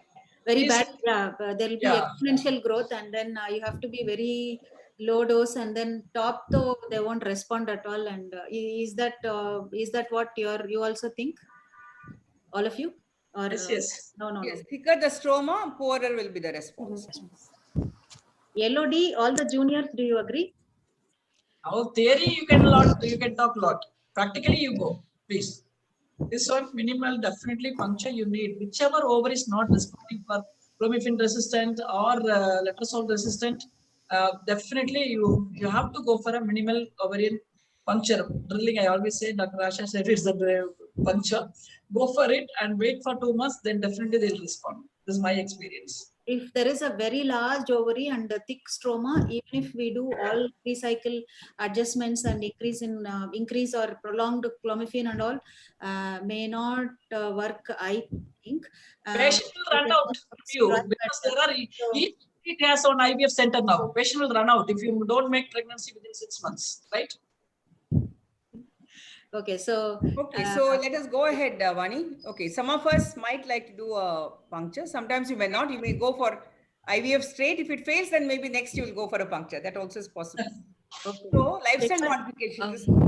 Dr. Vani, how about starting with LH, starting with HMG for such kind of stimulations? Does anybody has any experience regarding that? Starting with LH. HMG from the beginning doesn't give good response, but when you don't get response with FSH alone, maybe adding LH sometimes brings about a good response in these type of patients. Okay. And whenever we start with FSH, we are focusing more towards the folliculogenesis. Whenever you find the steroidogenesis part, serum E2 is suboptimal, definitely that subset of patient will be highly benefited with HMG addition, I feel. So first of all, I want to know here, what has the panel decided? Are you going for IUI or IVF?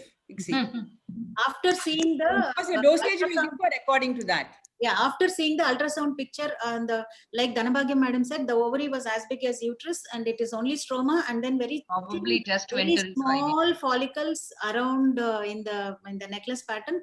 So now you want to go for all optimizations and still go for IUI or want to go for IVF, drilling and IVF or straight away IVF. And she's more than 5 years, no? Yeah, more than 5 years. Then what else you wait for? But when you do a laparoscopic puncture, you can definitely give her one chance of IUI. Yeah, 2 cycles, not because more than the egg quality may improve very much. And there was a male factor as well. Male factor. Yes. Male factor was also not too great. Yeah, 2% normal morphology. She has a motility is 20%. Astheno and teratose. So. Okay. So do you use any nomograms for PCOS or what will you decide as the dose for this lady? Okay, we have decided that we will go for IVF because she has tried enough. So what will be the dose? Starting dose? FSH or okay, FSH, but what is the starting dose? Everybody, Revati? My starting dose would be 75 international unit if her BMI is less than 30, ma'am. Then for at least 7 days, I do not step up. And based on the follicular size, if it doesn't reach 10 millimeter, then gradually I step up. Because for those women with high AMH, I usually go for this chronic low dose protocol. Geet? Yeah, same thing, 75. But depending upon the pattern of PCOS, nowadays I have started believing that LH is giving a little bit more benefit if you have high AMH. I really don't understand, even though the LH is very high, sometimes when you add on with LH, I feel you get a better quality of oocytes, and they don't hyper respond. You somehow the small follicles, they go in for atresia, and you get a better cohort and better quality oocytes. That is what I'm noticing. I started they may hyper respond, but as you said, maybe probably the yield of oocytes is little better.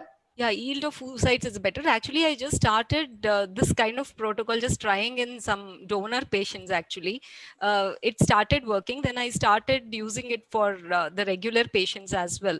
So I feel LH. In case if the AMH is on the higher side, and if they are looking very bad and huge PCOs, and if they are looking really bad and they may really explode, those kind of patients, actually I feel adding LH is probably giving a preventing hyperstimulation, I should say, rather. We don't add LH from the beginning, so probably from the later part. Yeah. So Because earlier I used to start only in the later part when it was not giving much response, but later on I started feeling that the stimulation is getting prolonged too much, and you'll end up using more gonadotrophins and other things. So I just started using LH little earlier, that is from the day 1 of the cycle. I don't know, I've done a couple, maybe around 25-30 cases now, only PCOs adding LH from the beginning. I feel surprisingly it is giving good. Some patients who had very bad quality oocytes and very bad quality oocytes in the previous cycles with recombinant and LH started producing very good quality oocytes. I should say they gave some 14-15 M2s. And even with such bad PCOs also, I had around 18, less than 20 oocytes actually at the end of the cycle. And those people had better cytoplasmic maturation. The quality was really better actually. It happened in many cases actually. So I have started believing that, when you have a high AMH level, and maybe it works, I don't know, we need an RCTs, as Dr. Asha Rao told, that it's just some findings. Probably we'll have to start some pilot studies and find out amongst ourselves. So but having Vani, having this high BMI, won't you start 100 or 150? Because I always more be less 30 BMI, 29 BMI. Otherwise they won't respond. We plan the starting dose based on the AMH as well as BMI and BMI.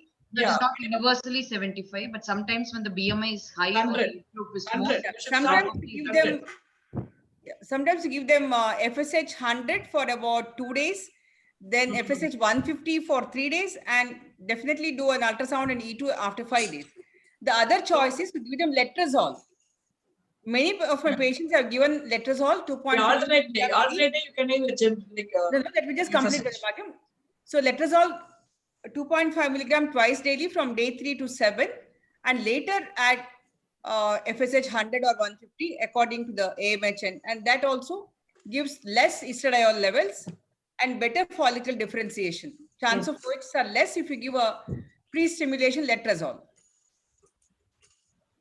In patients with the LH 15 and AMH 10, you can give letrozole for 5 days and follow it up with FSH stimulation. Okay, so Pramya and Anureka, high BMI, bad looking PCO, and high AMH, starting dose 75 or high, or add LH in one sentence. So that we'll go on for the next. Ma'am, a little high dose of FSH because already you have stimulated for an IUI with 75 international units. So there you said after 7 days of stimulation, there was no response. So probably BMI is 29 considering this thing. I would start even with 150 as a starting dose. That's something I want, 150. So Anurekha, you will also you are right. higher dose. Thank you. Anurekha? Ma'am, even I'll start with the 75 units of HMG and then I'll go for a step up.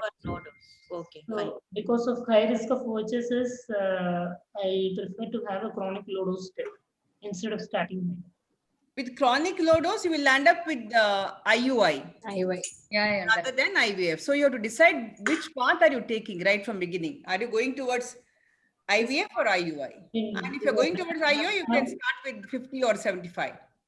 IUI will be preferable for at least 1 or 2 cycles and then for an IVF. Yeah, that's why your decision, which path have you taken? If it's IUI, yes, we agree with. For So IUI, then you give her a letrozole and then add FSH. Letrozole plus Less. HMG will be the better one. Yeah, so if it is IUI, you give L10 plus FSH. Yeah. L10 scan on day 11 bar 12, then add FSH, then you get 1 or 2 follicles. Do not add FSH immediately on 7th day. Do the first scan and then add FSH, you can go in for IUI, which will be 1 to 2 follicles.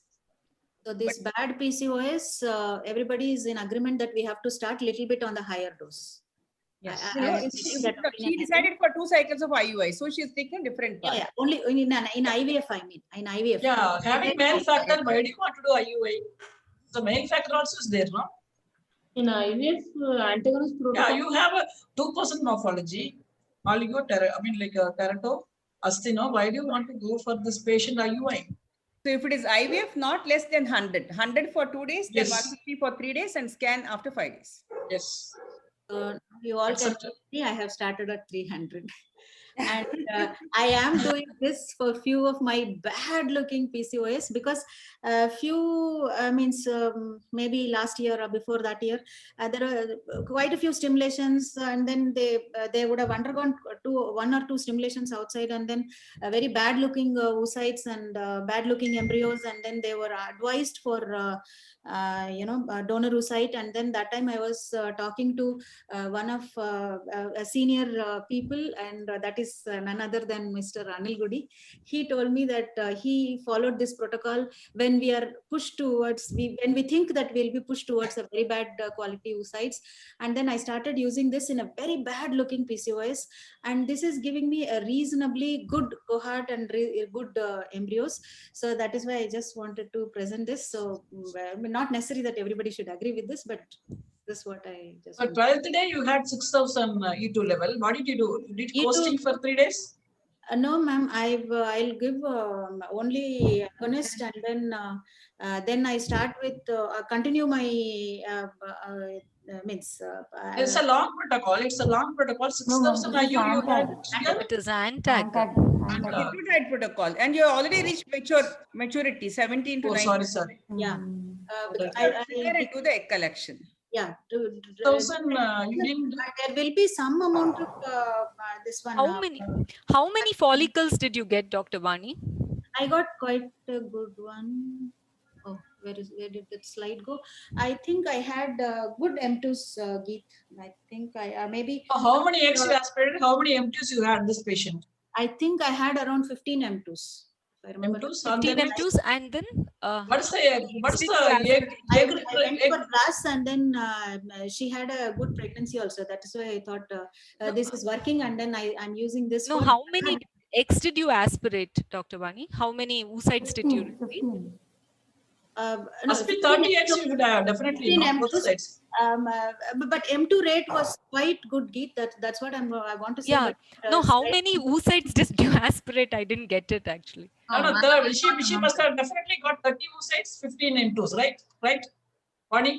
Because both the sides you have a lot of eggs. Yeah, when you get 6,000 E2, definitely you will puncture maybe about 25 follicles. Out of it, 15 will be M2. That's not bad at all. Yes. But the teaching that the message that we want to give is for a patient with 10 AMH and 15 LH, always start with 150 and not more. Maybe that cycle you're not successful. Second cycle, maybe you take up for high dose stimulation. Actually, Dr. Vani, I had a similar picture today. I did 2 aspirations today morning. I also started with 300. I don't know, it's so coincidental actually. Both of them were PCOs actually. One patient was very bad PCO and another patient was a mild PCO. I also started one patient with 225 menopure and another patient with 300. I got around 22 follicles in one patient and around 19 follicles in the second patient. Eggs are looking actually good. That is what I was telling. Starting with higher dose, probably in bad PCOs, makes some difference. They reduce the number of stimulation days. So what's I the think, aspirated egg numbers? What's the aspirated egg numbers and M2 ratio? I want that. When you get more number of oocytes, that amount of mostly 75 to 90% of M2 you are getting, that's a good stimulation. Yeah. So what's the sort you got it? PCO we may not get, no ma'am. This lady, if we had started on lower dose, we wouldn't have got anything, no ma'am. I mean, I'm just presuming. Probably we would have got. No. After the trigger, most of them get it. We do get. We are here to pass. Doctor, then messages. The messages in high responder not to start with very high dosage. Yes. Even after the GNR, Nalini Mahajan published a paper in the Human Reproductive Sciences. Even after GNRS trigger, the patient went in for very bad OHSs, anuria, fluid formation. They had to give albumin and ventilate the patient. Yes. Not worth putting the patient into risk. The very first cycle, it's wiser not to go in for 300. First time we did not get good oocytes, and maybe the second time we go in for a higher dose. Because this is actually. Dr. Vani, have you done this kind of stimulation in the other PCO patients also, or this is the first? How do you think they are going for OHSs? No, I didn't get bad OHSs at all, especially with Manipure when I'm on Manipure. Yeah. I don't know whether there is anything to it, but what I do is I continue my antagonist and then I give letrozole also that time to crash their estradiol, and then they will have little bit of this thing. I and something probably like that. for 5 days. I keep them in for 2-3 days. And a mild hyperstimulation rather than moderate or severe. So far, with this kind of stimulation in bad PCOS, ma'am. So I didn't go in, but that very, if you have a lot of good follicles, less trauma, they go in for very bad hyperstimulation. I'm very scared to start even 75 also. I'm very, very scared. But this kind of things, I happily go for higher doses after learning a lot of lessons, and then, right now I'm doing this. But again, for the participants, this is not for everybody. It's only for bad PCOS. Like Asha madam said, first start with this lower dose and then see how she responds, and don't land up in soup. Vani ma'am, I just wanted to add, because you added this HMG, maybe it has caused the mid-follicular atresia of these intermediate follicles, the secondary follicles. Maybe the dominant follicles had alone progressed, and the intermediate follicle atresia or arrest maybe would have lowered the risk of OHSS in your previous bad cases as well. I'm not sure. Maybe Asha ma'am can comment on it. What I mentioned in my slide, like the LH had a beneficial effect in reducing hyperstimulation. So that was a study published way back in If 2008. we have started the high As dose, Madam said, the volume is considerably more. I think we can accept because as Geet said, she has just started. Probably the volume should be more to bring into effect these protocols. Yeah, actually, this thing, but very surprisingly, even I have started this higher dose for almost 10, I don't have a count, but more than 10 to 15 patients. None of them went in for severe OHSs. Everybody had mild symptoms for about 4-5 days. That probably 2 days I was little scared, but after that I sent them home, and they are all fine actually. Nobody is coming. Only when we are starting with recombinant, we are having a slight problem. But if we are starting with HMG, I don't know, I have not encountered any severe case or even moderate to severe case. But like hospitalization. Yeah. But what in this patient did you give Lupride and antagonist till 9 days? I mean, like 3 to 4 days at least, because 6,000 E2 she had. She never had any problem. I have continued antagonist for a week. I monitored her. This protocol I've been doing for almost a year, ma'am. Whenever my E2 is very high, So I keep them in the hospital and give them continue with the antagonist and letrozole, and I even give cabergoline and all those things, and then I monitor their. They will have some ascites, they will have some discomfort, but in a week. சப்தம் இருக்கா நான் சாப்பிட்டாதான் அவள் சாப்பிடுவா நீங்க வாங்குங்க பரவாயில்ல ஒரு 1/2 மணி நேரம் சாப்பிட்டுட்டு But Suma is calling people for lunch. Yes, ma'am. That's all. Yeah, because so far I never had a hyperstimulation. Just 2 to 3 days back, we had about 6,000 and 2 days costing, and she has dropped down to 5,000. And I give one. This is a long protocol. I gave one this one antagonist, and she reduced to 3,500. So I give to 5,000 trigger. And after the 8th, 9th day, she came severe dyspnea with the respiratory discomfort with a lot of ascites. I have to admit in GKNM and aspirated about 2 liters of fluid from each lung, 1.5 liters. Then only she's comfortable. Now, after aluminum, she settled. That's what, no? Even 9th day, 8th day, they can have that this. SCG trigger or GNH trigger, Dhanabhagyam? There's orbital only. It was a long protocol. It was a long orbital. Long-term protocol. Okay. Orbital. But just she has less than 3,000 she had actually after 2 days of posting. And third day I gave one antagon, then it was really less than 3,000. But 9th day she came from the house with the dyspnea, everything, and I found just about ultrasound in the lung region. Abdomen is so soft and there's no fluid in the pelvis. Both the lungs full of fluid, and immediately she was about to collapse. I immediately shifted to GKNM and they aspirated both the lungs, 0.5 liters, just 2 days back. So we don't know the PCOS. Even the dose was a little less only. I started just 150. Right. That's what. No, the PCOS patients are always nightmares. Yeah, till 9 days. Till 9 days. Early overtures or late overtures are always. I mean, nowadays we don't do first transfers either. Very few abroad patients, they want to go fast like that. Now there's no flights also. So better freeze I'll do next cycle. But early overtures still 9th day or 10th day it's coming. I'm telling you. I agree with you, Dhanabhagyam. One of my patients, I would say about 8 years back, she had only 11 oocytes. It was a male factor. We transferred one morula, in fact, because of some reason. Yeah, we didn't wait for blastocysts because maybe that time we had a batch IVF and the embryologist was leaving. So transferred one morula and another 8 embryos were vitrified. And this lady, after 3 days, she started getting pain abdomen. There was small amount of hemorrhagic fluid. And we saw next day, all the hemorrhagic fluid was in the lungs. Yeah, we aspirated blood from the water lungs. That's 5 years back. Hemoglobin dropped to 4 grams and we had to aspirate her chest, and then she recovered. So once this is like this OHS is always a nightmare, still nightmare. So whatever. Once you see patients like this, you would not like to push somebody else's daughter into that trap. You know, to treat everybody like your daughter. I think their long protocol and HCG were the problems, I think, ma'am. Yeah, that's why I said Nalini Mahajan published a case with recombinant stimulation and with JNRH trigger, there was OHSS in one of her patients. Yeah, even agonist trigger also. This is available in the Journal of Human Reproductive Sciences of ISAR. Maybe 4 years back, one can trace. Yeah. Nalini told that. Yeah, the more you see, then you become, you get a halo. You become, and the more you experience to trigger also. For example, I did lots of chocolate cyst aspirations all my life for almost 20 years. Until one day I got an ovarian abscess, and after that I stopped. Yeah, we also had ovarian abscess after aspiration. At any conference, I will say, no, I do not agree when you had no complications at all, until you get one complication. That means they must be doing less number of cases, people who would never have complications, right? Yeah, okay, fine. So you want to go for third case or you're done?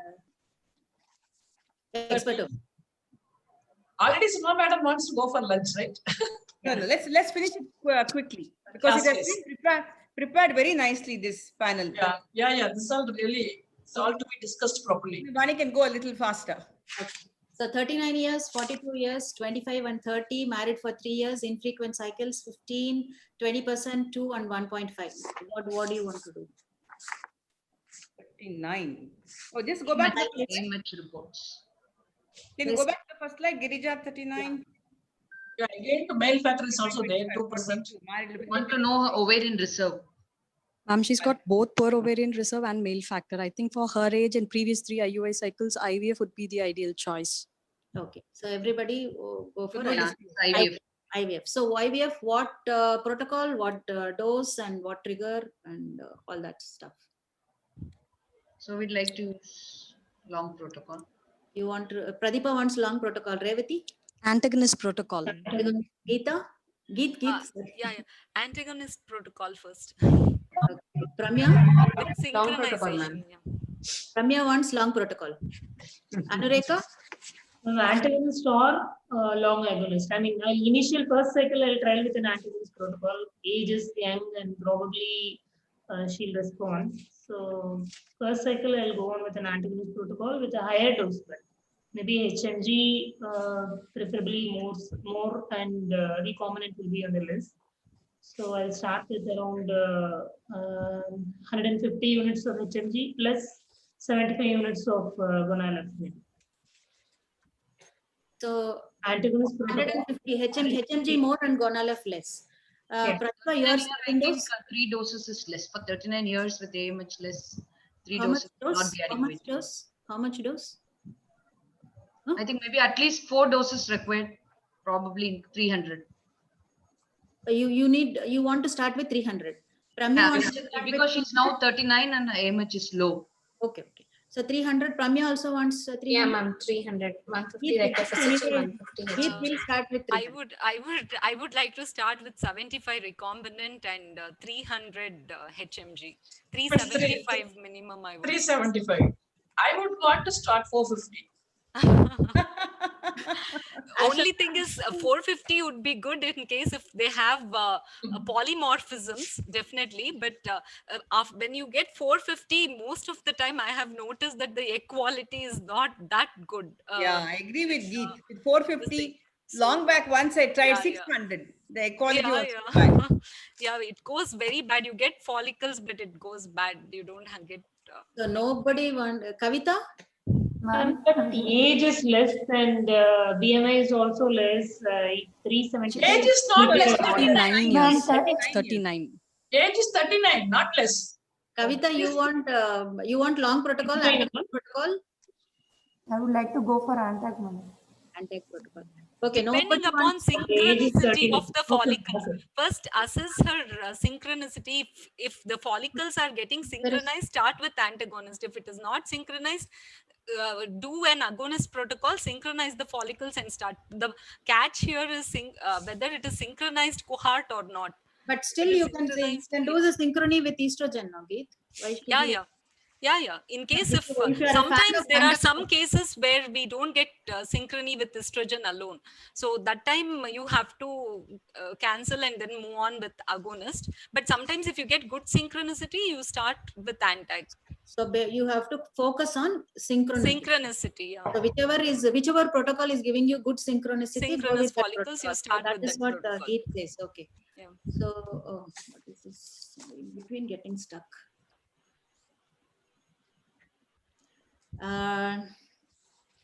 Okay, so I was doing only HMG last year and all that, but this year the quality is becoming very, very bad. So I'm trying to do a recombinant in the initial phase and then giving less of HMG because of the quality. Otherwise, even I don't mind doing only HMG in the beginning.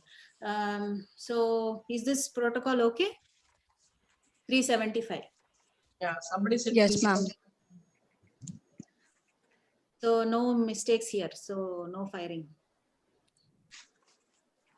4M2 and actually I have I wanted to do dual stimulation for this lady.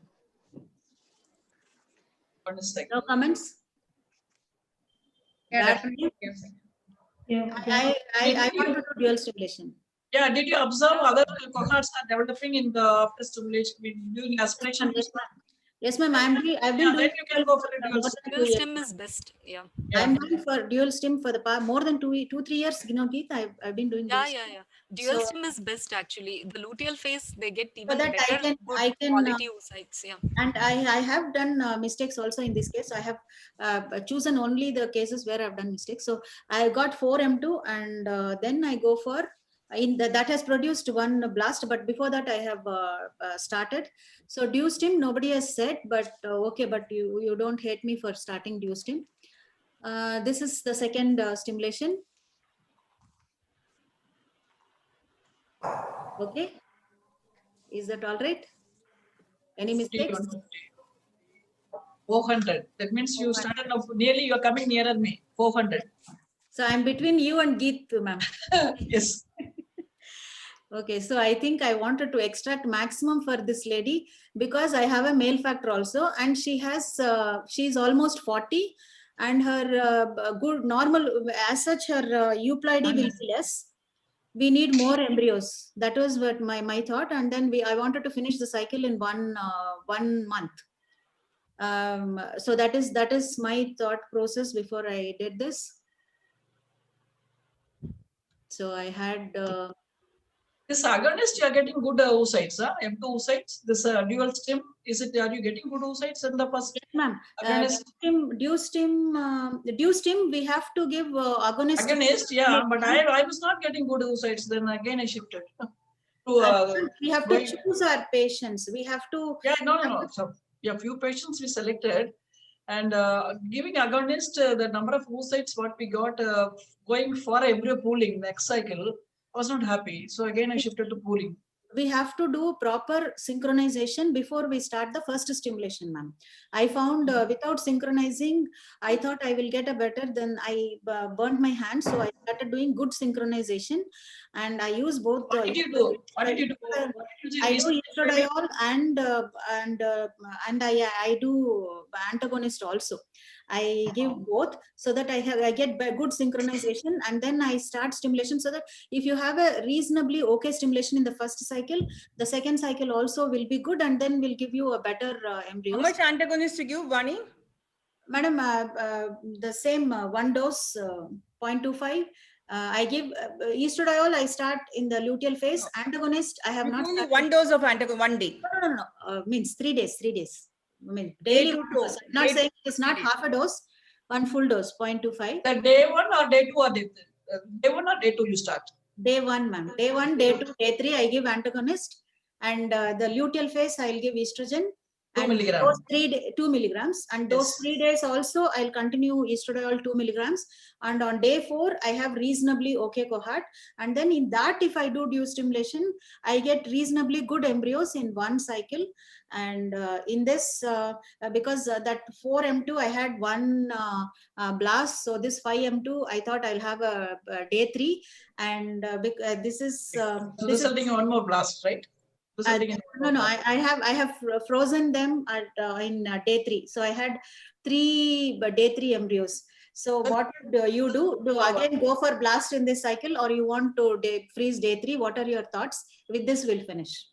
Everybody's thoughts. Already you have 1 blast. Now this day 3 will give another 1 or 2 blasts. Enough for your embryo transfer 2 blasts. I'm deciding to freeze on day 3. Is that okay? Or you will be going for blast again? No, day 3 you freeze and thought, and they grow out of day 5, no? That's best. Okay. Revati?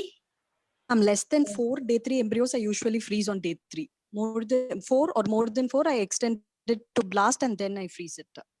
Now that I have 3 day 3s and 1 blast, should I go for sequential transfer in this, or transfer day 3s in 1 cycle, and if she doesn't, then go for blast transfer in 1 cycle? Yes, ma'am. I feel it's transfer day 3 in 1 cycle, and then if she doesn't conceive, maybe good endometrial preparation, we'll go for single blast transfer.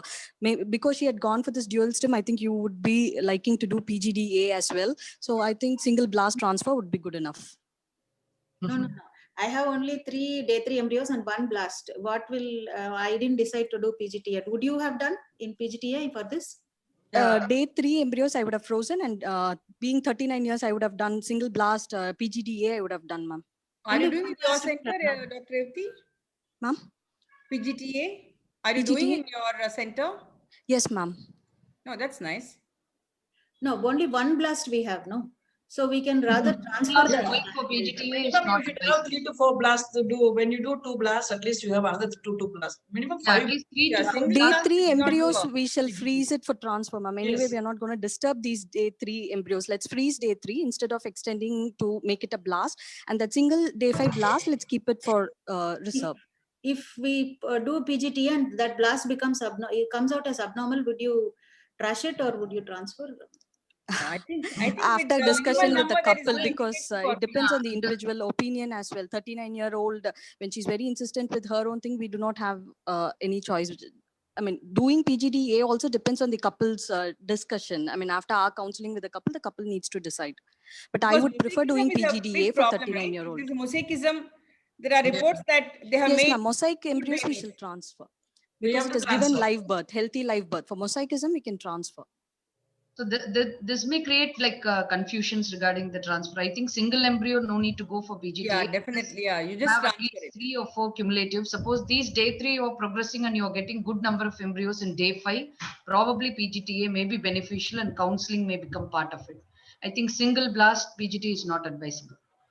Yeah, I because also you agree. won't have embryos. Again, if you take a biopsy, you won't have embryos, other embryos to transfer at least.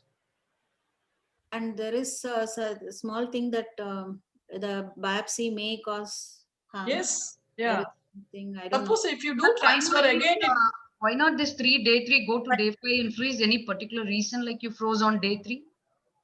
Yeah, that's what I'm saying. I was scared that I might not get a blast, and I thought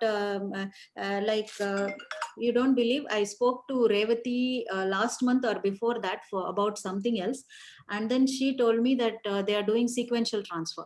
So what's the grading? What's the grading? You have grade 1 or grade 2, grade 3. What's these the grading? 3 are excellent, ma'am. These 3 are excellent. Then why So, you should get 2 blasts? Why do you go proceed and that's what I'm saying. Yeah. That's what I'm saying. That is why I wanted you people to. Yeah, 8 cell day 3 grade 1. We Definitely would will prefer give. to go to day 5, take to blast and then freeze so that even counseling patient may be better.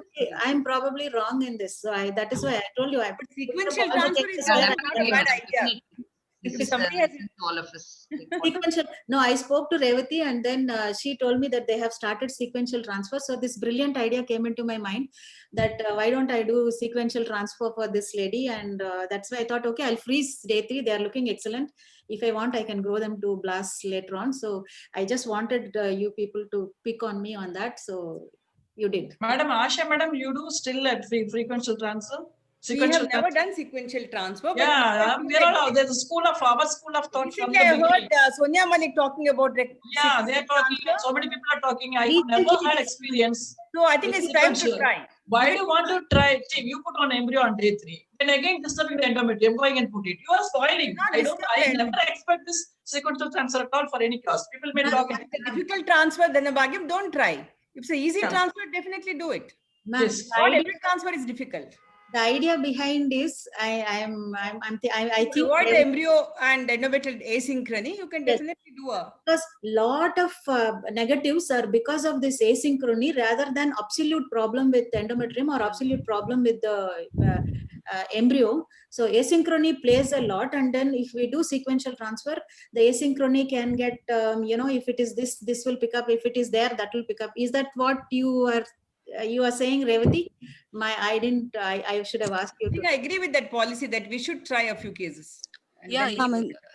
Typically, Vani ma'am had this case like highly selective and less receptive endometrium. I think in those cases, this works good, sequential transfer, because for few people, the window of implantation is little advanced, or for few people, it gets a little postponed despite getting a good ERA result. So for those cases with highly selective and less receptive endometrium, sequential transfer might be of benefit. But for this particular patient, I might freeze day 3 embryos. I may not extend it to day 5, or I may not plan sequential transfer for this particular patient. You will go for day 3. Ramya and Anu? Regarding sequential transfer, again, as Madam said, like See, once you're very clear with your day 3 embryos, we have ruled out even after an ERA getting a good result. I don't know whether ERA, first of all, we are going to do in this patient. I don't think so. We are not going to do an ERA. So it's okay. You can make 2 cycles instead of doing a sequential transfer. In the next cycle, you put a blast very neatly so that she can get implanted, and you do a day 3 transfer. You have got day 3 embryos, good quality, and she is 39. Even if there is some aneuploidy within the embryos, I think one of them should get selected by nature and get implanted.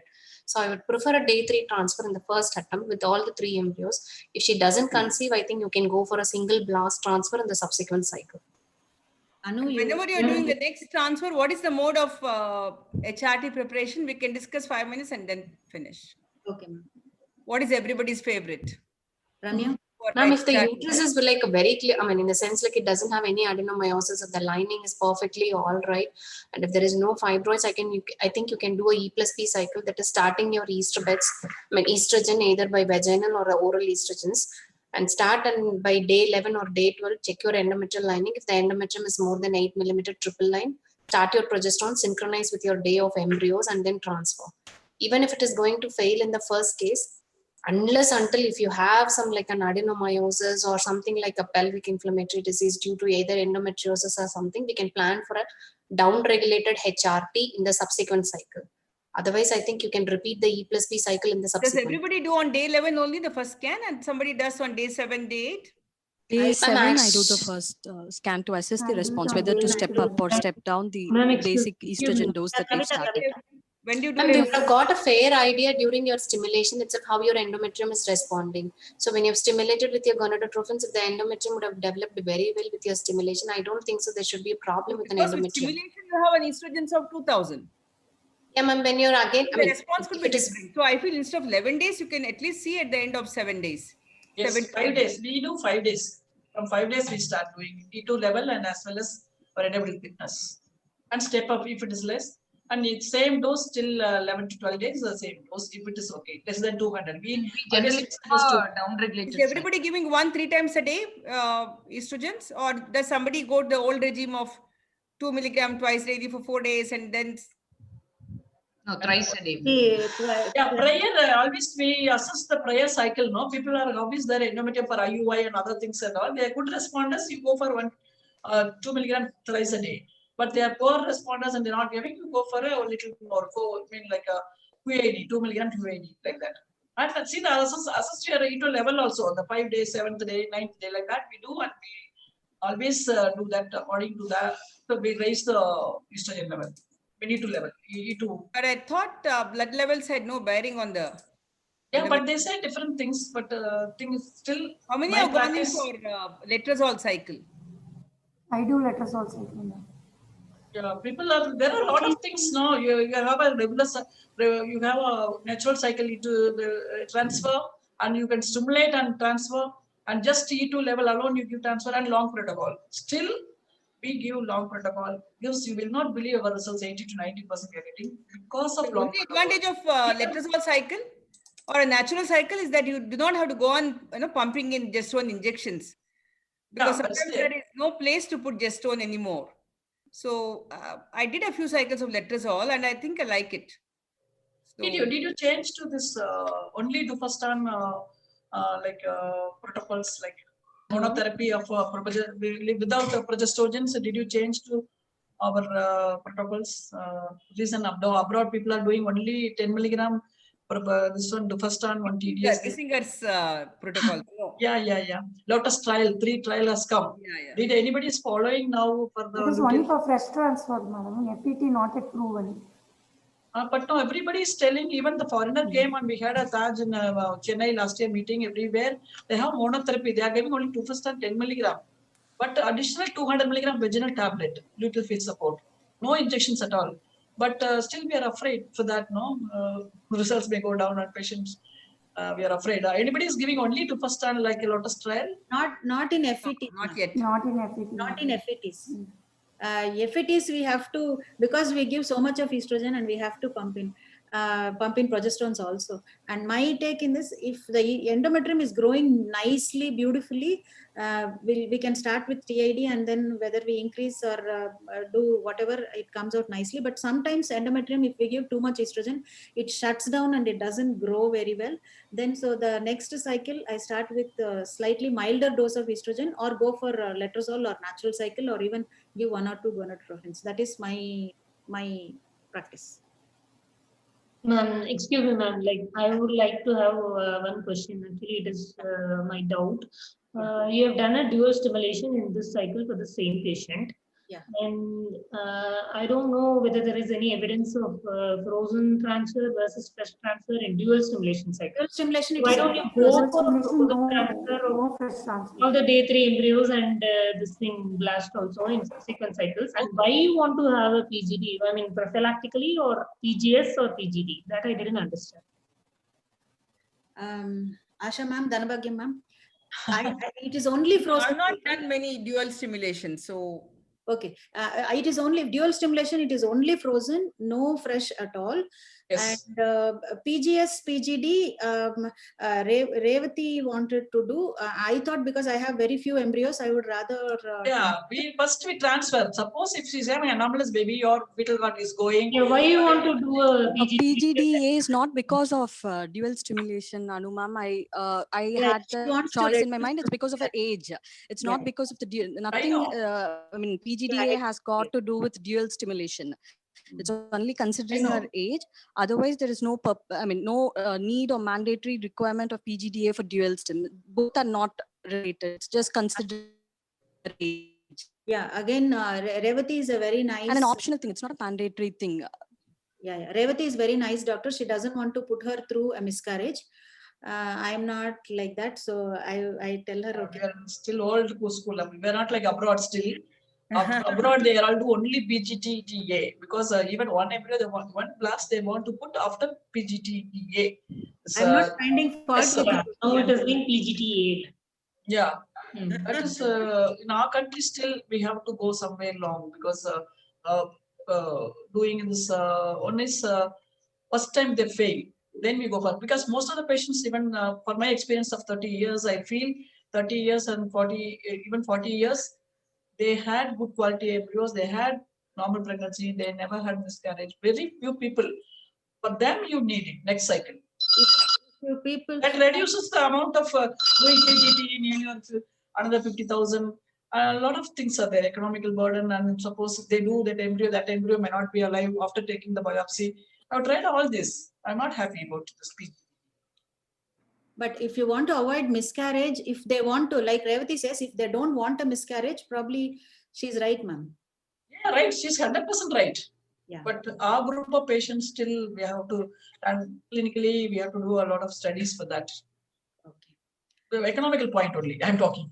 Everyone they cannot afford nearly 50,000 minimum 50,000 to 1 lakh. Then you have to get all centers. You have to get a license for that, the genomics and all these things, and a lot of practical problems. Okay. Shall we wind up? I can add a twist in this, but I think it is too long. It is gone. I think everybody will beat me blue and black. So shall we wind up? Yeah, I think so. We had a very nice cases, wonderful discussion, Vani. Yeah. And Kavita, we congratulate you and the panelists. Thank you very much for being such a sport, ma'am, all of you. Yeah. Thank you. Vani, when I saw you in Vinayaga Medical Mission as an obstetrician, gynecologist, active lady, and now totally, I can't believe my eyes. Infertility, doing a lot of things, and really I appreciate. I'm doing a lot of mistakes, ma'am.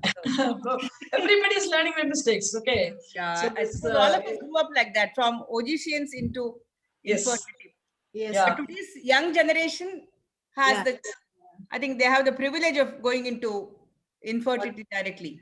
Yes, directly. We all, how much Asha and myself, we all struggled those days to start an IVF, to have milk water, lot of problems we had initially when started. Now everything is available, so ready-made, and everybody is doing. And I appreciate all the people, youngsters are getting into this scenario of infertility. Infertility means it's people never do. In government hospitals, we have only one clinic, 2 hours clinic, weekly 2 days.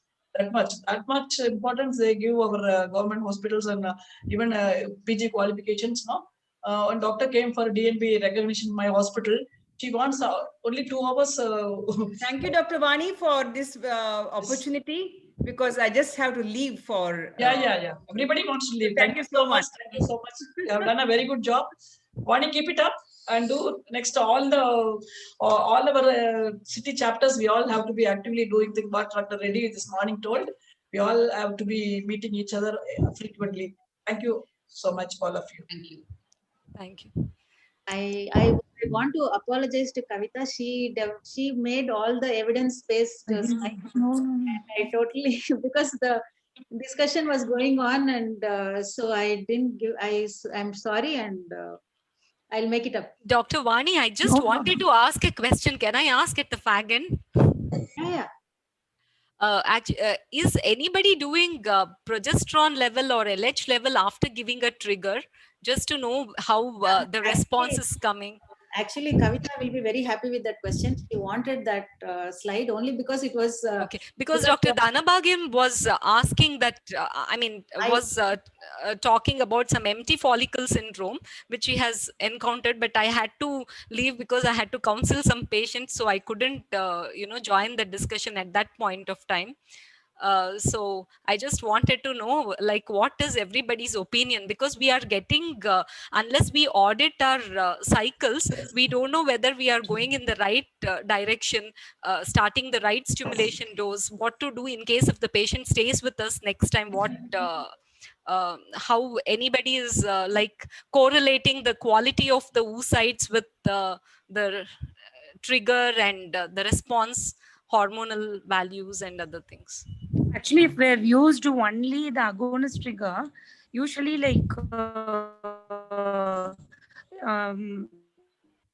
we monitor the post agonist trigger after 12 hours LH, right? But there will be bioavailability fluctuations on LH side.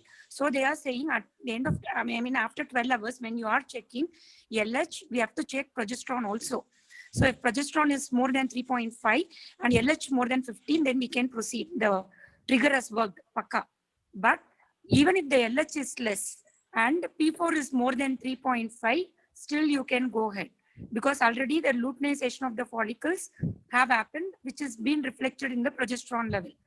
If the LH is less, if the LH is more and that is crossed to 15 and P4 is less than 3.5, it's better to give HCG and then do the pickup later. That is what the recent evidence says. Go with progesterone also, not only LH values.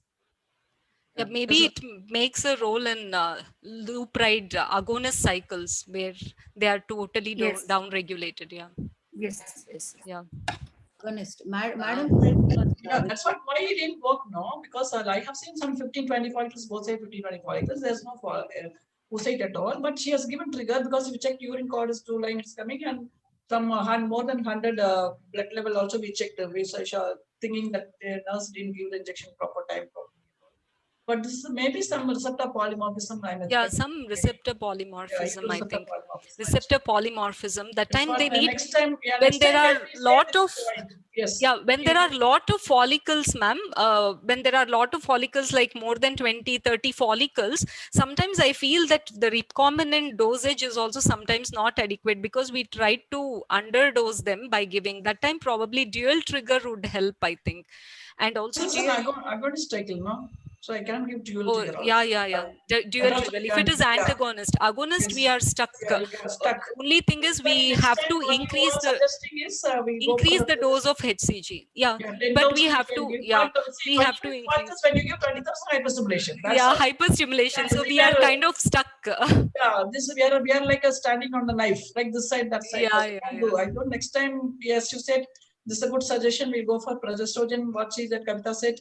Progesterone and as well as the LH values, then we can think of it. Yeah.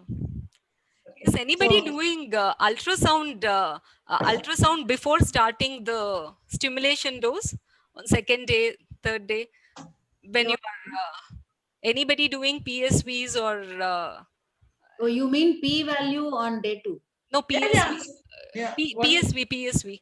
Oh, that Peak one. systolic Systolic velocity. velocity. Yeah. Doppler. Stromal velocities. Yeah. Something. Doppler. Anybody following that, or Whenever everybody's too busy to calculate? Yeah, whenever I listen to Sonal Panchal madam, I will do for the next 2 days. For next 2 days. Yeah. That is what happens. After we have to run and rush and finish our Yeah. Probably the ultrasound Dopplers will work only if there is some sonologist doing scan for us. Whatever it is now, you are getting good quality usage and you are getting good number of views. And unnecessarily, the only individually again cases which are you are not getting proper things, then individualize the case and do for that sort of cases only in all this Doppler studies. Otherwise, no need. Why? Okay, so thank you so much, Vani. Thank you. And I have to thank Geo Labs, Rahim and Mariappan and Murugan for helping us with this. It was nice. There was no hiccups and all, but I was literally... Yeah, being a first conference, I appreciate you. I welcome you, and really, we are all very proud of you. Salem, we are here or no, so I'm so happy about doing all these things. All the best, Vani. Everybody, Kavita, Madhu, Yeah, all of them. Yeah. We are all Erode, Salem, all very close, and we are just one city, like only in our GT chapters. Yeah. I'm so proud of you. Next, I think you initiated me. I have to do next month or next month we have to do. Thank you so much. Dr. Dhanabhagyam, I'm happy that you could make it for this program. You were telling that you were having some pickup. I went there just one pickup on VIP, then it came down, and all okay. Doctors, they were all asking 3 doctors and Chennai. They were spending all of the patients. Thank you so much. Okay. Calling madam, I wouldn't leave her. I know. Thank you so much. Efforts. He makes it very lively. Yeah, always. Vani, myself, when we started, there are we put on camp. There are 2,000 patients. Vani, myself, 6 days, 7 days, we are seeing that all the patients. No, I can't forget those with Vani days. Thank you so much, Vani, and you are academically and you are doing very well. I appreciate you. All the best. Really, where do you find all the time to sit, read, update yourself? I really don't know. People have to learn from you. I just pretend that's my secret. Okay. Actually, the day when I came to meet you, I was actually horrified looking at the OP numbers. But still, you had all the patients to come sit, talk, do everything. It's really nice. You are managing things well. Okay, we will wait here. Thank you, everybody. Kavita, you want to say the final words? And I think Kavita did a great job. Your presentation was very, very nice, and stimulation, everything was really awesome, Kavita. I think. Yeah, lady behind the show. Very, yeah, lady behind the show. Actually, she has to be given a big clap. Yeah, Madhu, Kavita, behind the scenes actually. Anureka, Ramya, Anureka, very everyone good all shared. Revati, very good explanation. Revati. Yeah, though Nirmala didn't come. What happened, Revati? Your grandpa's not well. He fell down, ma'am. He developed intracerebral bleed. Now he's deteriorating after your mother will come. I know she's also very active in our road. Yeah, madam will come. How wish your grandpa should get very soon. Okay. So thank you so much, one and all. So bye, everyone. Thank you, ma'am. Thank you. Thank you, ma'am.